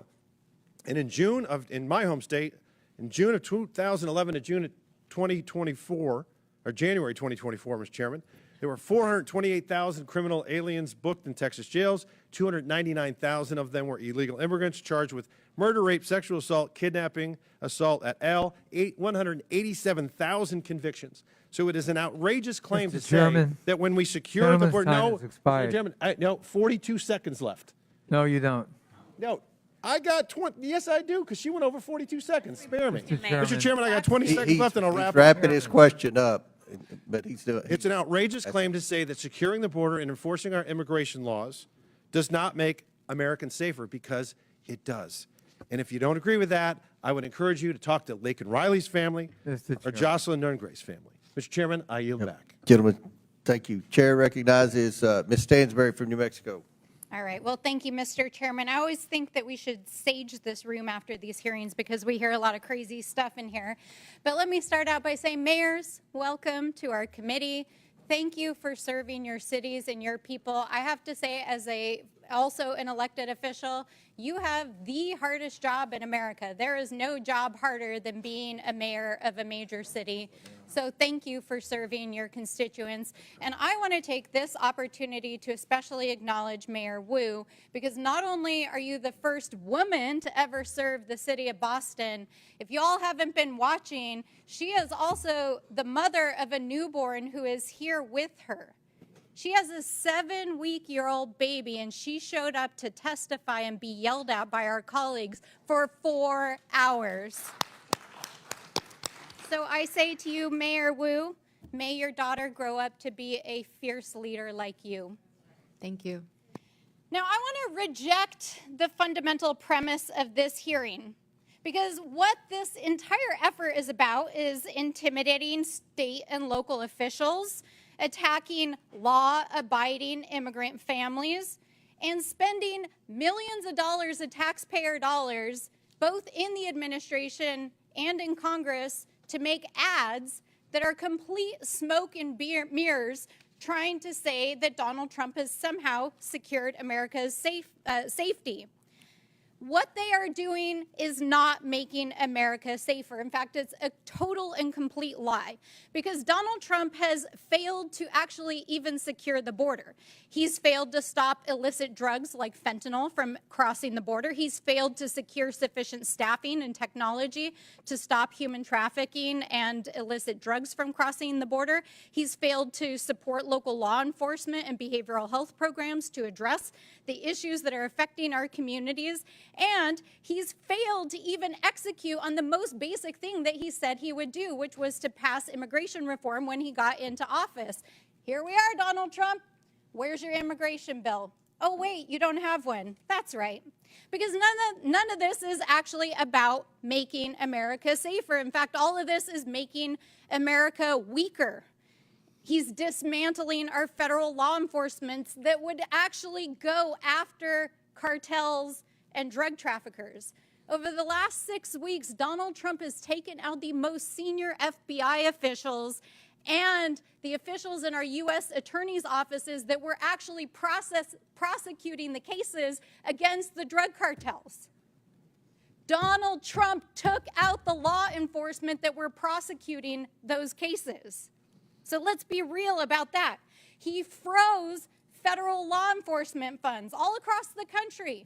I have tribes in my district that still haven't had their DOJ grants reinstated. Let's be real about what's going on here. He's frozen funds to refugee resettlement and other immigrants groups permanently who have outstanding receipts.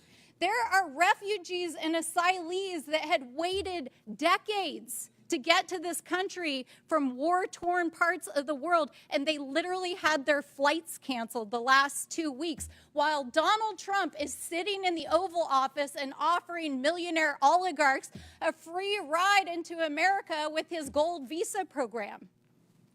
Is this really about making America safe again? Is that really what he's about? Is that really what my colleagues across the aisle are about? Because what I can tell you, as a representative from a great city, the city of Albuquerque, a border state, is that we know what makes our communities safer. It means we stop drugs from coming into our country and our communities. It means that we support and we fund our law enforcement. It means that we fund our behavioral health system. It means that we support our mayors, our tribal leaders, and our state officials. It means that we invest in them. It does not mean that we drag them in front of Congress for 4 hours. We yell at them. We tell them we're going to give them criminal referrals. The DOJ is intimidating our mayors, and my colleagues across the aisle are producing TV ads to try to pretend that they're making this country safe again. It's total bullshit. Absolute bullshit. They are not making America safer again, and what they are doing is terrorizing immigrant families. That is what they are doing. Parents who are afraid to send their kids to school, parents who are afraid that they won't come home again, kids who are afraid to leave their houses, refugees who have waited for years to come into this country. And our mayors are sitting here enduring this ridiculous hearing as they've been threatened in front of the American people. And so I will say, in the words of my sister in the front row who brought forward the words of one of our faith leaders just a few days ago on the House floor, I hope that my colleagues across the aisle, who I can tell, most of whom come from immigrant stock, will have the same mercy that our ancestors had shown to them by this country so that you could sit here and be a congressperson. Gentlelady's time's expired. We're going Chair, I'd to, ask the unanimous consent. Ms. Crockett. From The Economist, how Boston became the safest big city in America. Murder is declining across the country, but Boston has led the way. And then I have one more UC request. It is from insightcrime.org. Gang violence in Haiti continued to surge in 2024, following a trend that began after the assassination of President in 2021. The country reported a record number of homicides in 2024 with over 7,000 murders for a rate of 62%, up from 40.9% in 2023. Without objections ordered, at the request of the witnesses, we're going to do one more questioner. It'll be Mr. Sessions from Texas. Then the committee will take a 15-minute break. Last questioner before the break, at the request of the witnesses, will be Mr. Sessions from Texas. Mr. Chairman, thank you very much to the panelists. Thank you for taking time to be here. I hasten to say that I'm probably not going to yell at you. I will not live up to the things that we've been accused of today, but I will say that I want to defend some actions that are being taken.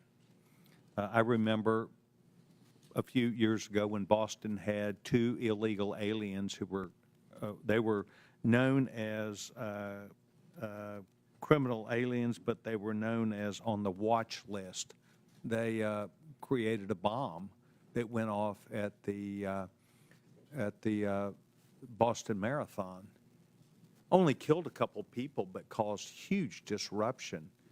And it brought to light that the administration at the time and prior administration had allowed people who were on watch lists that we understood, terrorism, criminal, and we were allowing them in the country.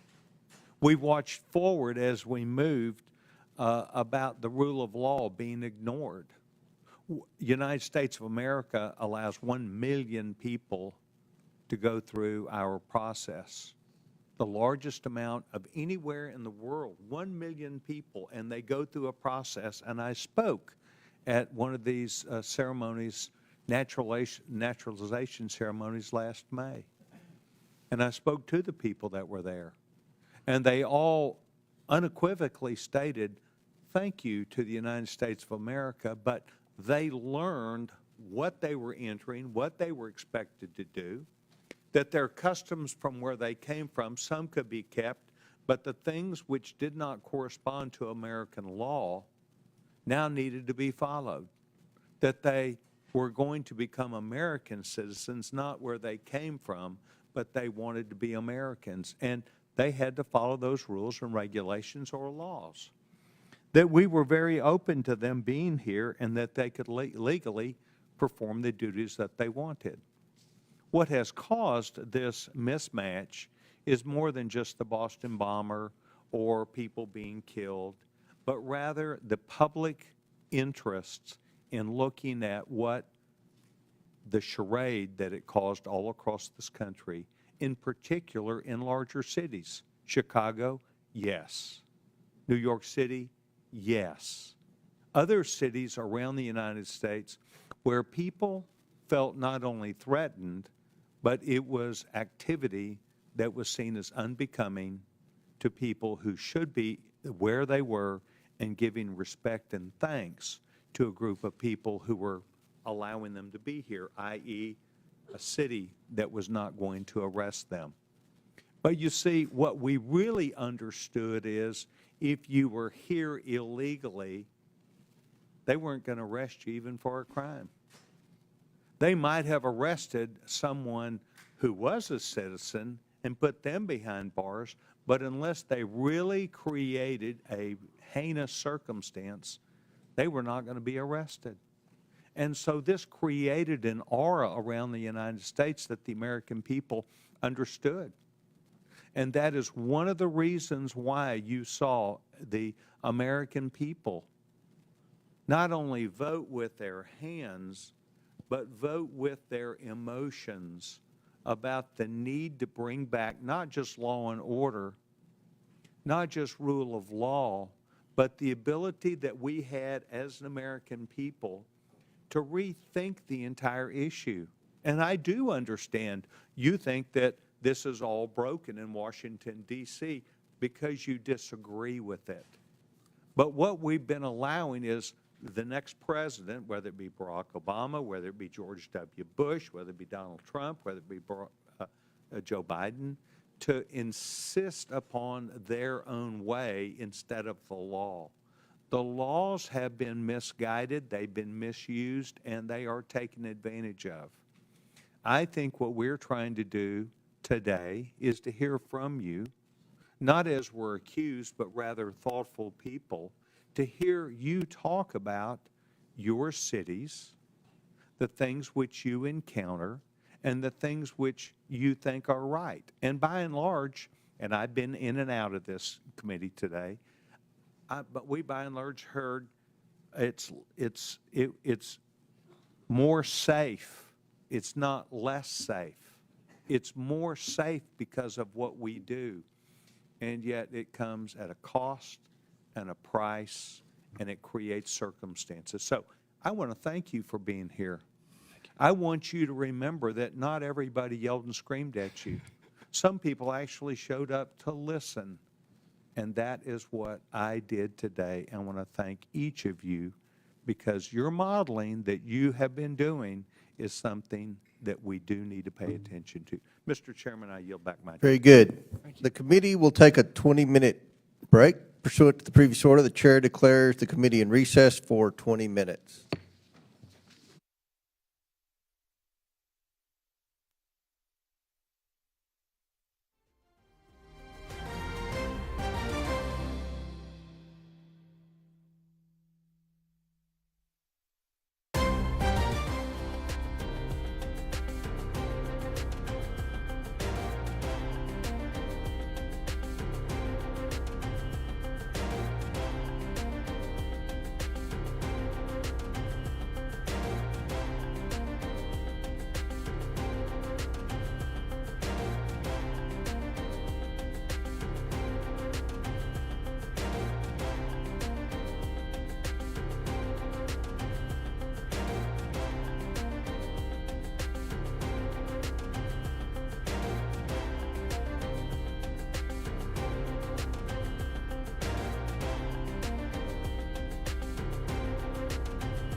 keeping you safer sooner. CBS 2 First Alert Weather.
CBS 2 News streams here. CBS News Chicago.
keeping you safer sooner. CBS 2 First Alert Weather.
CBS 2 News streams here. CBS News Chicago.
keeping you safer sooner. CBS 2 First Alert Weather.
CBS 2 News streams here. CBS News Chicago.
want to touch on something because I know that many of you prepared for today's hearing by making sure that you got a little bit of information about immigrants and crime in your cities. Let me ask each of the mayors, just yes or no, have any of you been made aware of any immigrant that has had 34 felony convictions that has still been able to roam around in your cities? Anyone? No, ma'am. 34 felony convictions. No, From the Congresswoman. immigrants. Anybody? I'm not aware. Oh, okay. Okay. I'm just curious because we are so concerned about crime, and I know that my Republican colleagues would never want anybody with 34 felony convictions roaming around because that could be a danger to the community, but I will move on. The Republicans put more effort into producing their little propaganda trailer for this hearing than they have into reforming America's immigration system. And that's why we're here today. In fact, Republicans are beating up on the vast majority of you about what you're doing for your citizens, but the last time I checked, you're actually showing up. You may or may not be aware, but the NRCC just instructed Republicans to stop their town hall meetings because their constituents were showing up and telling them to do your jobs. If I had to sum up some of what you have said thus far today, I would sum it up as you have been trying to tell them as politely as you can to do their jobs. In fact, we know that they have not done their jobs, and so they're trying to force you to do it for them by turning your local law enforcement officers into ICE agents. They have this fake outrage about how immigrants are stealing resources and jobs from Americans when residents of Boston, Chicago, New York City, and Denver are subsidizing public services in their districts and their states because the Republicans refuse to ensure that their constituents earn a livable wage. Look, they don't have a plan to fix immigration in America because they don't want to. Mass deportation isn't a plan. Arresting kids in schools or worshipers in church isn't a plan. But there are important points to discuss as it relates to immigration in America. So, Mr. Beer, in January, you testified before the Judiciary Subcommittee on Immigration, Integrity, Security, and Enforcement. During that hearing, we played a little game called Rhetoric or Reality. Do you remember that? I remember, yeah. Okay. Well, let's go ahead for round two, why don't we? Rhetoric or reality? Immigrants are a burden to the American taxpayers because they deplete our federal resources. That would be rhetoric. Correct. In fact, the Congressional Budget Office estimates that immigrants will lower U.S. deficits by a cumulative $1 trillion and increase the U.S. economy's size by nearly $9 trillion over 10 years. Is that correct? That is correct. In 2023, 47 million immigrants paid nearly $652 billion in taxes, $58.1 billion in taxes alone into Texas. Rhetoric or reality? During his first administration, Trump improved enforcement of U.S. immigration laws. He did not. In fact, President Trump closed almost all immigration courts for removal proceedings, cut prosecutions for unauthorized entry by 87%, cut ICE removals to the lowest level in the history of the agency, and released 9,000 people with violent crime convictions back into our communities. Is that correct? That's right, yes. So rhetoric or reality? President Trump's immigration policies make American communities safer. No, they don't make communities safer. In fact, nearly 100,000 unauthorized immigrants have obtained legal status through their cooperation with law enforcement. And local law enforcement agencies have more than 300,000 pending requests for immigrants seeking legal status based upon their cooperation with law enforcement, according to the Department of Homeland Security. Is that correct? That's right. Immigrants work with law enforcement to stop and solve crimes. Thank you. That was one of my rhetoric or reality questions. Sorry. The question was, immigrants without legal status can help stop crime. That's correct. Yes, right? that's correct. All right. And Mr. Beer, isn't it true that Republicans are threatening to illegally strip cities of law enforcement grants intended for local policing and public safety if they don't go along with Trump's immigration agenda? That's right. They want to redistribute the fiscal burden onto the Democratic cities and away from the Republican ones. Which brings me to my next point. Mayor Adams, do you believe that President Trump is weaponizing the Department of Justice against local governments like New York City? As I stated publicly,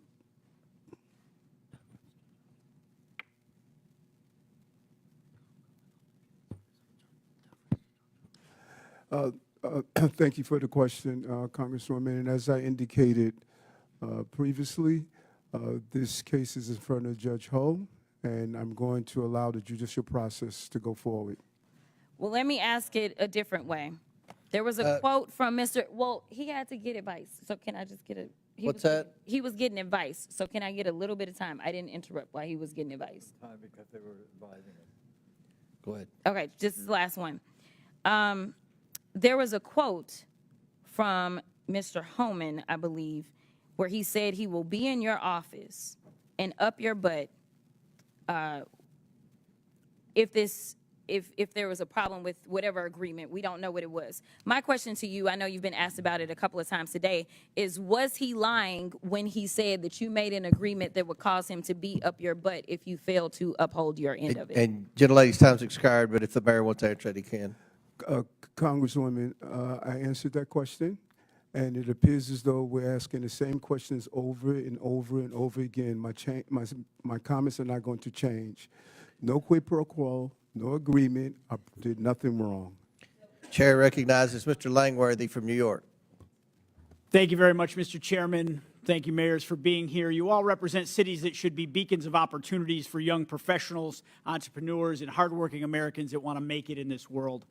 Not the laughingstocks that they've become in many ways. New York was once hailed as the capital of the world. Boston was admired for its founding role in America. Chicago was the gateway to the West and the icon of the Great Lakes. And Denver was admired for its natural beauty.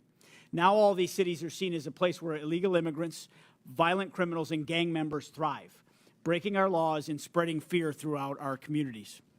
Let's be clear. Sanctuary policies have not just failed, they've made our cities less safe and less welcoming to those who truly want to contribute to our communities. Here's a perfect example. Laken Riley's murderer was arrested in New York City on charges of detaining a minor. He was released due to New York State's sanctuary status. He was then allowed to go on to Georgia, where he murdered Laken in cold blood. Last night in my district, 400 miles from New York City, 2 members of Trendaragua gang were arrested for an ATM jackpotting scheme that stole more than $100,000. The suspects were also wanted for similar crimes throughout the state of New York, and in your state's Mayor Johnston and Mayor Wu for hundreds of thousands of dollars.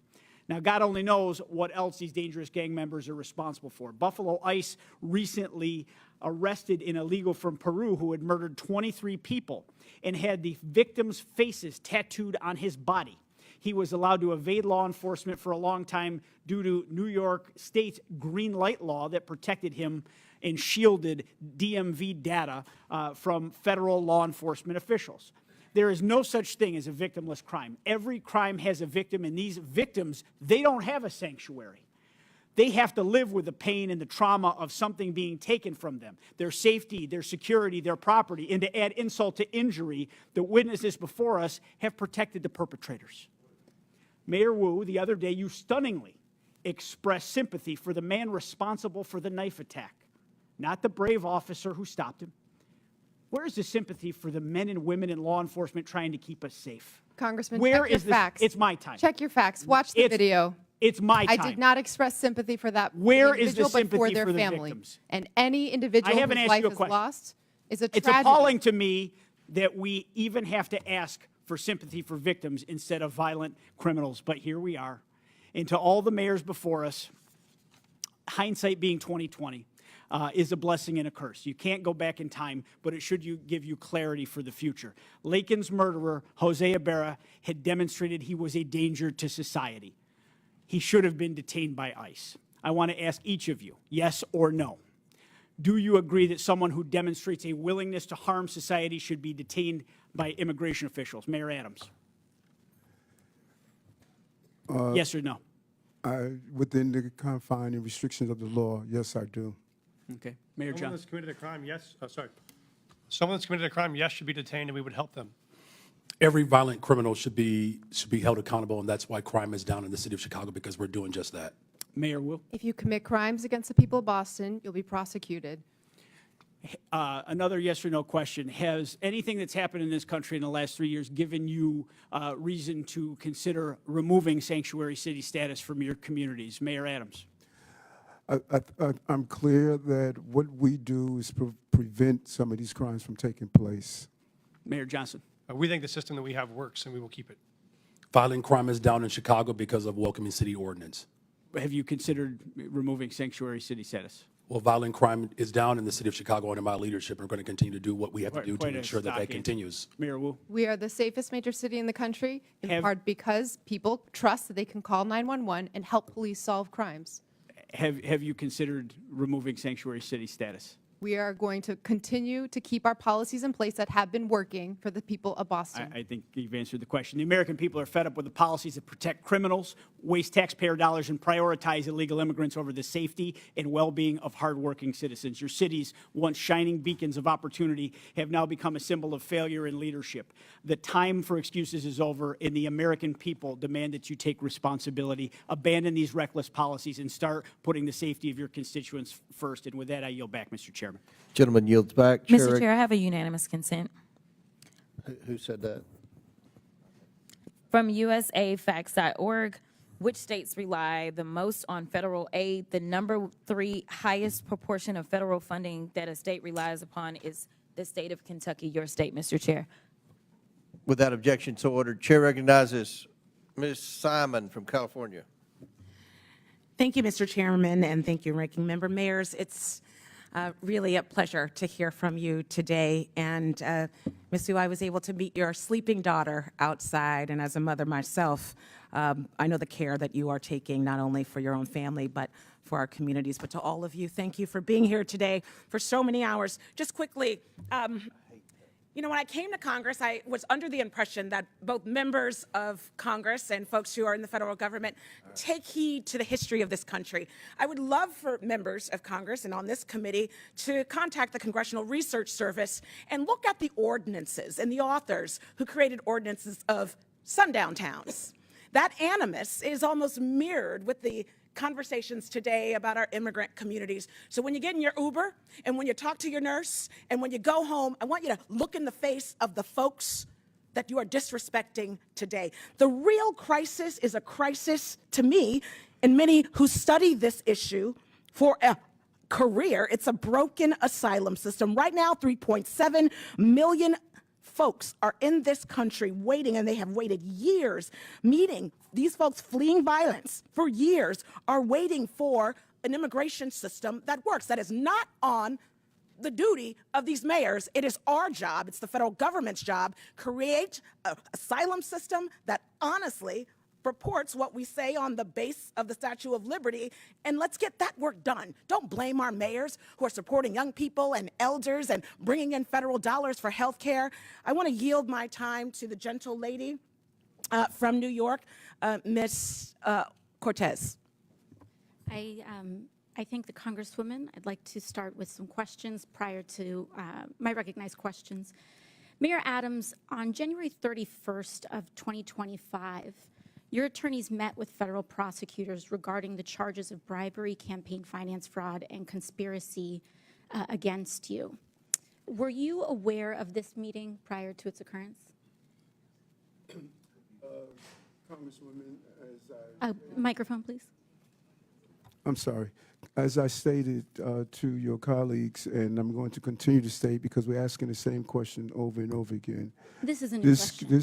This case is in front of Judge Ho, and out of deference to I our understand, criminal Ms. justice Mayor Adams. process, I'm going to Mayor Adams, defer this as your to the counsel, court. I'm sure will inform you.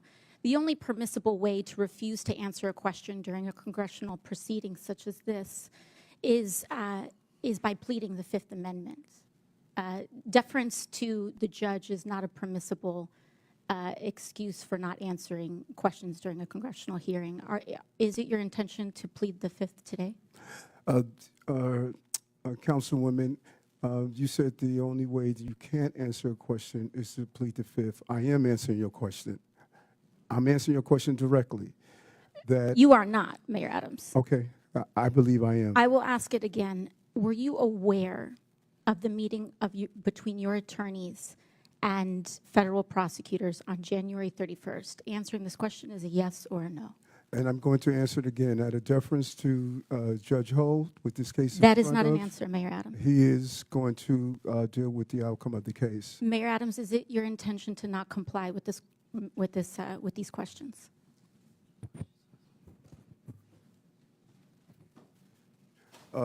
As I stated, I'm answering your questions, and what you're doing, let's be clear on, you're asking me about communications between my attorney and I. And I don't Okay, think I'll that move is on to the next appropriate question. If to it's be about- if asking a it's- question if it's between about- my attorney and I, because we are in a country of law and order. I understand. And your So, Mayor relationship Adams, and who communications is with your your attorney attorney? should be respected. Who is your attorney? Alex Spiro. Alex Spiro, thank you.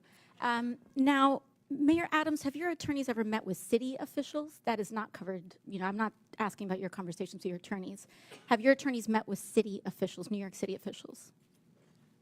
Any communication or activity between my attorney So yes and or I no? is Have up to your- attorney have and your I. personal You can reach out attorneys to, met with New York City officials? Alex Spiro, my attorney, to deal with those communications.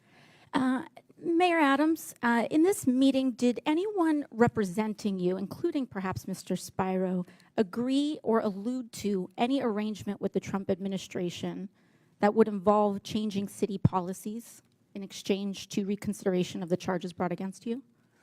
You say in this meeting? Can you be clear? In the January on 31st meeting?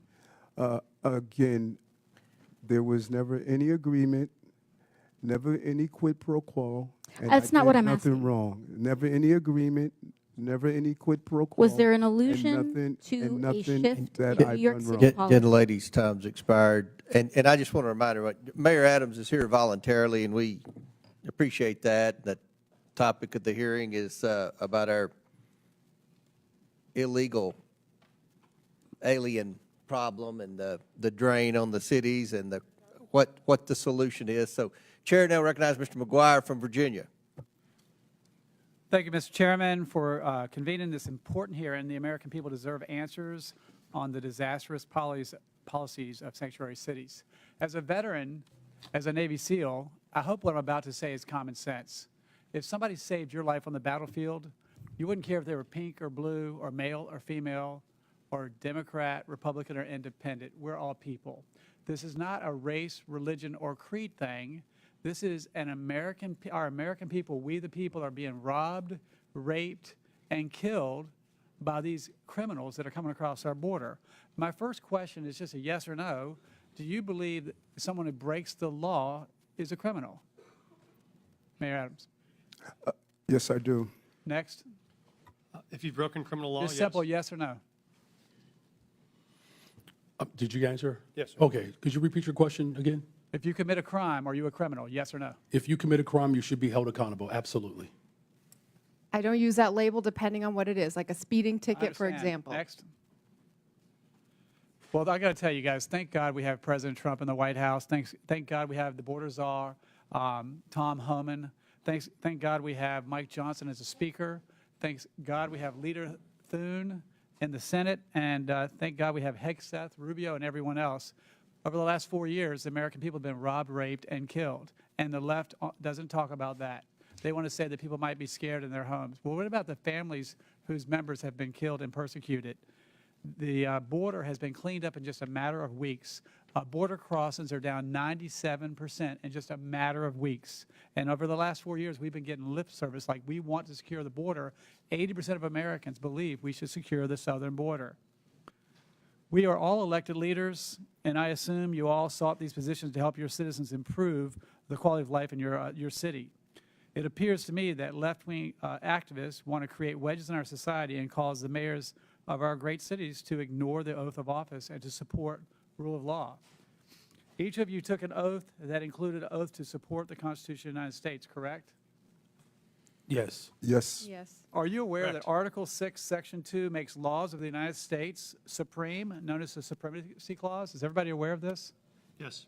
I'm shocked Yes. that you all, as elected leaders, flaunt violating federal laws as if you are running a political campaign. We are a nation of laws. We lose credibility as a nation when we disregard or ignore the law and the people die. As of July 24th, there are more than 660,000 illegal aliens from criminal backgrounds roaming the United States. It is estimated that a total added cost of illegal aliens nationwide is $150 billion per year since the start of 2023. The federal government has spent more than $1.45 billion reimbursing local jurisdictions and non-governmental organizations that provide travel, shelter, and other service to illegal aliens. What about homeless veterans that are living on the street? What about Hurricane Helene victims that are still suffering in North Carolina? What about those folks that are suffering from the forest fires in Los Angeles? Chicago has spent over $639 million. Denver spent over $365 million. Boston is spending potentially, well, about $1 billion annually. And New York City estimates it could potentially spend $12 billion on illegal aliens from 2022 through fiscal year 2025. If you were the president and you found that your cities were spending billions of dollars against the interests of your citizens in violation of the Supremacy Clause, don't you think you would have cause to consider withholding federal funding? Yes or no? No answer? No, because we've not violated any federal law. Yes, you are making the taxpayers of this nation foot your bill for your potential whims that you don't agree with is wrong, and that is getting people killed. Mayor Wu, in the Boston area alone, Tom Homan said there are at least 9 accused child rapists. That is who inaccurate. That is authorities- false. My time. That is false. Local I'd like authorities to see the refused facts turn on over that. to Again, US put him under Immigration oath and ask the Customs questions Enforcement. here. How could you do that to your citizens? It sounds like you care more about your politics than the safety of your citizens. Imagine the parents of those children abused by someone you all released into society. Congressman, our It safety could have been statistics prevented. are the lowest in the country, In my lower than your district, district. A little girl was age 14, was raped by an illegal alien. He was released from jail 4 times because it seems, in a lot of you guys on the left, you believe that criminals are good, police are bad, and no one cares about the victims. This horrific crime was avoidable, but it was sanctuary policies like yours that allowed the offender to travel to the U.S. and end up in my district. And with that, I yield. Gentleman yields. Chair recognizes Mr. Min from California. Thank you, Mr. Chair. I want to take a moment just to note that once again this committee is failing to do its job and actually exercise oversight in the way it should. My phones are ringing off the hook with people who are angry as hell about what they see as the rampant corruption of this administration, the illegal activities of Elon Musk and Doge, and the massive cuts to Medicaid that Republicans voted for last week. Literally not one person has called to ask about the immigration enforcement priorities of the cities I represent, let alone Boston or Chicago. This hearing is an attempt to distract from the actual waste, fraud, corruption, and abuse that is happening at unprecedented levels in this country right now. So thank you to the witnesses. I want to start off with a few simple yes-no questions for you all. First, please raise your hand for the mayors if you are aware of any laws or policies that prevent federal authorities from enforcing immigration in your city. Okay, no hands are raised.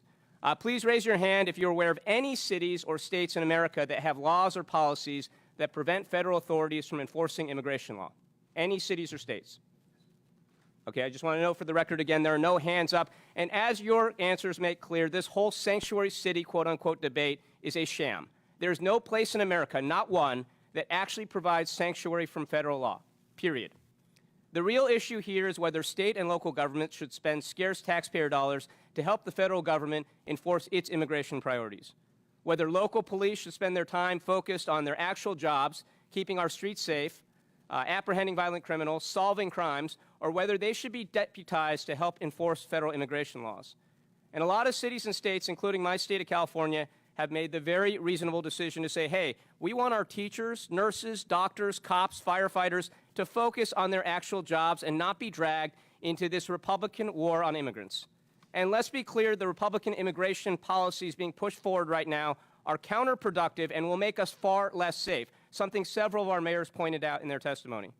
Look, I support a 100% ban on all illegal border crossings, but the reality is we already have over 10 million people here in this country without proper immigration status, many of whom have been here for decades.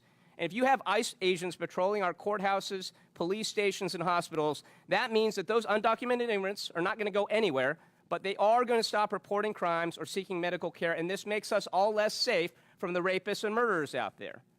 Now, recently, my Orange County Sheriff, Don Barnes, a staunch conservative, issued a statement outlining his position on immigration enforcement. And here's what he stated. The Orange County Sheriff's Department does not enforce federal immigration law. It is not part of our primary mission, and we remain focused on violations of state and local laws. The department will provide for your safety and respond to your calls for service regardless of your immigration status. We do not and never will ask the immigration status of victims, witnesses, suspects, or those who call to report crimes. We enforce state and local laws equally without bias and without concern for your citizenship. Now, I actually think this is a pretty good summary of what each of you are describing happens in your cities, a situation where the federal government enforces immigration law while states and local authorities enforce state and local laws, and it makes a lot of sense. I don't know what my colleagues on the other side think, but I don't want my police focused on immigration status and asking people about that. I want them focused on preventing violent crimes. But with that, I want to shift gears to address Mayor Eric Adams. Mayor, as has been well discussed in this committee, you are the first sitting mayor in modern New York City history to be indicted while in office.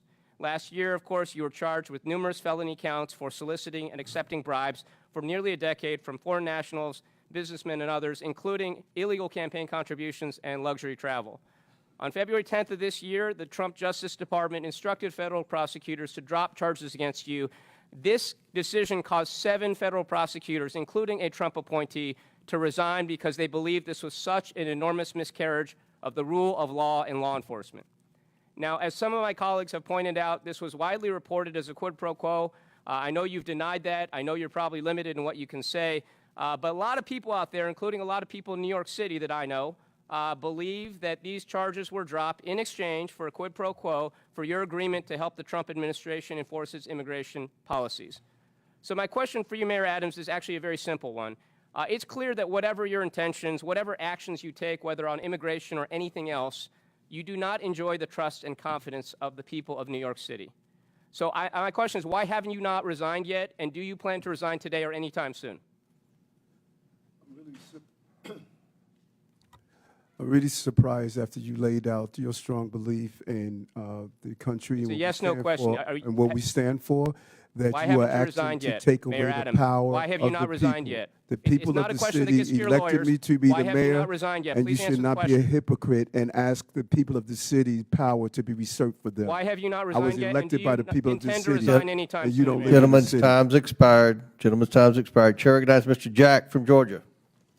Mr. Chairman, thank you for convening this hearing, and I'd like to begin by offering some thoughts about our colleague from Texas, Congressman Sylvester Turner, who sadly just passed away, as some of you may know. Congressman Turner was a former 2-term mayor of Houston, and as our witnesses can no doubt attest, being the mayor of a big city is not easy. Congressman Turner was a member of our freshman class, and his office is right next to mine in the Longworth House Office Building, and as such, I had an opportunity to walk with him to and from votes, found him to be an incredible gentleman with respect and courtesy.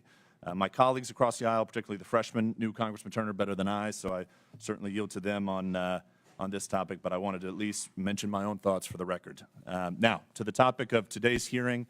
I prepared for today's hearing by chatting with some of the mayors from my district, from those who represent just a few hundred to those who represent a few thousand, and I found a common theme of frustration. They, along with me and many other constituents I proudly represent in Georgia's 3rd Congressional District, want to know why policies are in place that benefit citizens of other countries at the expense of citizens of our own country. So if I could, Mayor Johnston, I'd like to start with you from Denver. I know Chairman Comer, in his opening line of questioning, discussed an ordinance passed by the Denver City Council in 2017, and I recognize you had just left the state Senate by then. But this ordinance prohibits city and county employees from assisting the enforcement of federal laws or inquiring about a person's immigration status. So I just have to ask, do you see a benefit in learning whether or not someone charged with a crime is a citizen of another country? Thank you, Congressman. I do just want to say Mayor Turner hosted me in Houston when I first became mayor, so that's a powerful statement for me. Thank you for acknowledging it. Thank you, sir. We don't ask someone's status when we first contact them because it's not relevant to whatever charges we may be pursuing. They may list their country of origin on a document that we ask for. It does not indicate their immigration status. They could have legal status but be from another country. Thank you. Mayor Johnston of Chicago, do you see a benefit in asking someone charged with a crime whether or not they are a citizen of our country? The benefit of community safety is trust between local residents and law enforcement. And that relationship is critical to driving violence down. Under my leadership, violence has gone down in the city of Chicago. And Mayor Johnston, if I can ask, have you ever disciplined, fired, or arrested law enforcement officers or correction officers if they notified ICE or other federal immigration officers of an illegal criminal alien in lockup or courts in violation of your sanctuary city policies? Have you ever disciplined, fired, or arrested a law enforcement officer that worked with ICE? That is not, I don't believe that's under the jurisdiction of the mayor. I don't arrest people or. Are there issued memos in which you direct Chicago officers from not assisting with enforcement in immigration law or helping ICE identify folks who may not be here illegally? We do have documentation around making sure that the residents of the city of Chicago know their rights. That's important because it builds trust between law enforcement and community. By having that confidence and trust, people are more likely to come forward to report violent crime regardless of their immigration status. Well, I have to submit to the record, Mr. Chairman, an article from News Nation Now, January 21st, 2025, in which it says Chicago police reminded they cannot cooperate with deportations. And if I may ask, Mayor, are there any memos? Thank you. Are there any memos that direct Chicago police to not cooperate with President Trump's deportation plans? Well, so local law enforcement, we're not federal agents. So local law enforcement in the city of Chicago, they do not dub as federal agents. But that having been said, from your mayoral office, have you ever issued memos to the police department instructing them not to cooperate with President Trump? We remind people of what the Welcoming City Ordinance entails. Would you submit to the committee any written documentation to the Chicago Police Department as it relates to this? For the Welcoming City Ordinance, we're happy to make sure that this body has that ordinance, and that policy has been around for 40 years. Thank you very much. Mayor Wu, back to my line of questioning with Mayor Johnston and Johnston. Do you believe that if you are asking someone who's been charged with a crime, whether or not they're here in our country legally, is that a proper and beneficial thing to do? The laws of Massachusetts and the Boston Trust Act help Boston police solve crimes. We do not ask for immigration status because it allows for people to trust that when they call 911, when they have information that might help bring justice to another family, that they feel comfortable sharing that. Thank you. And Mayor Adams, in closing, obviously you know the police very well. Do you see a benefit in asking folks who've been charged with a crime whether or not they're a legal citizen? Yes, I do. With that, Mr. Chairman, I yield back. Thank you. Gentleman yields back. Chair recognizes Ms.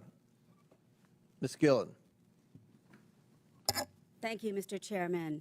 I think one thing everybody seems to agree on here is that our immigration system is broken and desperately needs to be fixed. And I ask my colleagues on the other side of the aisle to work together with us to fix our broken immigration system, to fix our broken asylum system, which isn't fixed by firing the top immigration judges who can actually help us fix this problem. But my focus here today is the effect on my constituents on Long Island.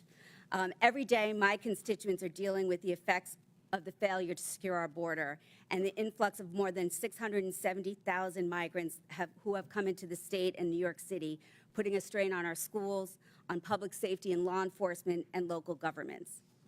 Mayor Adams, you said your top priority is to keep New Yorkers safe, but under your watch, the exact opposite has happened. Instead of effectively governing our city, your policies have compounded this crisis. New York has housed migrants in the Roosevelt Hotel for nearly 2 years, not only giving them food and shelter, but also debit cards. In New York, taxpayers have paid about, as you acknowledge, $7 billion to respond to this crisis. That figure is outrageous.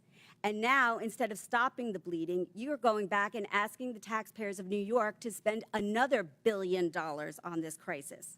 While you focused on your own personal problems, crime has skyrocketed in New York, increasing 20% since you took office in 2021. An AP poll has said that the majority of Americans agree that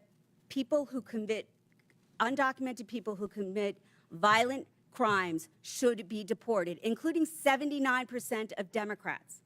But what have you done? I was astounded to hear that ICE was prevented, even if they knew there were gang members in the Roosevelt Hotel, from actually doing anything to get those gang members out of there. Mayor Adams, what have you done and what is your answer to the taxpayers of New York for the money that has been spent on this crisis? You raise several things, and there's a level of inaccuracy in some of the stuff you raise. When you look at our crime numbers, I'm not sure where you got those from, but we could give you an accurate account of our crime numbers. Crime has continued to drop since I've been the mayor of the city. We have moved over 20,000 illegal guns off our street. And although we had 230,000 migrants and assignment seekers that came to our door, 189,000 were able to go on to the next step of their journey. We manage a crisis. Congress makes our immigration policies, not mayors. I manage a crisis that was dropped at my door. And I continue to do that every day, and I'm proud of what my team did coming out of COVID and managing this crisis as well. Our city has more private sector jobs in the history of the city. We received our bond rating increase and stabilized. Our city is functioning, and we're going to continue to do the job that I was elected to do. So spending $8 million is $1 billion is a good job. Mayor Adams, what you said today has given me no confidence in your ability to continue to serve and lead our city. But you don't live in New York City. You live on Long Island. You don't vote for me. Mayor, and you should resign. And I said that before you made your deal with Donald Trump. Thank God you don't live in New York City. You live on Long Island. But people the of problems city, New York City people of affect city my elect constituents people who of work New York in Long City Island, elected. who work in Manhattan, whose kids live in Manhattan, who go to the doctor in Manhattan. Everything that happens in Manhattan affects my constituents, Mayor. I yield back. Would the gentlelady yield to me, please? I thank the gentlelady. My question, Mr. Beer. We've heard a lot about crime. So the overwhelming majority of crime in the United States is committed by undocumented individuals whose immigration status is dubious. Is that correct? No, that's not correct at all. The overwhelming majority of crime is committed by U.S.-born Americans. So if I wanted to demonize naturally born Americans, I could cherry pick crime rates from that population and demonize them and dramatize that and use it to smear an entire subgroup in the population. In this case, the majority group. Is that correct? Oh, absolutely. You could look at people with driver's licenses and say, man, they're committing a lot of crime. We should stop issuing driver's licenses to people. I think that's really the sham and the shame of what people are doing in terms of political exploitation of a population this country needs if we're going to grow and protect the social safety net for the future. Thank you. Chair recognizes Ms. Green from Georgia. Thank you, Mr. Chairman. Thank you for coming before our committee today. In the past 4 years, our nation has been invaded by millions and millions of people who have crossed our border. There's also millions of what's called known gotaways. These are people that our government has no idea where they came from, who they are, what they're going to do in our country. And many of these known gotaways could be criminals. They could be part of the narco cartels. They could be terrorists. We don't know who they are, and there's millions of them here. This country has also been the victim of fentanyl. This is a dangerous chemical that comes from China, is made into pressed pills in Mexico and Canada, and illegally distributed into our country by the cartels. On average, 200 to 300 Americans die every single day from fentanyl. Not die, they're murdered. They're murdered. Americans have also been victims of all types of illegal alien crimes. One family in particular, Lakin Riley's family, I know them personally, and her death was absolutely horrific. Jose Ibarra entered the United States illegally on September 8th, 2022, near El Paso, Texas, with his wife and son. He was detained by the U.S. Border Patrol, but soon released due to overcrowding at detention facilities. After his release, he was transported to New York City, arriving around September 15th, 2022. The following summer, he was arrested by New York Police Department and charged with acting in a manner to injure a child, and a driver's license violation. Before an immigration detainer could be issued, NYPD released Ibarra according to ICE.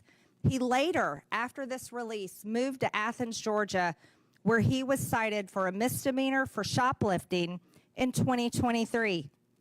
This guy got arrested multiple times. He was stopped at the border, but he was continually released. Just a few months later, he brutally murdered Laken Riley.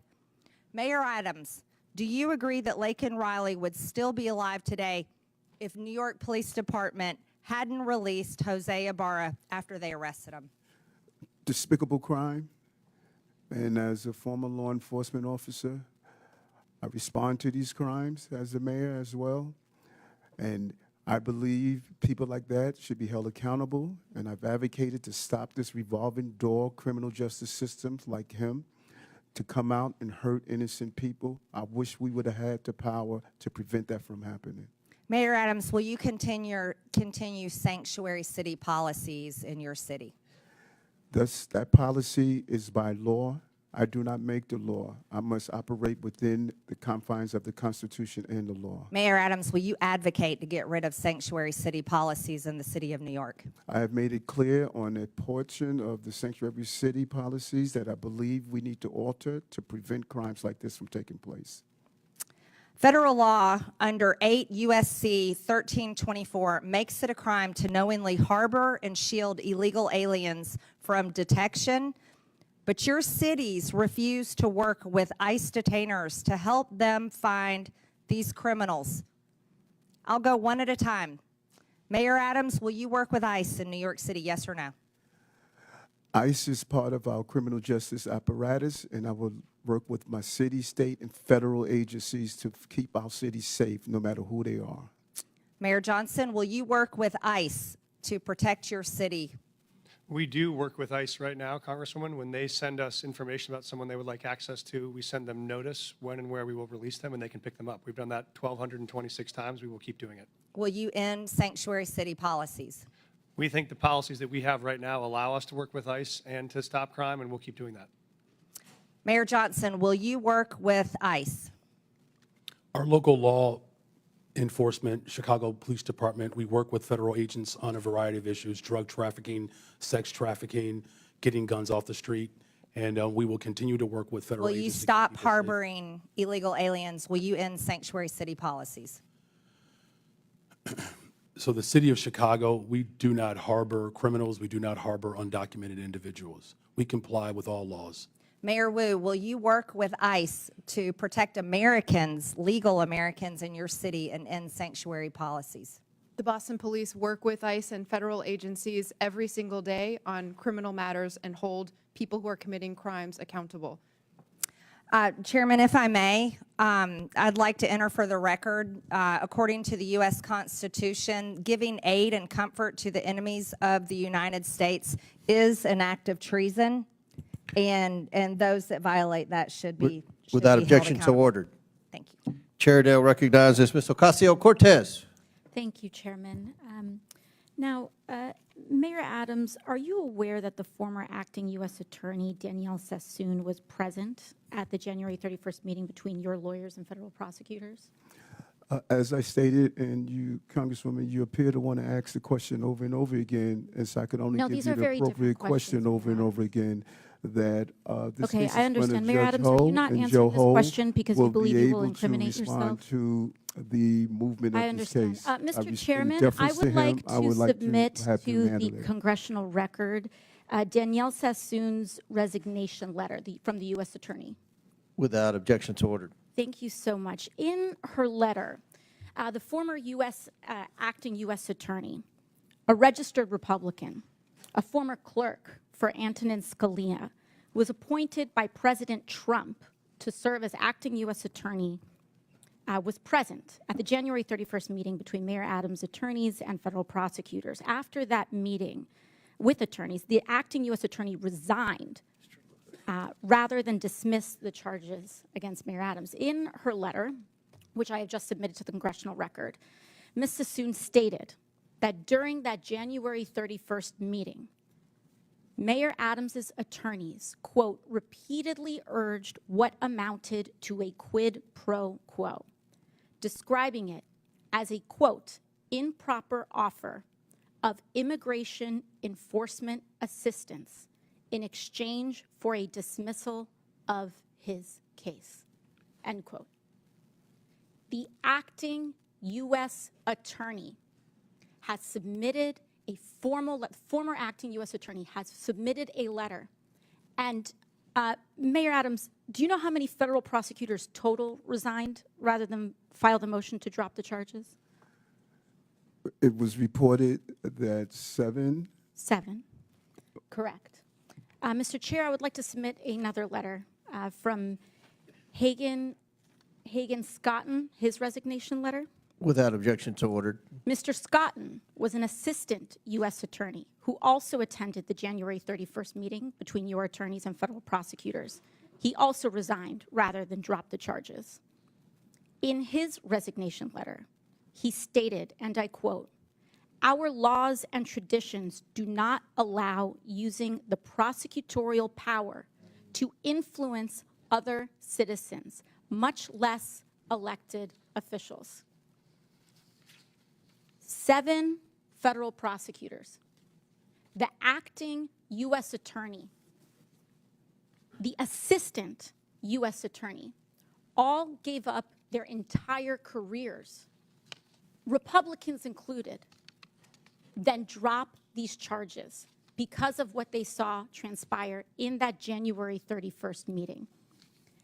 This is important not just for the city of New York, but for the people of the United States of America.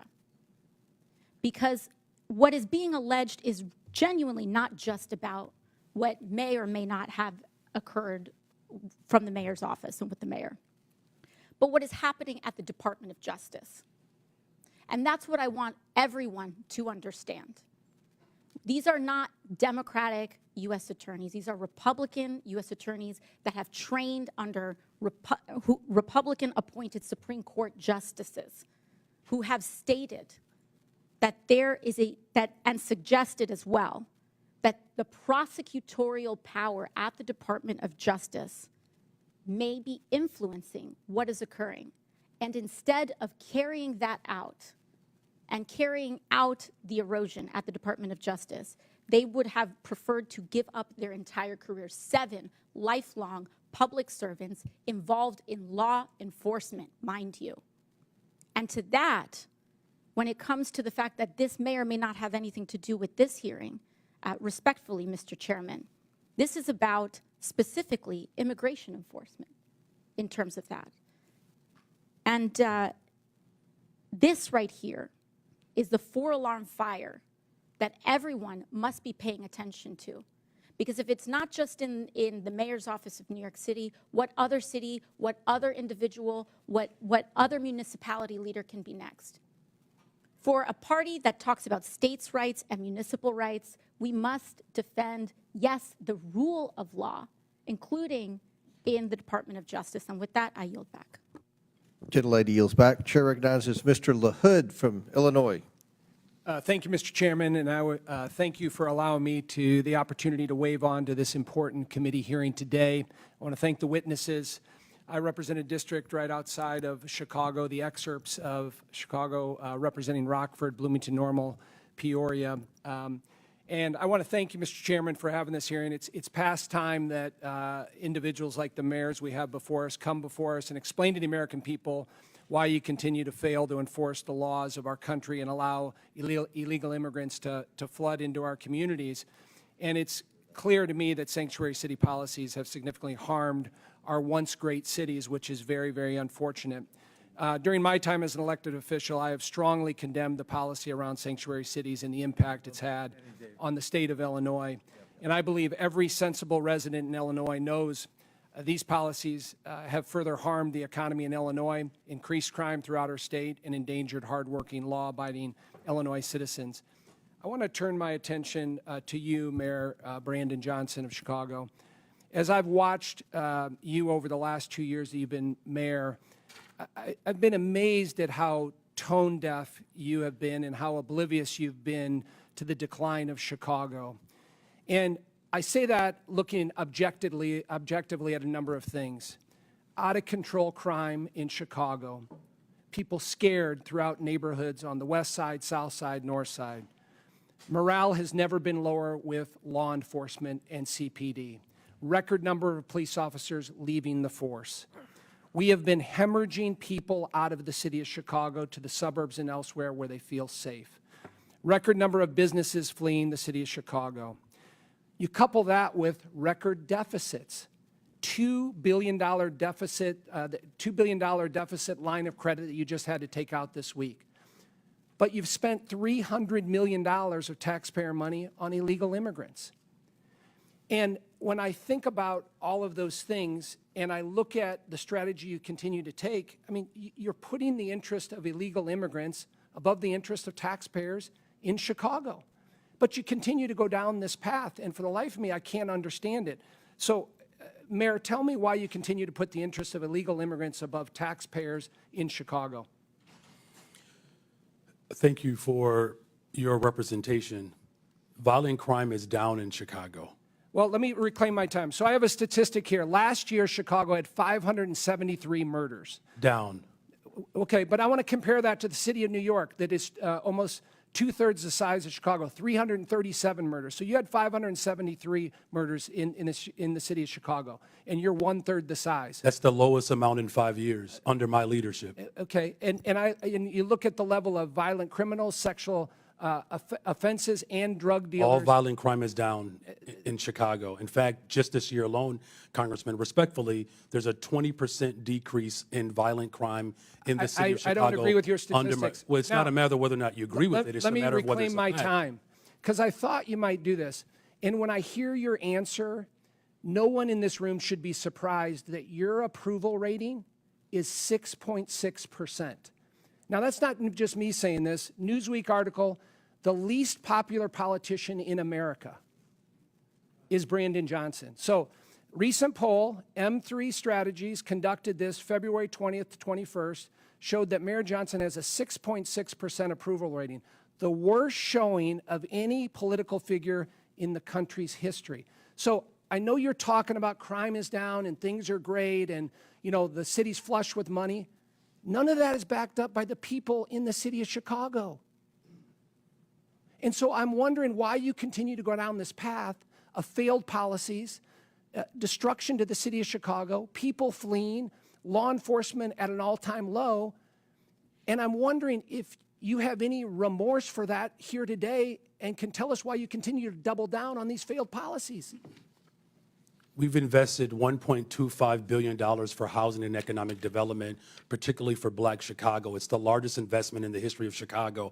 45% increase in youth employment, particularly for Black and brown children. I will not apologize for my investments in the people of Chicago. We have one of the most diverse economies, the top universities. As violence continues to go down and investments continue to go up, that is what's most important. We've opened up 3 mental health clinics, the first mayor since the first Black mayor in the history of Chicago. I'm going to reclaim my invest in, Mr. Mayor, I'm going to reclaim my time. in public health, and I will continue to make those investments. Your approval rating speaks volumes. Well, the people approve of my investments, and I will continue to make those investments. You're Thank you going the very wrong much. direction. You need to reverse your policies on sanctuary cities. That's what the election results were last year. Crime and Is down in immigration Chicago. were the #1 issue in the election, from Republicans, Democrats, Chairman, the Independents. gentleman's We time could has use your expired. help to actually help us continue to invest in these programs that continue to drive violence down in the city of Chicago, and I'm willing to work with you, and I'm glad I had a chance to finally meet you for the first time. Gentleman's time's expired. Chair recognizes Mr. Davis from Illinois. Well, thank you very much, Mr. Chairman, and I also want to thank you and Ranking Member Connolly. If the gentleman could speak into the microphone so we can hear. Thank you very much, Mr. Chairman. I also want to thank you and Ranking Member Connolly for letting me participate in today's hearing. I also want to thank all of the witnesses. I served some time as a city councilman, so I know what it looks like to be mayor and what happens. Thank you for your service. As a proud Chicagoan, I stand in support of our city's locally elected leaders. namely Mayor Brandon Johnston, who could be back home serving the residents of Chicago, but instead is here before us today, preserving and protecting the sovereignty of the city of Chicago as a welcoming and humane city. At a time when immigrants are being blanketly labeled as criminals and targeted haphazardly to fuel the Trump-Musk administration's PR-orientated deportation stunt. I'm proud that since the enactment of the Illinois Trust Act in 2017, the state of Illinois, Cook County, and the city of Chicago have maintained an ongoing commitment to welcoming those in need, including those that have endured persecution abroad and pressed their way across borders, looking and longing for a better life for themselves and their families. I think we all agree that immigration has long played an integral role in the development of American society, culture, and its economy. In recognition of such, the city of Chicago is holding true to its values. As Mayor Johnston has stated on several occasions, that Chicago, and I quote, will remain a welcoming city, end of quotation, despite recent and repeated threats and attempts of coercion from the current administration to do otherwise. Likewise, H.R. 32, the supposed No Bailout for Sanctuary Cities Act that undergirds today's hearing, is drafted in the same threatening, intrusive, and non-constructive manner, as the measure unfairly calls for welcoming jurisdictions to be stripped of federal funding that we just heard often goes towards supporting critical public safety initiatives and local programming needs. In fact, I would commend that the bill as drafted infringes on the constitutional balance of power between states and the federal government and will cause more harm than help if enacted. So, Mr. Mayor Johnston of Chicago, the Windy City, the city of the big shoulders, would you share with this committee what principles and concepts guide your thoughts and actions as you go about your task of being mayor for all of these people in Chicago? Thank you very much, Congressman Davis, for your leadership, and it's good to see my neighbor here today. You know, look, the city of Chicago, we reflect and we represent the best part of America. It's a diverse city, again, a city that was established by a Black Haitian immigrant and a Potawatomi woman, a city that has invited immigrants from around the world, a city that was built by the formerly enslaved, my ancestors. And it's a very proud moment to not only represent the city of Chicago, but it is my honor. What we've experienced over the last 20 months since I've been in office, first of all, the city of Chicago is safer. We have violent crime has gone down in the city of Chicago by over 20% just this year alone. We've invested in housing. We've invested in mental health care. We've invested in youth employment. We've invested in our overall community safety plan, 200 more detectives to solve crime. We are headed in the right direction, and I'm grateful for your leadership, and I will look for this body to continue to support these efforts for all of our cities. Thank you. Mr. Chairman, and I yield back. Thank you, Chair. Thank you. Mr. Chairman, and I yield back. Thank you. Chair recognizes Mr. Evans from Colorado. Thank you, Mr. Chairman and Ranking Member, for allowing me to wave onto this committee. And of course, thank you to the witnesses for taking the time to come and have this conversation. So, Denver Mayor Johnston, I'm a Colorado native, grew up in and around the Denver metro area, also Latino, grandson of an immigrant from Mexico, and I also served for 12 years in the U.S. Army, Colorado Army National Guard, and in the Denver metro area for another 10 years as a police officer. And unfortunately, as a Denver metro area police officer, I've seen firsthand how public safety in Colorado and in Denver is plummeting. When I started my law enforcement career, Colorado was ranked 31st in the nation for our crime rate. We were ranked 3rd in the nation last year.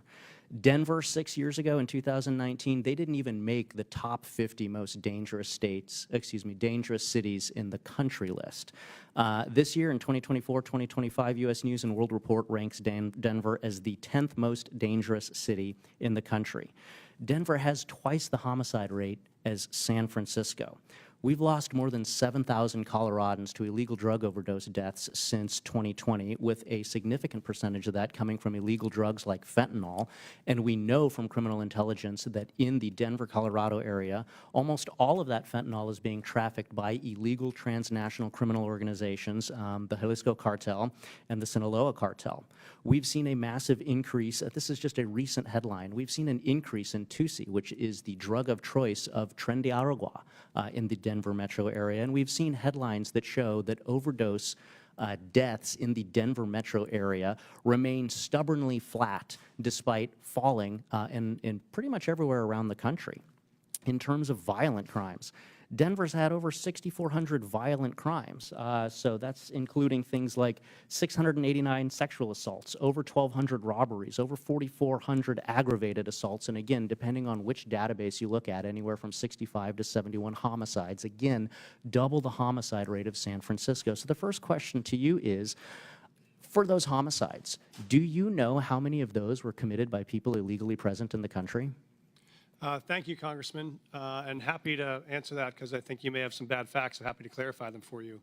In terms of what's happening in Denver right now, as we know, crime is down in Denver from last year to this year. Reclaiming my time, Meyer. Do you know? I do want to answer the question you phrased. Reclaiming my time. Do you know how many of those 65 to 71 homicides were committed by people illegally present in the country? And I'm happy to show all of the sources for my facts. We don't ask anyone's status at point of arrest. We do not know someone's status and when they're charged. Thank you. Thank you for the answer, Mr. Mayor. And I'm glad you've brought that up because, as you can see displayed here, we actually have a training bulletin to the Denver Police Department dated January of this year, which pretty much says what you just said, which is that Denver Police Department is prohibited from asking for any information about the national origin, immigration, or citizenship status of any individual, and that's a problem because of the second item that we're going to display here, which is the standard FBI fingerprint card, something that I filled out for over a decade when I was a police officer, which has those items as mandatory fields,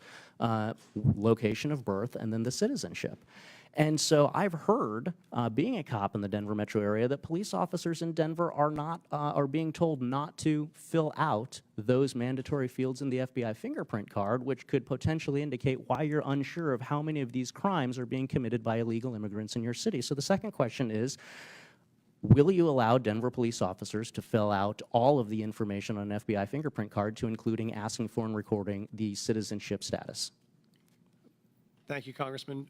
Right now, under city ordinance, we do not ask someone's status at point of contact, and that does not prejudice in any way our prosecution. We believe it doesn't matter where someone's from, thank you, Mr. what Mayor. crime they've committed. So you're not so you're not filling out the FBI fingerprint card as required? Right now, we are filling out information when folks arrive, and none of that information prevents us from prosecuting them to the full extent of the law, which is what we do. Thank you, Mr. Mayor. So not filling out the FBI fingerprint card, which would directly contradict your statement that you want people who are illegally present in the country and committing crimes to be held to account for those crimes. And I think that the statistics that we've gone through in the space of crime show why Denver is specifically cratering in their public safety statistics as compared to major cities around the country. That's just actually false. I can show you my statistics. And as a police officer, I am here to make sure that we are uplifting the voices of the victims of these crimes who are being taken advantage of in communities that provide sanctuary to dangerous illegal criminal gangs like Tren de Aragua, which your jail released just last week. We talked about somebody back into the community. We must take care of our victims I've brought legislation, the Uplift Act, to focus on this. We're here to protect the victims, and Mayor, I would ask you to join me in that. We've already done that. Yield and back. We'll keep doing that. Thank you. I'm happy Chair to answer. recognizes Mr. Crank from Colorado. Mr. Chairman. Oh, wait, one moment. Just quick UC. I would ask unanimous consent to enter the record an NPR article entitled Criminal Records of January 6 Rioters Pardoned by Trump Include Rape, Domestic Violence. And I would also ask the correspondence between a number of us and the new Attorney General, Pamela Bondi, be entered into the record at this point. Without objection, so ordered. The Chair. Now, Chair recognizes Mr. Crank from Colorado.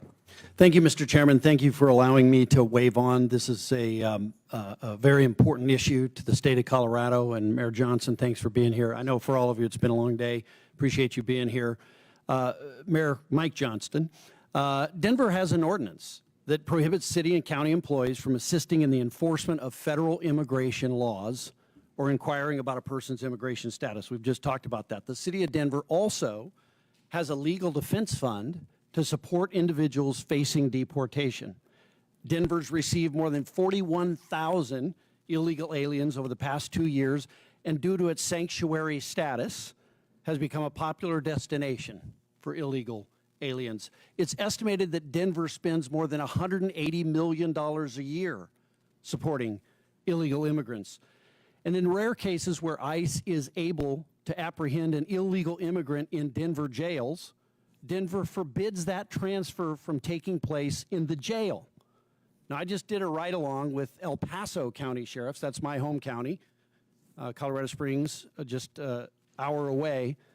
I just did a ride-along with them for the safety of their officers, and the ICE officials. The community and the detainee do transfers in the jail with El Paso County officers present and with the handcuffs on. Now, that El Paso County method has never, ever resulted in the injury of an officer during the transfer. However, in Denver, you require that Denver Police Department release Tren de Aragua gang members to the quote-unquote streets, uncuffed, and hope that ICE agents aren't able to apprehend them on their own. That's the hope. Let's just be honest. With no Denver Police Department officer there to assist if the situation turns violent, that's irresponsible. And to be clear, there's no federal law that forces you to do it this way, Mr. Mayor. This policy and the danger that it creates is wholly a result of your policy as the city and county of Denver. Just last week, it resulted in an illegal Tren de Aragua member assaulting and biting an ICE agent because he was uncuffed and he was released by Denver to a parking lot. Now, you're putting police officers who you're sworn to help protect as their mayor at risk to score political points. And I think it's outrageous. It's unbecoming to your office, and it's a danger to the people of Colorado and the citizens of Denver. Now, we have this case, and I know you've talked about it today. Abraham Gonzalez, suspected TDA gang member, released from Denver County Jail, as I mentioned, due to Colorado's sanctuary policies. This is a post by ICE. Was forced to arrest him in public. ICE was forced to arrest him in public where he assaulted officers, sanctuary policies, endanger communities, and law enforcement. That's their post. I'd ask that this be entered into the record, Mr. Chairman. Objection, so ordered. Mr. Mayor, yes or no? Would you feel safe if you were alone in a parking lot with a Tren de Aragua gang member? We did not put a situation where someone Just yes or no. Would you feel safe if you were in a parking lot alone with the Tren de Aragua member, like you make your police officers do, or like you make an ICE agent do? Yes or no? There were 6 ICE agents on the scene. Could you answer my question? Would you feel safe without any weapons? Would you feel safe? Reclaiming my time, thank you. Would Coloradans, reclaiming my time, Mr. Mayor, you're not going to answer the question. Would Coloradans be safer if ICE had full cooperation from Denver to remove Tren de Aragua gang members, yes or no? We currently honor those notification requests. We've done it 1,226 times. This is the first time I've ever been aware of there being an incident, which is why I reached out to ICE yesterday. Full cooperation would be allowing them to come into the jail and doing it in the jail, not in the parking lot. Will you change that For the safety of your officers and those ICE agents, would you change that? I reached out to the ICE officers as soon as I heard about this. I have a meeting with them in the coming weeks to talk about the procedure. We have 2 jails. 90% of the pickups are from the other jail where we've never had an occurrence Would you like this. change it? And so I'm going to sit down with the ICE officers and see if they're It's just common sense. You don't do a transfer in the middle of a parking lot when you can do it in a jail. It's common sense. It's common sense. It's been Is your- common sense 1,226 times it's worked, and so we're going to figure out what happens. Mr. Mayor, is your Figure highest out how to- priority as mayor the citizens, the safety of the citizens of Denver? My priority as mayor is to protect public safety for all of our Okay, residents. last question. Have you apologized to the federal law enforcement agent who was assaulted by a Trinidad Agua gang member because of your failed leadership? Yes or no? I reached out to the ICE officers yesterday, and I've asked to sit down with them to talk about this procedure and how we can align systems to make sure no other officers get injured. Thank you. Chair recognizes Mr. Burleson from Missouri. Thank you, Mr. Chairman. From what I gathered from this hearing, the term sanctuary cities seems to mean a sanctuary only for criminals. Throughout this hearing, we have heard countless examples of illegal immigrants with criminal histories being allowed to roam free in these cities and continue to commit crimes and violence against American citizens that should never have happened. The bottom line is that sanctuary policies are a violation of federal immigration laws. The states, when they enacted the Constitution in Article 1, Section 8, Clause 4, made it very clear that it's in the purview of the federal government, not the states, to determine these policies. States shouldn't be flaunting our laws that they gave us the sole responsibility to implement. And yet Chicago, Denver, New York City, and Boston are aiding and abetting in the furtherance of laws and policies that are in direct defiance of the immigration laws that are passed by Congress.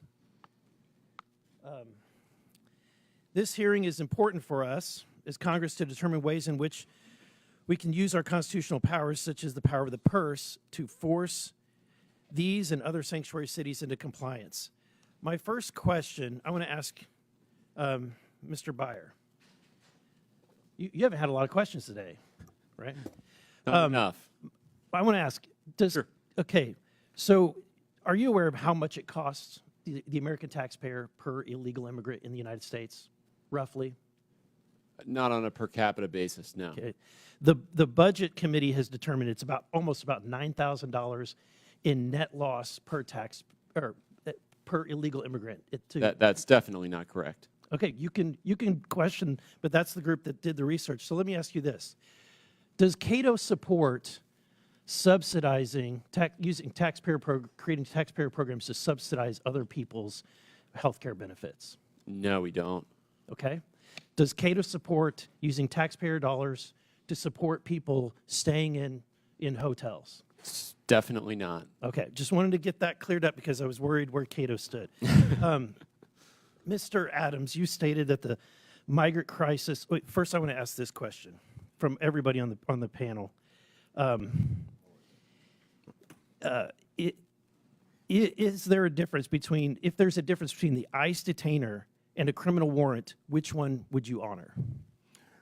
I'm sure I understand the question. You said there's a difference between an ICE detainer and a criminal warrant? Yes. We would always honor an ICE detainer that comes with a judicial warrant.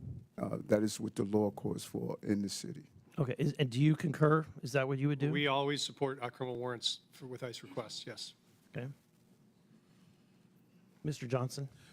With a criminal warrant, our local police department, with a criminal warrant, will collaborate and cooperate with federal agents. And Mrs. Wu? Whenever there's a criminal warrant from any agency, Boston Police enforce it. Okay.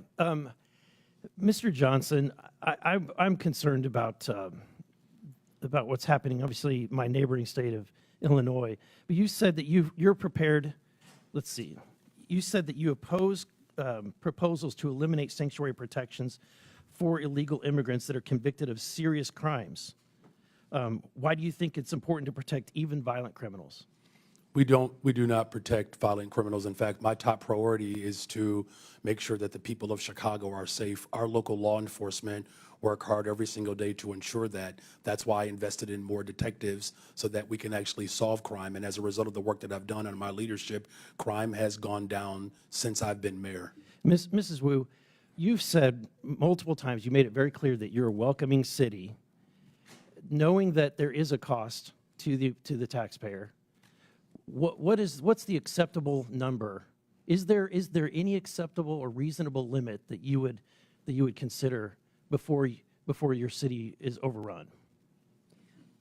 We are a city that is the safest in the country because everyone feels connected to city services. Everyone can So call there's 911. you have no answer. There's no capacity. That's too Congressman, respectfully, I'm the mayor of Boston. I don't get to decide who comes into our country and where they go after that. Our job is to keep people fed and healthy and safe when they arrive in our city. And we do that in order to make sure that everyone across our community is safe. Resources are strained, but I would ask you to please do your job and be part of passing bipartisan legislation that would allow us to do what we passed HR 2, but what's been made very clear is that we don't need to pass laws. All we need is a new president. My time has expired. Gentleman's time's expired. They've called for votes, but we have one last question. Mr. Hurd from Colorado. Thank you very much, Mr. Chairman. Good afternoon. Mayor Johnston, it's nice to see you. Thanks for coming. I have a question about Denver's policies that I fear have made it a magnet for migrants and have drawn tens of thousands to Denver in a short amount of time. Given the strain that's being placed on city resources, is there a limit, and this might be similar to a question that was just asked before, if another wave of arrivals begins, does Denver have a contingency plan, or is the commitment to being a sanctuary city truly open-ended no matter how many come? Thank you, Congressman. And we have adjusted our policies when we were facing some of the fiscal crisis around this. We were hoping for the Senate bipartisan immigration bill to pass, which would have provided some resources to interior cities. When that didn't, we had to make adjustments. And so what we've done now is we've really focused on connecting people to work. So those folks that arrive, we think the most important thing is for them to be able to work and support themselves, pay their own taxes, pay their own rent. And so we've run work authorization clinics to help people get legal work authorization. If this body could help us accelerate the rate of work authorization, we would not need to spend any public resources at all because folks want jobs they could support themselves. So that's been our real focus. The more folks we work authorized, we've been able to then need to provide fewer resources around housing, shelter, food, et cetera. Are you concerned that Denver could be reaching a breaking point soon? Thank you, Congressman. We actually are seeing dramatic drops in arrivals since June of 2024. So we are not in a moment of crisis right now. We don't have migrant encampments. We've closed all of our shelters. We've actually dropped our spending on migrant supports by 90% from 2024 to 2025. So our expenditures are down dramatically, and we'd love to see it stay that way. How about my concern about incentivizing certain actions? Do you have any concrete evidence that sanctuary policies have not made Denver more vulnerable to crime? Thank you, Congressman. We do have concrete evidence that even as 42,000 newcomers have arrived in the city over the last 18 months, crime has gone down in Denver. And so shootings are down 24%, homicide is down 17%, auto theft is down almost 30%. So we've seen all those major drivers go down. At the same time, we've had new folks arrive. And that's because of the sanctuary policies or in spite of them, or what would those numbers be absent the policies in Denver that incentivize these behaviors? Thank you, Congressman. We see them as unrelated. We are continuing to make a strong stand on public safety. We're continuing to find ways to integrate folks who have arrived on our city in the middle of the winter with no clothes or support, and we've been able to do both. We've also made historic reductions in homelessness at the same time that we were facing this declarative emergency on homelessness, because that was our top priority, and we've become the largest big city in America to end the cycle of street homelessness for veterans. So that's been equal part of our focus at the same time. So just so I'm clear on your testimony, you don't believe that there's any evidence that the city of Denver's policies have made Denver more vulnerable to crime? No, sir, I do not see any evidence that it has. Okay. If violent criminals are exploiting these protections, are you willing to reconsider aspects of the city's policies to prioritize public safety? Thank you, sir. We are very aggressively pursuing violent criminals right now. In fact, we're doing it in collaboration with many federal agencies. We have a Raven task force we launched, which has been focused on disrupting gang activity. That's why we've been so successful in managing and reducing the presence of TDA in the city. It's how we helped reduce the presence of MS-13. So we have aggressive actions going on, partnering with federal agents, and that's working. One of the concerns that I've heard, Mayor Johnston, in western Colorado and Colorado's 3rd Congressional District and also in southern Colorado is that there are illegal immigrants here that are coming to, or that are in Denver that are then relocating to western and southern Colorado. Are you aware, or can you confirm that the illegal migrants that are in Denver, that were in Denver, have stayed in your city and have not traveled to other parts of the state? Thank you, sir. Obviously, as you know, when folks arrive to Denver, whether they come from Carbondale or Grand Junction or Chicago, we don't track where they go. It's a free country. If they choose to move to Lakewood or to move to Pueblo, we wouldn't know. We just provide the emergency services to make sure they're not freezing on the streets. And so that's our focus, but we don't track anyone's long-term trajectory, whether they're a native-born or an immigrant. Would it surprise you if there were individuals that were leaving Denver that were relocating to other parts of Colorado? It wouldn't surprise me that folks were moving in the same way it doesn't surprise us that folks are constantly relocating to Denver from other parts of the country as well. Okay. Thank you very much, Mayor Johnston. Mr. Chairman, I see my time has almost expired, and I yield the remainder back. Well, thank you very much, and that's it. In closing, I want to thank our witnesses for being here today, and believe it or not, this is the best behaved this committee's been all Congress. So I want to compliment my ranking member, Mr. Conley, and again, thank you for your testimony today. I look forward to further discussion. With that and without objection, all members have 5 legislative days within which to submit materials and additional written questions for the witnesses, which will be forwarded to the witnesses. If there's no further business, without objection, the committee stands adjourned.